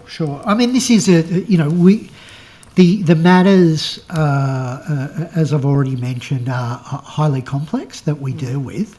I guess if we go out, and saying that, of course, that greater complexity meaning that it then takes additional resources or expertise or whatever to be able to deal with it. So it seems to be this building level of rather than a decline.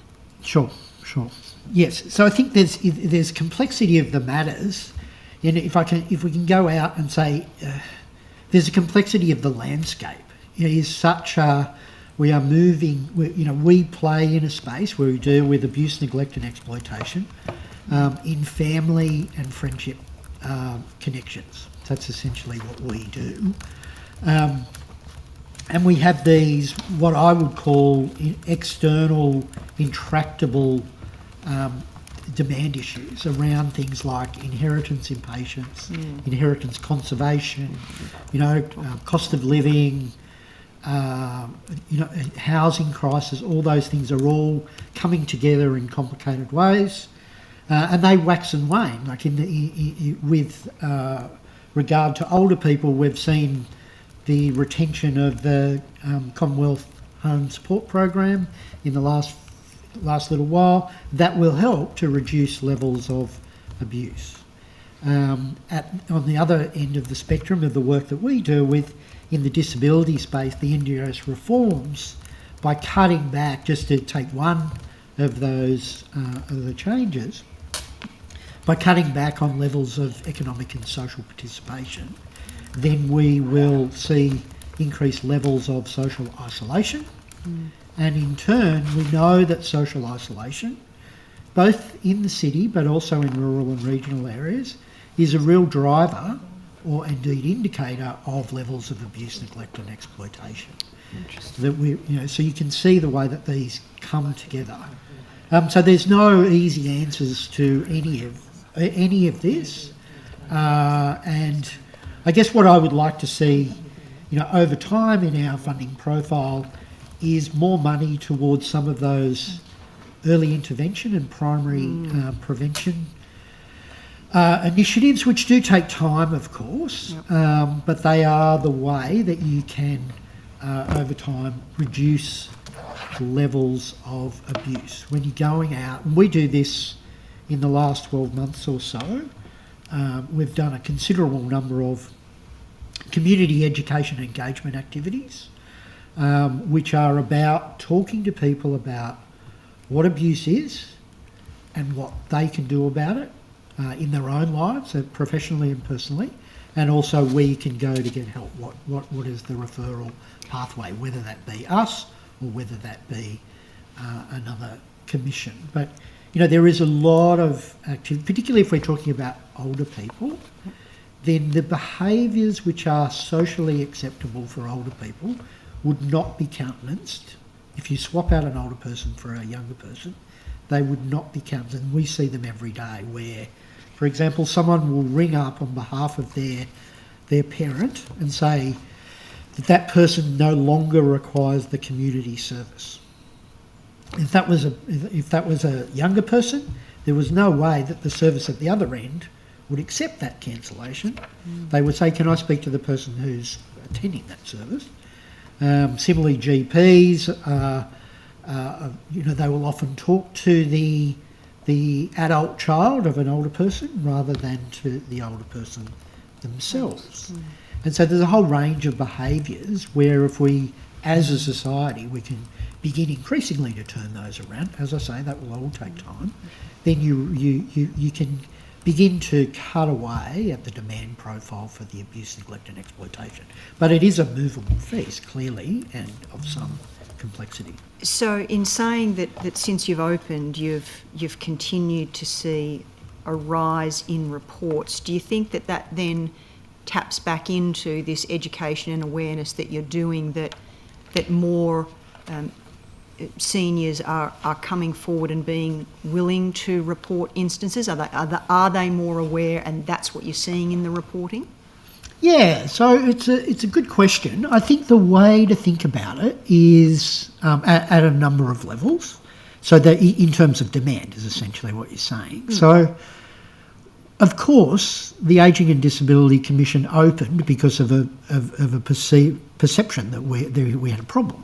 So you'd expect that there would be demand as soon as we opened our doors, a particular level of demand. Then there's also what you might call built demand, where my predecessor went out and as did staff, and proselytised about the fact that we had opened our doors and that this is what we could do to help and so on and so forth. So all those things. So we built a demand that in turn came to help to solve a particular problem. So all that's expected. That's what you want, right? You want your service to be valuable. You don't want abuse, neglect or exploitation, obviously, but if you've set it up, then you want some services to deal with that. The other issue, though, as I've said, is that we have, and I think this accounts for the what has until now been a steady rise in demand. We have those external factors where we have people are living longer, the kids want the money, the adult kids, I'm saying, want the resource. They want the money. They also don't want mum or dad to spend the money that they've got left. So that's the inheritance impatience, inheritance conservation type concepts. But then you have all those other issues around, which again I've mentioned before, cost of living, housing crisis, all feeding in to that phenomenon around inheritance impatience that and people who are living longer and so on.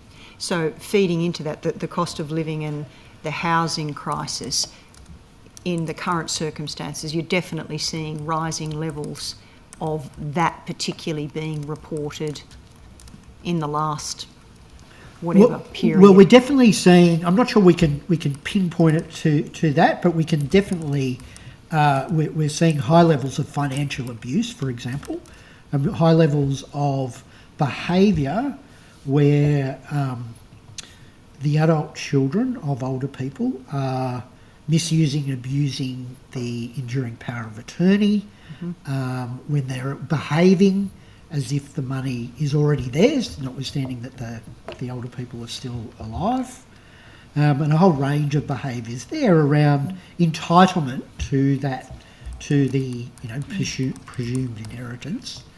We're seeing that at a routine level, and of course, I mentioned before, the hierarchy has been psychological abuse, financial abuse, and neglect for older people.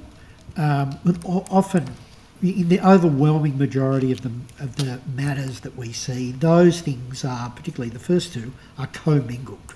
So there's psychological abuse about, guilting people into not spending their money, for example, gaslighting them around what they've said on a particular occasion or not. So those kind of things. So it is, those things are quite complex. And just in my final 37 seconds, so we're also seeing scams and increasing levels of scams occurring, reporting as well for over 55. Like I think some figures for New South Wales specifically. Yeah, we do see a lot of scams in the work that we do. We're obviously not the only body that deals with particular scams, but yes, it can be a very potent form of abuse of older people in that financial exploitation space. And we've got gaps in that we need to be addressing. I mean, again, I know that's there's a lot of work going on federally, but gaps that we could be potentially addressing at the state level as well. Yeah, so if I may, so we are doing a state of adult safeguarding report, and the intention of that process is to identify exactly what you've said, the gaps at the moment that are existing within the world that we populate, what we can do about, if there is a gap, what we can do about it, what is the best solution to that gap. Is it legislative change, is it policy levers, is it administrative guidelines, is it greater community education, whatever it might be. So we're doing that across the whole spectrum of the work that we see. But also we're trying to identify through that reporting process what is working, and by extension, if it is working, can we build on it? Can we scale it? Can we transfer it to other areas? And what's your reporting period? What's the... So we've got the draft report. I'll be seeing that shortly in the next week or two, if not sooner. And then the intention then is to go out to key stakeholders, other government agencies, the Law Society, for example, and just to test what our thinking is and what our solutions are.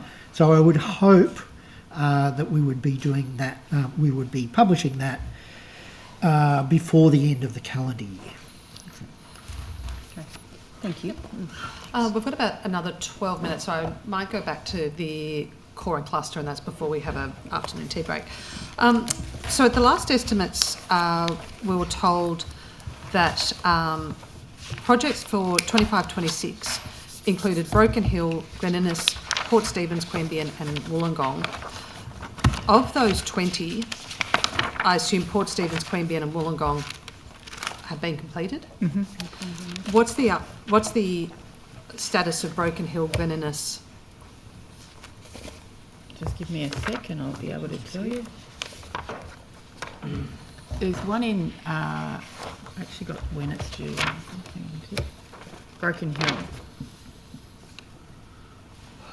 Let me see, where's Broken Hill?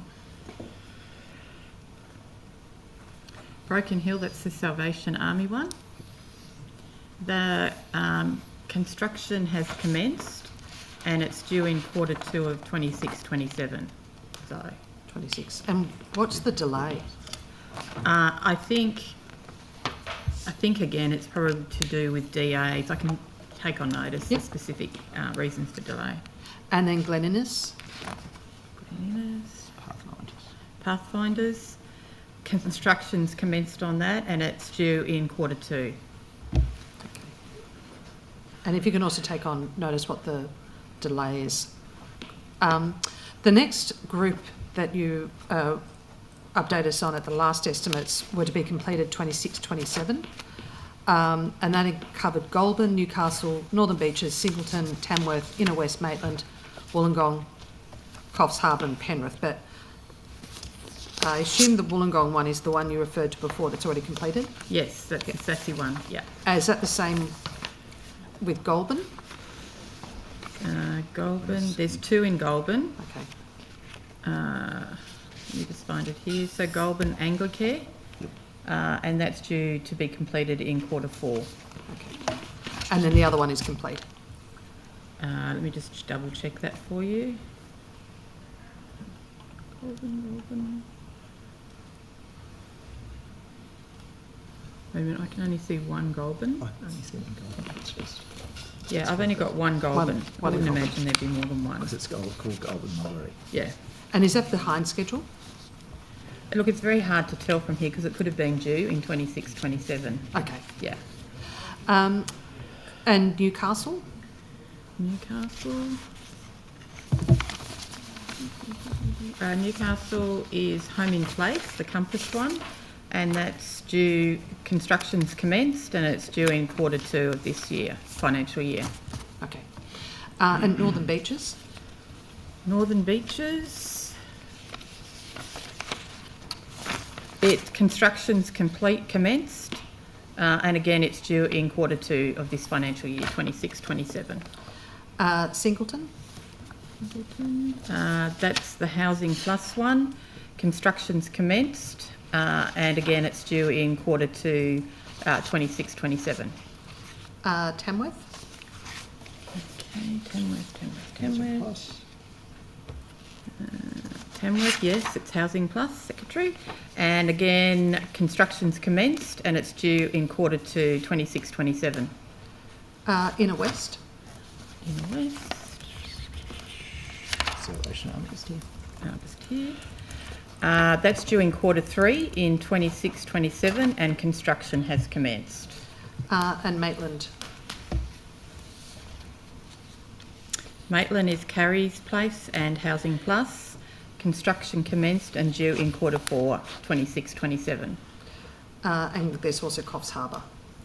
Coffs Harbour.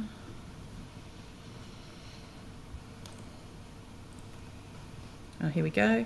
That's Housing Plus with Arena and construction commenced and due in Q2, 27-28. 27-28. And then others that we were told were due Q1 and 2 for 26-27 were Walgett, Canamble, Hornsby, Richmond and Tweed. Now I understand there's a change with Hornsby, so that's fine. Walgett and Canamble. So Walgett construction commenced and due for completion in Q2, 26-27. Yep. And Canamble? Canamble, it's currently in DA preparation. I mean, just make sure I've got the right one here. Cost, did you say? Canamble. Oh, Canamble. Canamble. Yeah, a builder engagement strategy underway. That's due in Q2, 27-28. Okay. And I would imagine, given where it's located, there have been issues in terms of tradespeople engaging builders, those sorts of things. Okay. And also Richmond and Tweed. So Richmond Valley was part of, if you recall, last year Momentum was the actual community housing provider and it went into liquidation. And so we're currently working with North Coast Community Housing.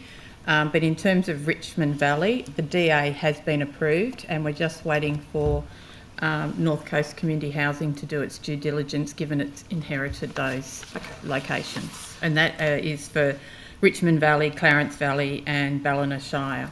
Okay. And what about Tweed? Tweed. Yep. That's again North Coast Community Housing, so there were four. The four of them. Okay. Yeah, 4 core and clusters. And then the final group, actually there was also the Q3, 4, 26-27 group, Lithgow, Griffith and Lake Macquarie.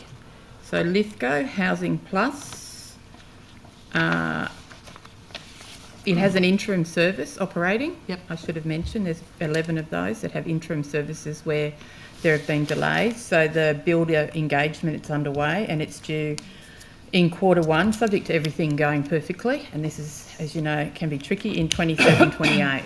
Okay. And what was Griffith. Griffith.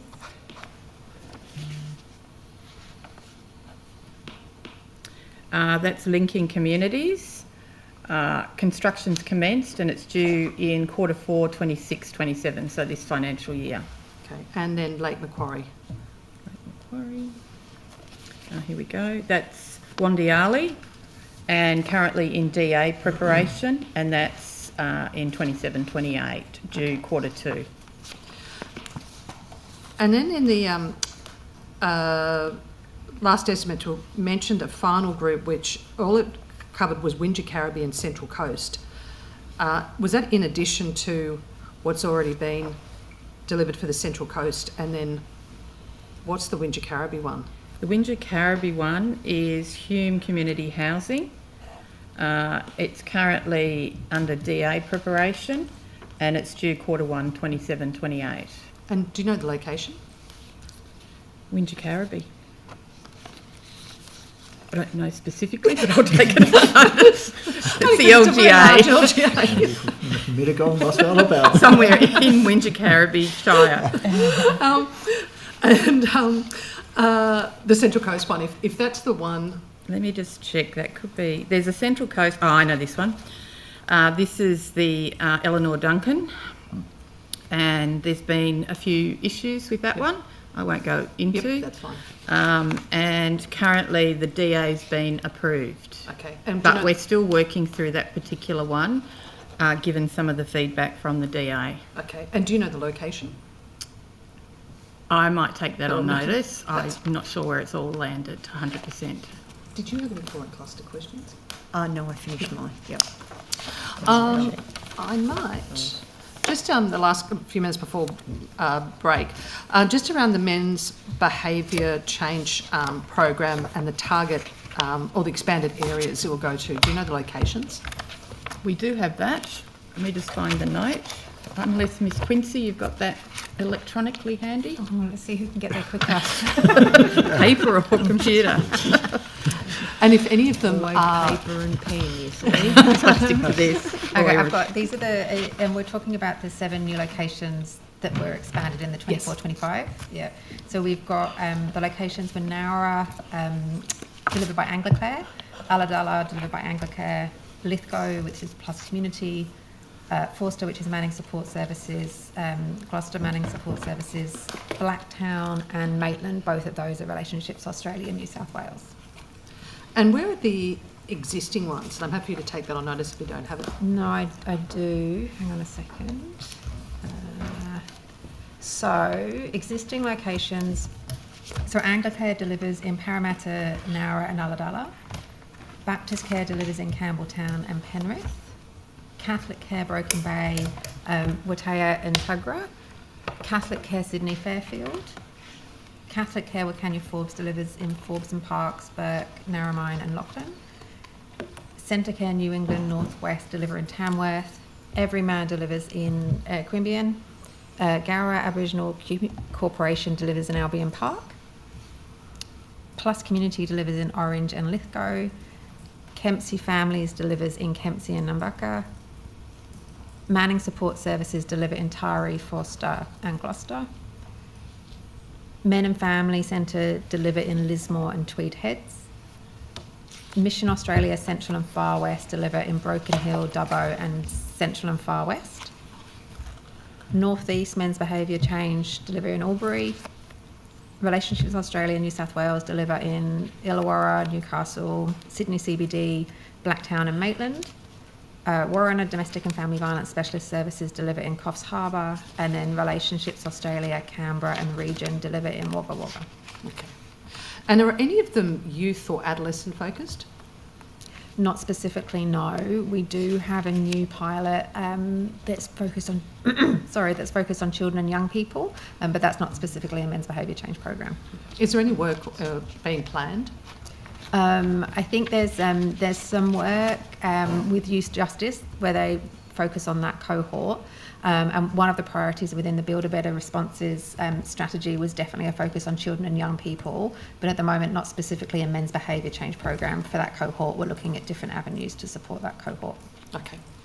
And just a broad question around in relation to the budget, and is there a allocated amount that's focused on primary prevention of sexual assault as opposed to the crisis and post-assault support? That's the primary prevention budget is the 38 million. Okay. Perfect.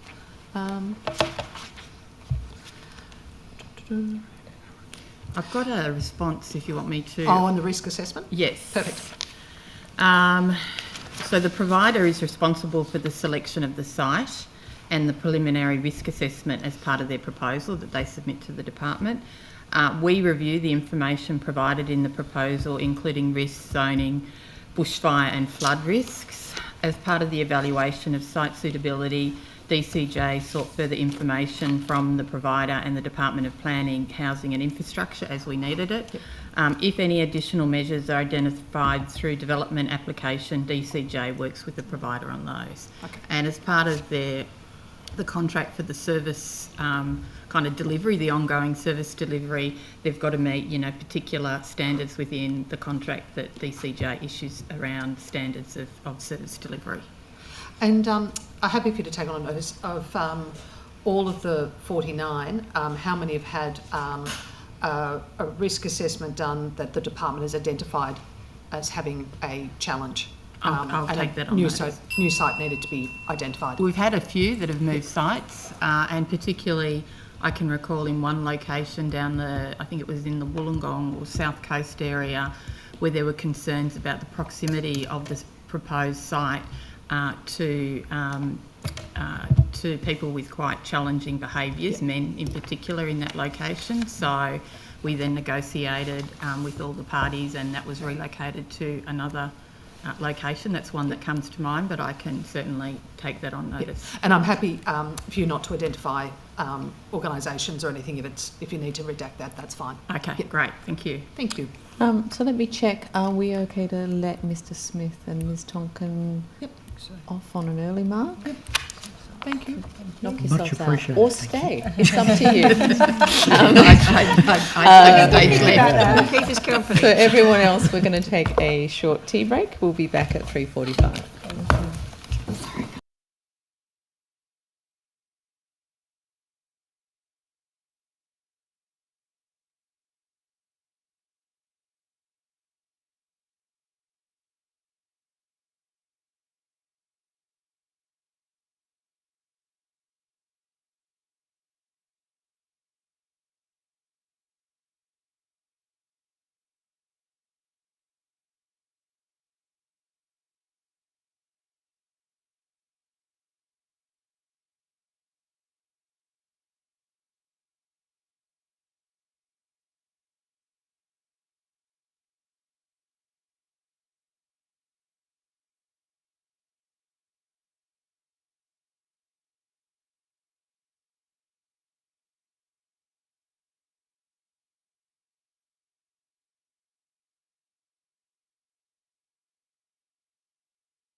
Us back on.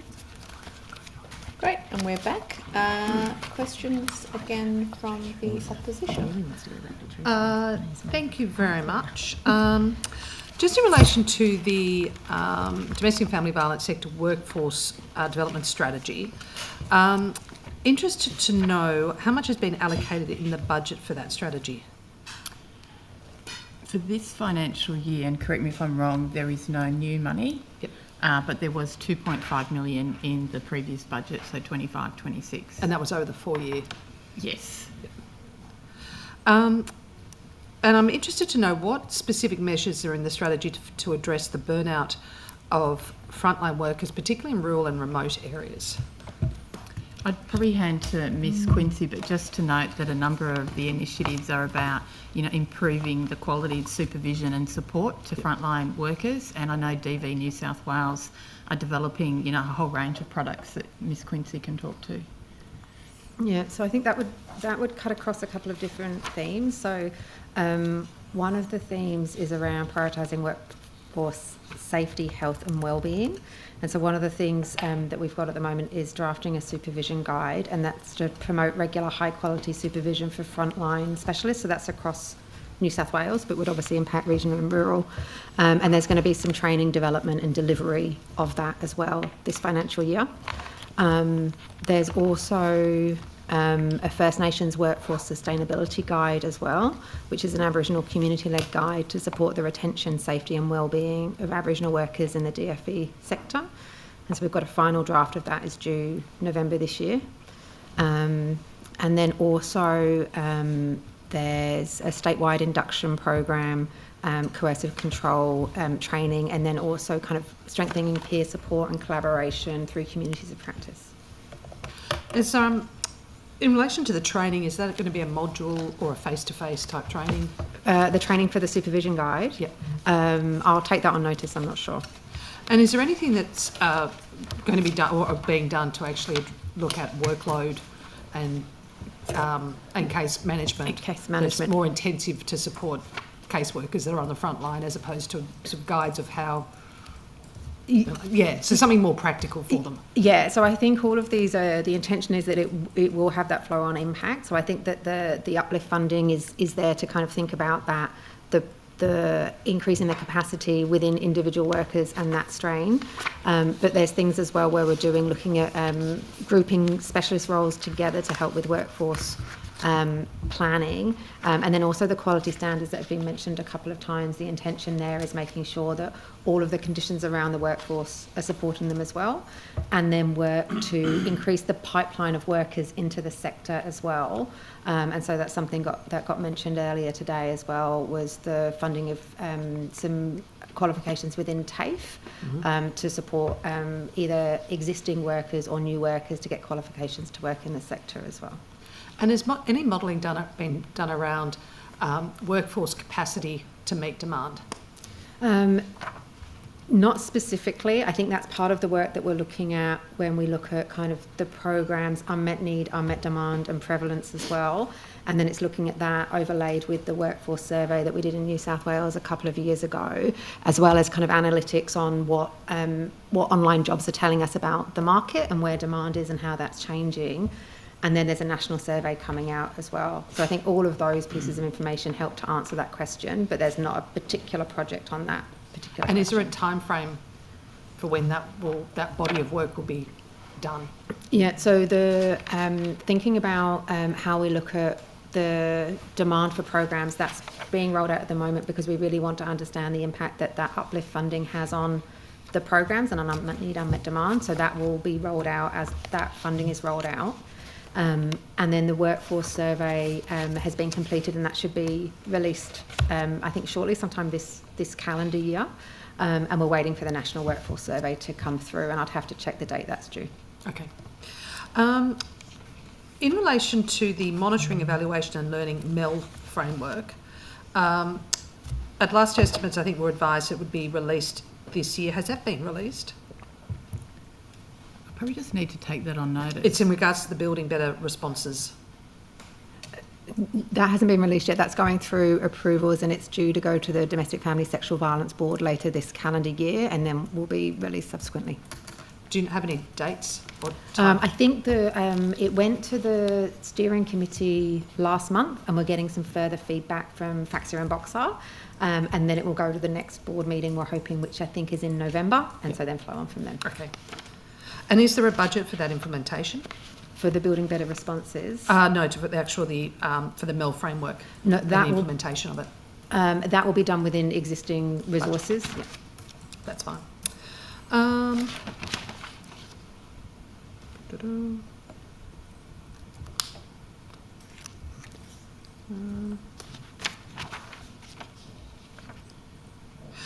Just regards to the domestic violence helpline, interested to know, and I understand probably have to be taken on notice, current wait time, and also how many calls have gone unanswered over the last 3 years. When I say unanswered, that the person has hung up because no one was able to answer it. Yeah, I think the volume's very similar to last financial year, but I'll take on notice the other question. Thank you. And also just to get a better understanding of the staffing, so how many staff are employed at the helpline over what period of time? Bearing in mind there's night and day might have a different numbers. I can take that on notice unless Ms Quincy, you've got that. The information I've got here is that the line employs 14 full-time equivalent caseworkers and 2 team managers. Okay.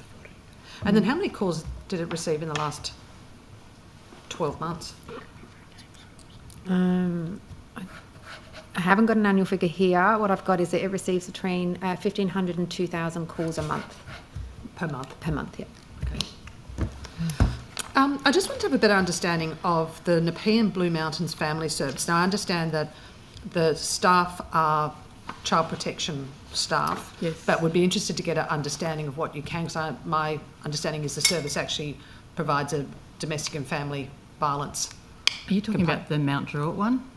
Could be. I was told it was the Mount Druitt. Mount Druitt, yeah. Yeah, Integrated Domestic and Family Violence Service. So there are 2 of those 11 services that are delivered by government. One is in Miller, which is through health, and then obviously the DCJ delivered one at Mount Druitt. From memory, I think it has 7 caseworkers and a manager. I'd probably need to take on notice the volume. I know it's picked up because it was sort of lagging behind previously, but yeah, happy to take that on notice. And it is predominantly focused on domestic violence? Solely. Yeah. Yeah, but often there's overlaps obviously between child protection and DFE, but the domestic and family violence is the presenting issue. And also I'd be interested to get the cost of the operation of that service. It's about $1 million, but I can take on notice to give you the exact figure. That'd be great. And then how many clients it's supported over the last sort of 3 financial years? Yep, I can take that. I've got an update, Ms McLaren-Jones, on 2 of the core and cluster delays that you identified. So the one in Broken Hill, which is the Salvation Army, the construction commenced in December of last year, 2025, and it consists of prefabricated modular dwellings. The builder of these units reports delays to their building program and cited supply chain constraints based on global events and resourcing issues. The project is currently expected to be completed in December of this year. The second site was the one at Glen Innes, which is Pathfinders. There were delays in obtaining a construction certificate due to a required change to the sewerage system. This resulted in associated revisions to design and cost, which caused delays to the construction, which commenced in June of this year, and it's expected to be completed by the end of this year, December. And just in relation to, I think it's 7 or 8 former SHS or Homes New South Wales properties that are now being used as core and cluster. Yep. When was that decision made that they would use those? That was part of the original announcement under the former government. Yep. And it was always of the $83 million, there was money allocated for 8 refuges. And I think I've got an update on where they're up to somewhere. Let me just find it here. Because I think you asked that question the other day as well. Yeah, I did, under the homes part. It sort of crosses over a lot. But I was trying to see if homes would then top up another. So there's actually 3 additional sites that'll be coming on as well, but Okay. I'll just stick to the ones where we have the location. So there's one at Campbelltown. It's in construction and progressing well, with practical completion expected early next year. Smithfield, in construction, and again progressing well, with completion expected later this year. Forbes, and these aren't just a refuge, they're units, so they're individualised accommodation. Forbes, in construction, progressing well with practical completion expected later this year. Warwick Farm, in construction, progressing well and due for completion March next year. Bega, tender closed in May 2026, and they're currently reviewing the responses to that. Grafton, development consent received from Clarence Valley Council, and the tender documents being finalised, and the tender will be issued in September this year. Doonside, development application documents lodged, and that's not due till 2028, that particular location, and that's 7 studio units. And then Moree, site investigations ongoing with due diligence being undertaken relating to flood and fire risk. So that's still underway. And is there any work being done, obviously because you're taking 8 with an additional 3 now out of being crisis accommodation perspective to a core and cluster, is there any work being done to ensure that there will be additional services in those areas? Well, core and cluster you could actually classify as crisis as well. So, but they're there for a longer period of time. They can be, and similarly in women's refuges, they can be there for a longer period of time. So it's really about improving the kind of amenities within those refuges to be, have their own toilet, shower, kitchen facilities. So it's really upgrading some of the kind of outdated women's refuges we've got in place in New South Wales.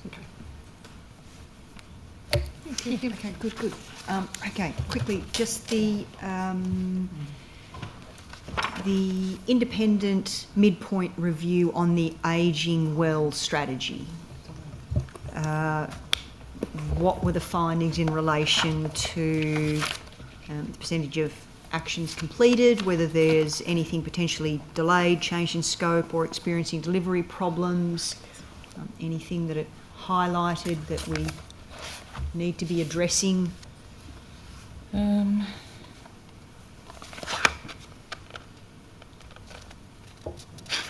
Just looking in my notes. You can take it on notice if you need. So we report on progress of actions at the end of the 2-year plan. The 3rd action plan for 25-26 was launched in 2025. I'm just looking here for evaluation. And the IDC was redesigned and established in August 25 to support the midpoint review that you're referring to of the Ageing Well strategy. Yep. They're looking at strengthening cross-government collaboration and exploring ways to address systemic gaps to improve outcomes for older people in New South Wales. They meet bi-monthly to ensure timely and responsive collaboration. So they've met 3 times this year, and they're meeting again later this month. And the Minister approved the midpoint review of the strategy to take place in 25-26. In February 2026, DCJ engaged Urbis Pty Limited to review the New South Wales ageing strategy. Overall, the review found that the strategy remains broadly relevant and aligned with the government priorities, with its current focus continuing to reflect the needs of older people. As part of the midpoint review, a strategy logic has been developed to help create a shared understanding and greater engagement by all key stakeholders. It also highlighted an opportunity to refresh the strategy to ensure the priorities are clearer, linked to short, medium and longer term outcomes, so being a bit more intentional in terms of deliverables over those particular timeframes. So when you're talking there about broadly relevant, but they're actually suggesting that it does need to be a bit narrower and more focused. Yeah.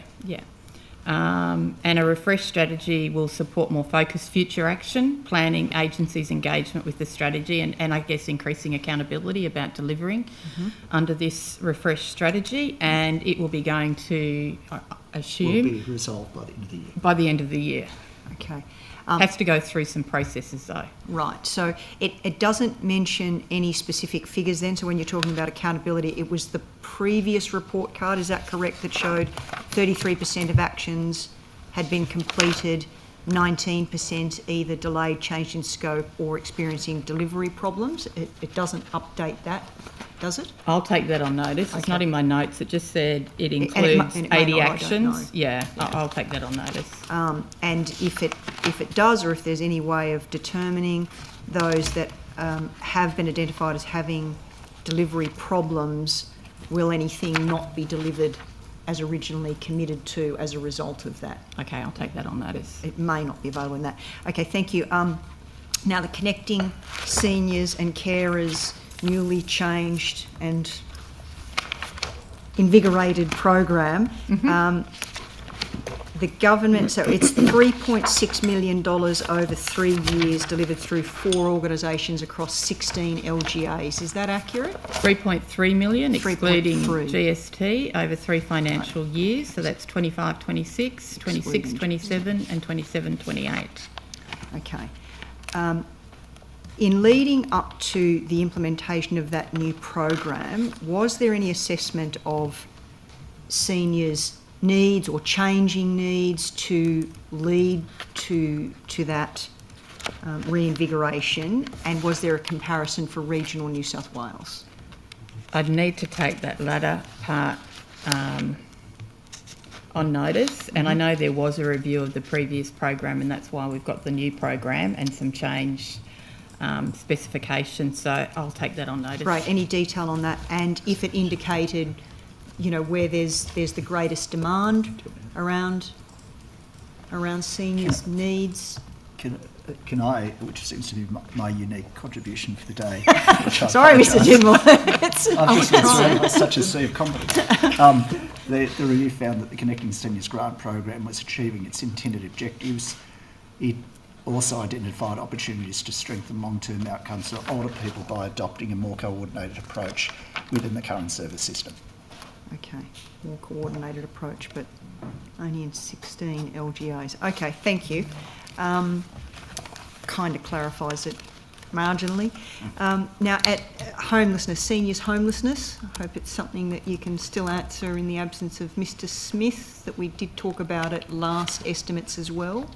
Seniors homelessness. Yes, specifically. Homelessness falls under Minister Jackson's portfolio, but what's the question, Alfie? Well, I'm just clarifying because it was asked last estimates and you did, I know, and it was taken on notice. And yes, I shouldn't have been. You did come back with a figure which was 6,747 people aged over 55 were assisted by homelessness services. And that's interesting that you say that. So there's no overlap. So even though I'm talking specifically about seniors and that figure clearly relates to seniors, it's still in the purview of Minister Jackson. Partly because the funding for specialist homelessness services sits under her budget. Right. But obviously, in terms of Minister Harrison, she would want to know that there's enough accommodation for seniors people, and so we regularly collect data from Homes New South Wales just to look at the numbers of older people over 55 in social housing and in homelessness services. So right, well then that gets to my next question then, that you might be able to obtain that data about, is there a breakdown for regional areas as part of those figures, or is it just statewide? Yeah, I think there is, so I'll take that on notice and we can get that from Minister Jackson's Homes New South Wales staff. Excellent. So, and then a question about seniors housing, not homelessness, but seniors housing. You'll also say that is Minister Jackson or Minister... Minister Jackson.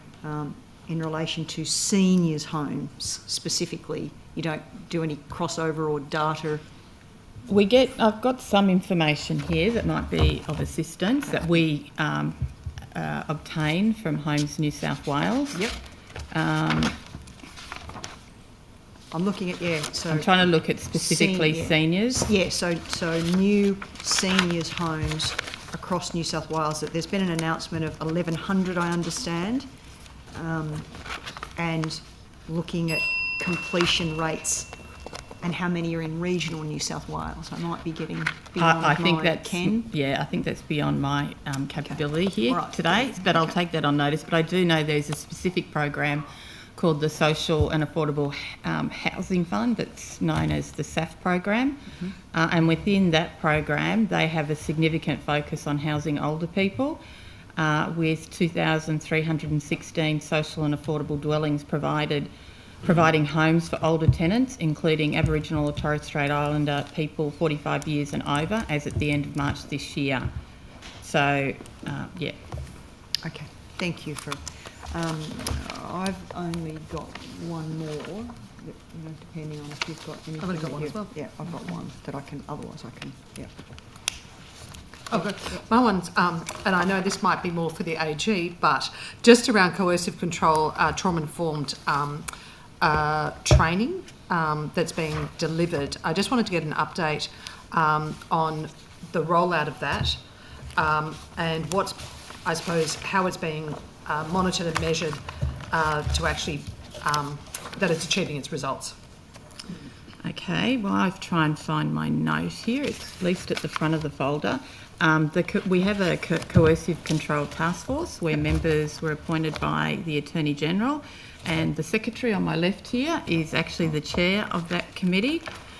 In terms of, so he may want to add to this answer, but in terms of training, just trying to find the most current. Yeah. We've done, we had 6 online webinars based on feedback from the various reference groups that report into the Coercive Control Task Force, and they were delivered in February 2025 and February this year. The first webinar was Combating Economic Coercive Control, and we had a total of 672 participants out of 1,300 registrations. The second webinar was Combating Technology Assisted Coercive Control, and we had 915 registrations. A third was working with LGBTQI+ and people impacted by coercive control. That was held in May 25, a total of 500 participants out of 540 registrations. And a fourth one was run late last year on working with Aboriginal people impacted by coercive control. In December, we had one on working with people who use coercive control. And the sixth one, which occurred in February this year, was working with children and young people impacted by coercive control. A 2-day workshop was also delivered to 3 tranches of the Safe and Strong Families workforce in July and November and April this year, with 56 attendees from ACOS, and we've also got tailored online and in-person training and practice guidance has been developed, and delivery has commenced to disability, multicultural youth and early childhood workforces. And is there anything planned for evaluation of that to show that it's actually, the training has been beneficial rather than just a quantifying measure? You go. So Give him a chance. This, I will. Come on. These word Oh, thank goodness I can speak. They just don't let me. We just brought a so token clearly man. The reference groups feed in, and that is an ongoing part of what we do, but also to bearing in mind that it is an implementation and evaluation task force, so there is a constant evaluation of what we're doing, obviously reflected and well captured in the 5 statutory reports that we have prepared, which have been tabled in Parliament, and also making the point that there, through the course of, at the time of in the time of the offence, although this data might be slightly dated, 473 reports of coercive control being made to police, resulting in 22 coercive control charges and 206 other legal actions. My point being, there is evidence, there is data, there is a constancy to the work that the implementation and evaluation task force is undertaking that is fed through, and then there is advice from sectoral advice and within government coming to us, and that does allow for the training to be tweaked and closely monitored. And then the statutory review is due to commence next year? The statutory review is underway. The public process closes tomorrow night, so it's out for public comment now, and that is a priority piece of work, obviously. Yep. Great, thank you. Okay, just a final little bit of info for me, please. And I'm sorry, Mr. Tidwell, it won't be you.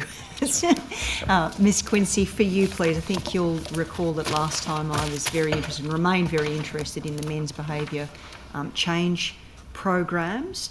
So last time I asked about the waiting lists, and it was identified that absolutely there is unmet demand in all of that. And now seeing the 19.3 mil over the next 4 years, we're still expecting to see a gap between that unmet demand and what might be delivered with that funding? Well, I think that because the men's behaviour change programs aren't statewide, and so I think that's a really important sense. And very important. So there will be unmet demand in the areas where there aren't men's behaviour change programs. And I guess so going to that, like, are we, with all these other things that we sort of mentioned, the other two programs in Orange and Cobar, are they intended to provide a wider network? They are, but also I think those pilots, they're only in kind of one location, and so actually what those pilots are intended to do is, with our Building Better Responses strategy and the literature review and all the consultations that informed that, that's what we were hearing from the evidence and from stakeholders to try and actually see, one, is the model of men's behaviour change, can it be augmented in any way? So can we have post-program support? So what support do men get once they finish the program to try and maintain behaviour change? That's one of the pilots. Yep. And another pilot is a high-intensity men's behaviour change program. So that's basically saying at the moment there's a model of X number of hours. If we doubled that number of hours of support, would there be a considerable difference? So while the pilots will address some unmet demand, more what they are trying to do is understand, are there different or enhanced models that would have a greater impact? And they're obviously within a particular funding envelope as well. Okay. And I would think that it could become a bit of a, in a good way, but a self-perpetuating problem, not problem, but challenge as well, because if they continue to demonstrate good results and greater awareness of these programs and what they're doing, then that will also increase demand for the services, and then we need to look at that as well. So I just think that they're a really proactive and potentially constructive way to be addressing this, and would I'd personally like to see more attention and investment in it. So I mean, it'll be a good and a bad problem that the likelihood is we will see demand increase further. And I think the evaluation that we've got that we're doing with ANROS, the Melbourne Institute, and then Rodney Blaise, that's due early next year, and so we're really keen to see what we learn from that. And the other work we've got underway as well is just looking at the framework and the practice standards that go around men's behaviour change program and the administration around it. We've done a review, and we'll start working kind of with No to Violence and providers as well around trying to decrease the administration burden while also maintaining victim survivors' safety and accountability, but again to try and alleviate some of that pressure that we're hearing from the providers on the delivery of the programs. But I think that the number of people going through those programs, I've got the figure somewhere, but it's less than 3,000 people per year. So also the size of that program, and that includes victim survivors that are supported through men's behaviour change programs as well. Right. Okay. All right, thank you. And there's probably more that we can look into with that as well, but I won't take up any more time. I guess just one final point that any of you, maybe even you, Mr. Tidwell, will be able to answer. It is good to see this announcement today for the $700,000 for Backtrack and Boys to the Bush. Has there been any discussion, considering how successful they've been as well, any discussion on these as models for other similar programs, or looking at a broader opportunity I think we'd be looking at, and you can correct me, Ms Quincy, at the evaluation and what are the outcomes from these programs. So this is the initial investment. We always evaluate it. Yeah. We always evaluate. That's the point to be made, I think. We always evaluate it. Okay. See if we can... All right, that's it for me, unless you want to give your little shout out for Grandparents' Day 2026. Yes, it's on the 25th of October this year. And I do have, if we're about to, I do have some information that I think Ms Boyd requested on regional loading for staying home leaving violence. Depending on where the service is based, the geographic coverage and the service size, a staying home leaving violence service in regional, rural and remote receive approximately between 70,000 to 200,000 more than metro services per annum. Okay. Yeah. I think my question, though, was also in relation to all frontline services, not just programs. So yeah, I'll take that one on notice. Cool. Thank you. And I think there was a question this morning when the Minister was here about the Supporting Women in Business grant. So Ms Schultz, former Deputy Chair, we've got some additional advice for you. Oh, good. Firstly, just to clarify that the Supporting Women in Business grant program provides funding to organisations to implement the projects that support women, not directly to the businesses themselves.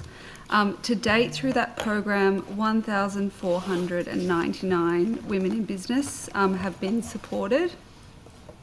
Another clarification point was that the budget allocation for that program is usually $500,000 per annum.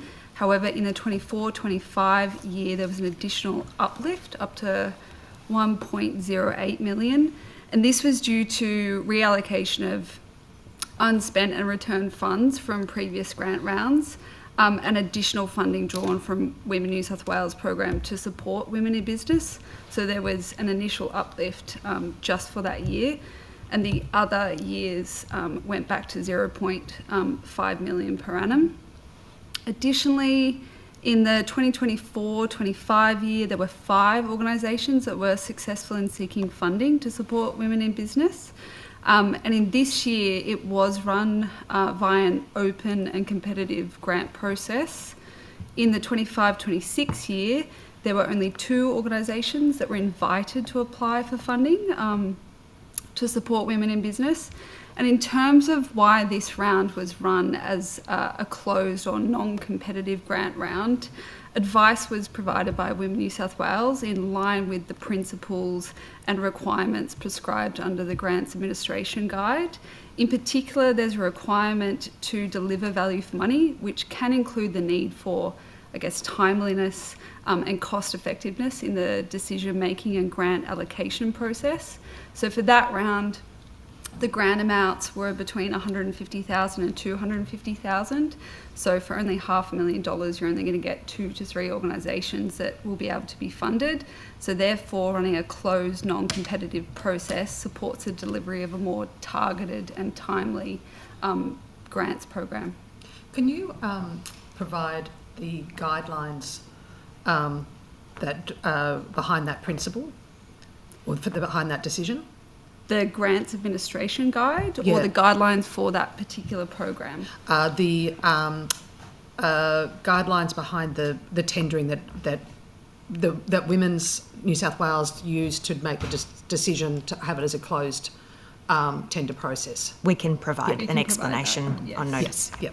And then the other thing is, I've just lost the train of thought on. That's okay, I'll put it on notice. That's right. Thank you. Yeah, long days. Oh, government questions, Loris. No, you're not allowed yet. You have to wait till 5:15. Can I just get an indication as to whether you need us to come back at 5:15? No, very good. Excellent. Abrogation of duty. Thank you very much. It's been a very useful and interesting day. To the extent there were questions taken on notice or supplementary questions, the committee secretary will be in touch, but that concludes our time with you. Thank you. Thank you. Thank you.